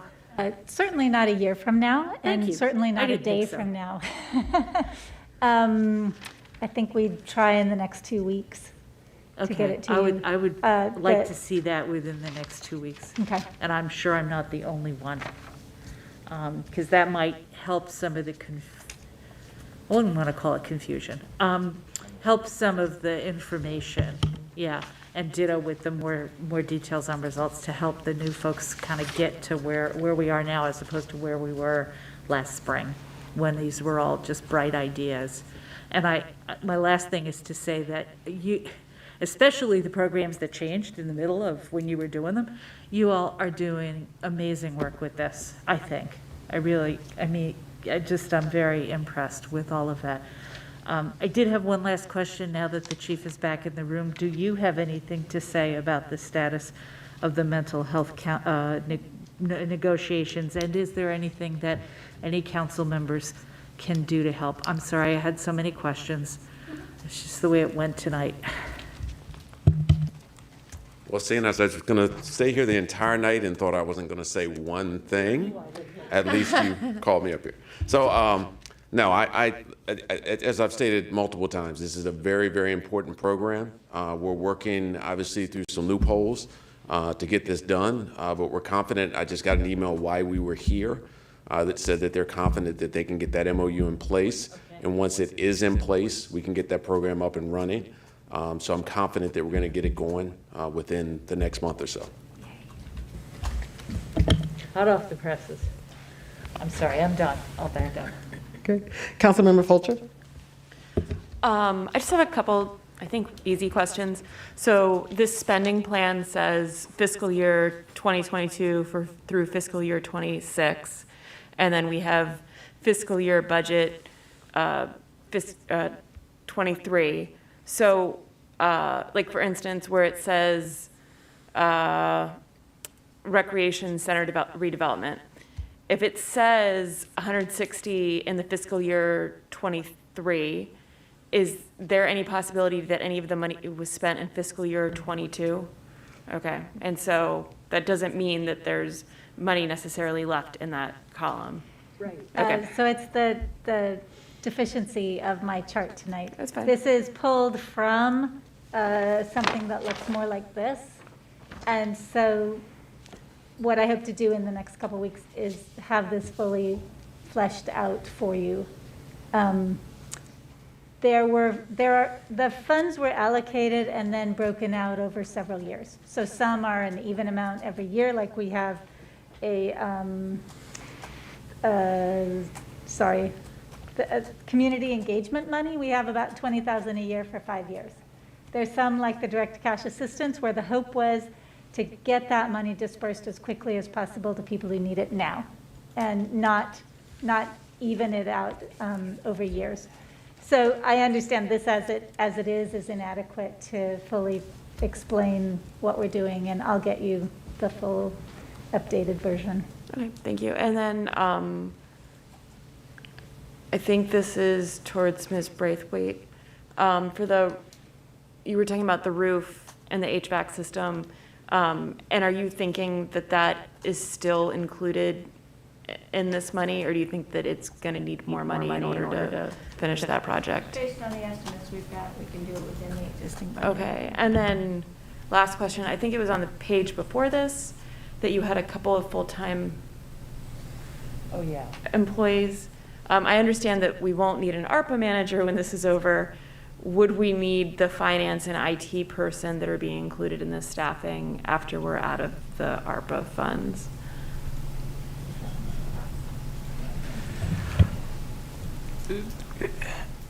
I would say that it would be a conversation that staff and council should have with the staffing model citywide, inclusive of just finance and IT, because there's conversations that you can do in communications, HR. There's communication in each of the departments, and I think that we should have that conversation and looking at the org assessment as well, and because there's some information that's in the organizational assessment that the consultant provided.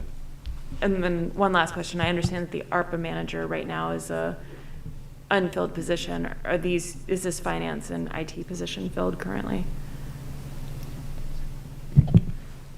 Finance is filled. IT is not filled. Okay, thank you.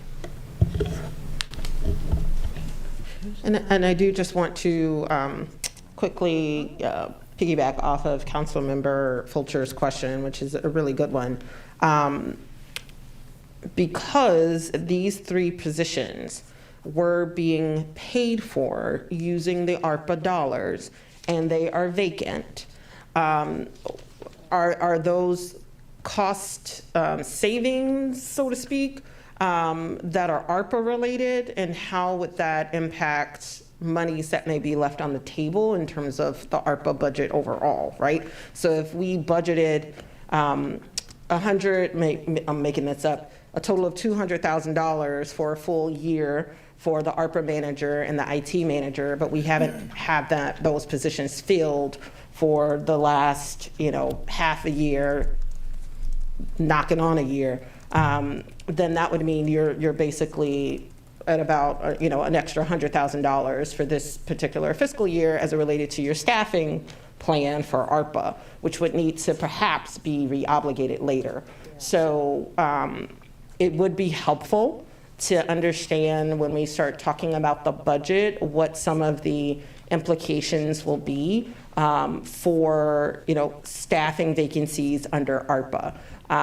Because again, my biggest issue is making sure that we get if there's monies that are available and that we have to re-obligate, that we make sure that we take the necessary steps to bring the ideas and things before council so that we can take the necessary votes so that they can get approved by the Department of Treasury, so that we can make sure that all of our ARPA dollars are earmarked by 2024. All right, thank you. Councilmember Gibson. Yes, back in terms of the list of the projects and programs that are funded through ARPA, I'm sort of connecting the dots with the presentation made by Finance about these interactive programs that talk about what you can do and what you can't do. It strikes me as it gets complicated. This makes it very much more complicated to get a priority. So if you wanted to find out whether street rehab was a priority, well, whether it's using ARPA funds for some times but not other times, that becomes difficult to maybe for people to sort through and determine. It's important for them to know that money may be running out or not. And anyhow, that's just one observation in terms of the complexity. You guys are very well aware of it. Complexity that this commingling of funds we'll have on any budget process and any interface or interactive budget things, which hopefully you can take it. And then one other question that perhaps the chief can answer with regard to the mental health program. You know, we don't want to let you just one question, but just real briefly, a couple of constituents asked me about the location of this counselor and in terms of it being closely embedded in the police area versus separate, which, anyhow, if you would answer that. I think people need to be less concerned about where they're housed. 90% of what they do is field work. What they would do in an office would not be seen. So I think they're viewing this as they're seeing patients at the facility. What they would be doing at the facility would be doing paperwork. There may be some isolated occasions when we have the new build out where they would have their own little private area. And there was a briefing done to council previously that explained how we separated out that little mental health crisis area from the police department. But these counselors are field counselors. They respond to crisis situations. They are reactive and responding back out to assist people that may need their medication. They may need to go to see their psychiatrist and so on and so forth. So they're more of a caseworker type of thing. So the vast majority of the work they're going to do is in the field. But just to clarify, we specifically, when we briefed the council on the configuration of the construction, we specifically put a suite where they would be, they would have their own privacy if someone needed to come in to be screened by those mental health counselors, if that makes sense. I mean, that's helpful. I mean, it sounds like it's not optimal in terms of, but it's the best you could do right now with placement, recognizing that most of the work, not all of the work, is done in the field. It's not optimal for the short term until there's that separation that you talked about later. Is that correct? Yeah, we're very limited in space. Yeah. And the model that we are going to be working off of, as the city manager stated earlier, is the county police, the county model, which they're expanding. And we were going to be not only have our own pilot program here, but have our pilot program where we could have the counselors respond as single unit responders as opposed to commingling with police. So when you talk about where is the location, we're very limited in location here in the community center. So that was the only location that we could put them. But I think that there's this misnomer that somehow that police are going to be involved in this, in that co-response. That's just part of the program. I think I was very clear that a lot of these situations on the front end on their response are extremely violent, and they need that co-responder model. But what we're trying to figure out is what is the balance between the co-responder model and situations where we can have solely a counselor come out. As far as the physical structure, yeah, ideally we would like them to have their own area where they can be comfortable, people can come in, they're not coming through the police department, and that's what the construction in the atrium hopefully will do. Understood. Councilmember Honzak? Actually, Chief Duvall, sorry. I wasn't going to start with the question that was related to that, but I have actually had a lot of questions in my ward as well, based on a really excellent conversation where I learned a little bit more about the status of the Mental Health Crisis Center. Am I inaccurate then that there was discussion at least, and this is aimed at you or anybody who has the answer, about putting a follow-up mental health counseling center in the Adventist building? I thought I had heard that at some point. Maybe I'm confusing something with something They're else. two different things. Okay. So we were hoping to have, these are the mental health crisis responders. Right.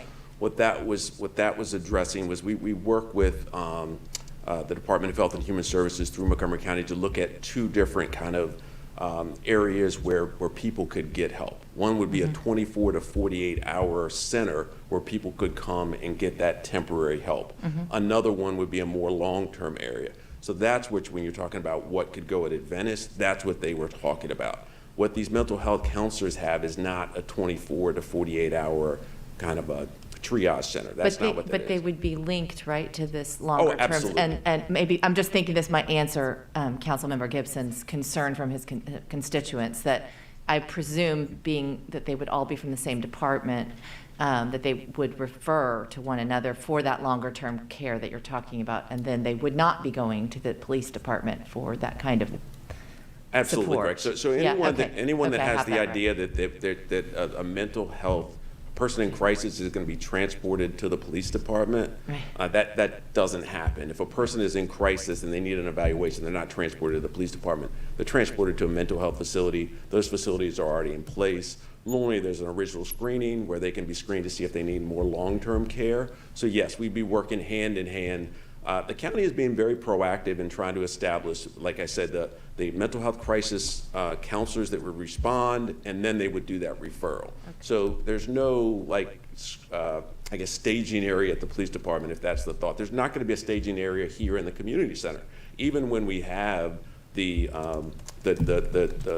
campus or the build out for the mental health counselors, that still is just going to be, if someone comes in and they're reporting that their spouse is in mental health crisis, or they want to come in because they need to meet with their mental health crisis counselor, who's acting kind of like our victim witness coordinator does in doing case files for people in crisis. If someone is in severe crisis, they're going to be referred to a center like you're referring to. So it would be either a crisis worker, ideally a crisis worker, that would go out and identify that person in crisis, and they would transport them to the center in which you're talking about. So the person in crisis is not going to come here. I don't know if that helps clarify. It helps, but if, it also suggests that if, my partner is, I'm worried about, I might be dissuaded by coming into the police. But myself, even though I'm not the person that's in crisis, but I appreciate your answers, that you're trying to mitigate that. I just say, as we indicated, it's not optimal, I think there's a misunderstanding about how calls come in. If we're talking about a crisis call, a 911 call, someone is naked with a knife, that's going to be a police responder call. If it is a call about someone that you just gave the example for, it wouldn't come into the police department. It would come into the mental health crisis line. And that's the other thing we're trying to develop here is a dispatch center strictly for mental health calls. So it wouldn't be the police department dispatch. I think it may be helpful for all of the new council members to kind of get a good overview of what the program actually entails, because I think there's a lot of misunderstandings about what we're doing here, what is offered by the county, what is being offered long-term, and I think that will help clarify a lot of the questions that people are asking. Yes, I completely agree, Chief. And it's important also for members on council to understand that this is a national effort to try to address mental health needs. And so it includes not 911, but 988 is the new hotline that is going on. There's lots of work that's happening to try to coordinate dispatch, so that 911, 988 coordination to make sure that if someone is calling 988, but actually you need some police response, that's being coordinated. I also think it's important for us to keep in mind that in terms of the Advances site, one of the things that the prior council worked on in partnership with the Advances Health Services was about making sure that they agreed to be a partner with us if we wanted to have a crisis center, like a stable location in terms of space, and perhaps helping us with facilitating access to healthcare workers, which is in huge shortage right now, to actually get the necessary counselors that you need to provide those services. That's another big issue. But none of that has been solidified. So I just want to make sure that that point is clear as well. It's not like we're going to automatically have a mental health crisis center right at the WA campus next week. That's not where we are, but what we did do was, when we were in conversations with the hospital around closure of the urgent care, one of the things that was talked about was adding primary health care as well as behavioral health care, which included like telehealth access on that campus. And additionally, they agreed to work with us if we wanted to do something more substantial. So I can share the materials. I think I might have shared it with Councilmember Konzak, but I can share the materials around the mental health services at the WA campus so that everyone will have that history. I also think it may be helpful for the city manager to share with the council the presentation that was done around the atrium fill-in and kind of how that, I'm sorry, I talked with my hands, but the atrium fill-in and kind of what that design looks like so that everyone kind of gets an understanding of the conversation that the council had at the time. Councilmember Honzak, did I? Yeah, thank you. No, that was all I had. So if I Chief Duval. stand here, I I'll get had no more a few other questions. If I walk away, questions, I but will. So. It's getting awfully late, so I don't know whether I should hold them and just. Just like to send them out. remind you all that if there's something that you'd like to say to the chief, you know, you could come to the Ward 6 thing where we're having a public safety meeting in the building that needs a new roof. So then you could get it all done in one sweep. All right. Way to get Councilmember that plug. Honzak, no more questions? I do have some. What is the best, I mean, shall I quickly just run through them and nobody answers them, or? If you have a substantial number of questions. Like four comments / questions, yeah? So but it's late, so. Sure. Yeah. No, go ahead, Okay. go ahead. Okay, I mean, it's just we don't have everybody here very often. I guess I'll start from the end, direct cash assistance, but thank you, Chief Duval. Thank you very much.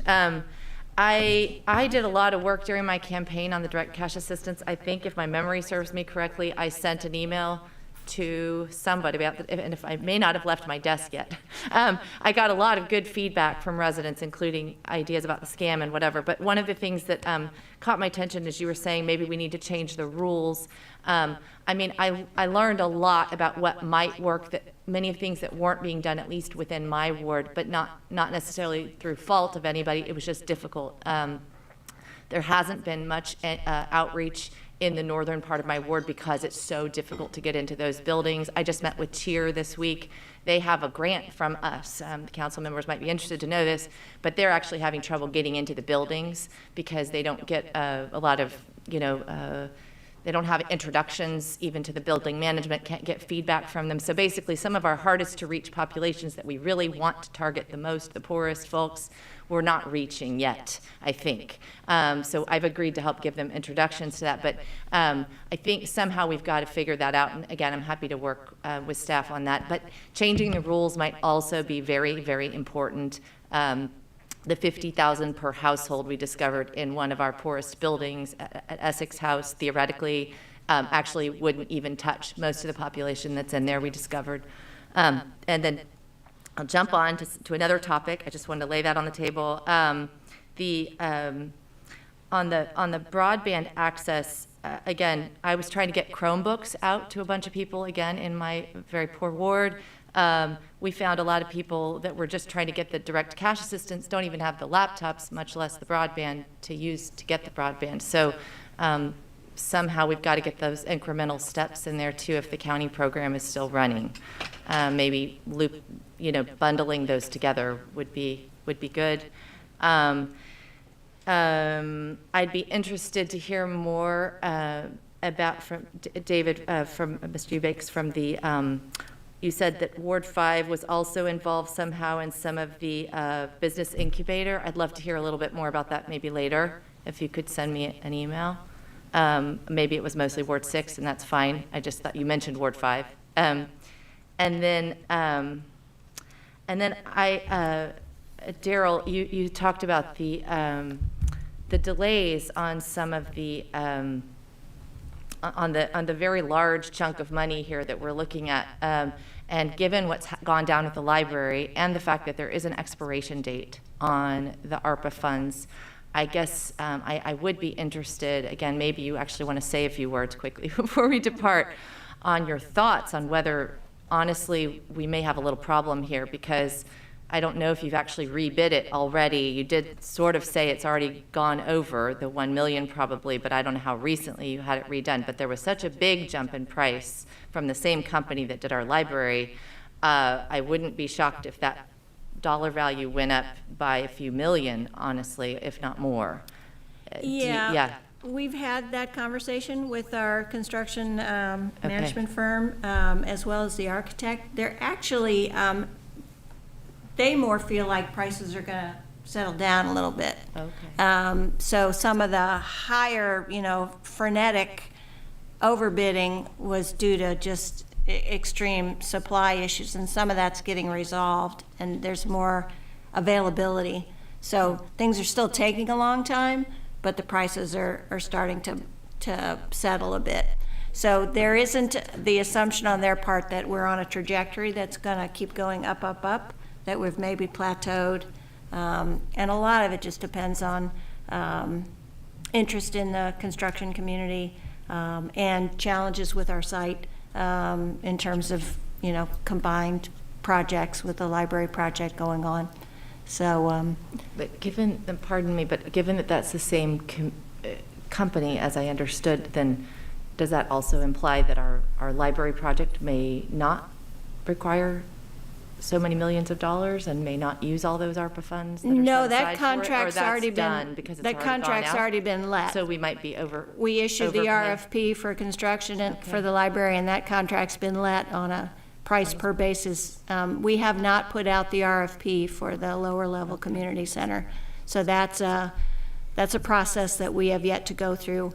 Once we do that, then we'll have a very, very clear view of what the costs are, and council can take a look at that. Until you go out to bid and get the documents back, it's anybody's guess. As we found with the library project, the lowest bidder was very interested in getting the work. So they sharpened their pencils when they did the bid. That can happen. We just don't know. But until you actually put the bid out and have a return date, you don't know what the price is going to be. Thank Councilmember,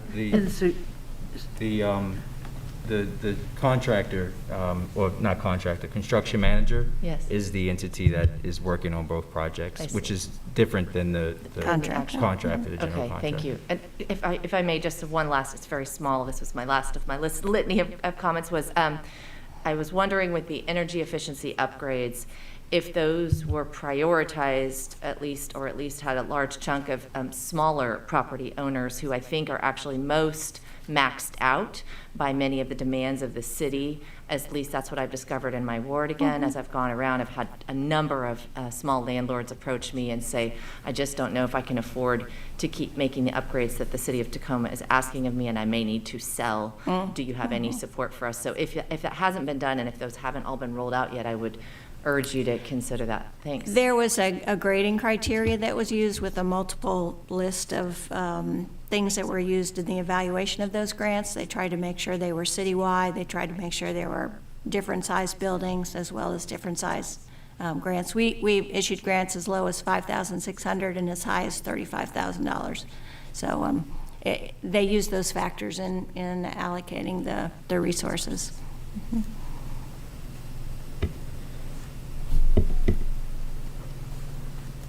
Is everyone looking at me, waiting for me to bang the gavel?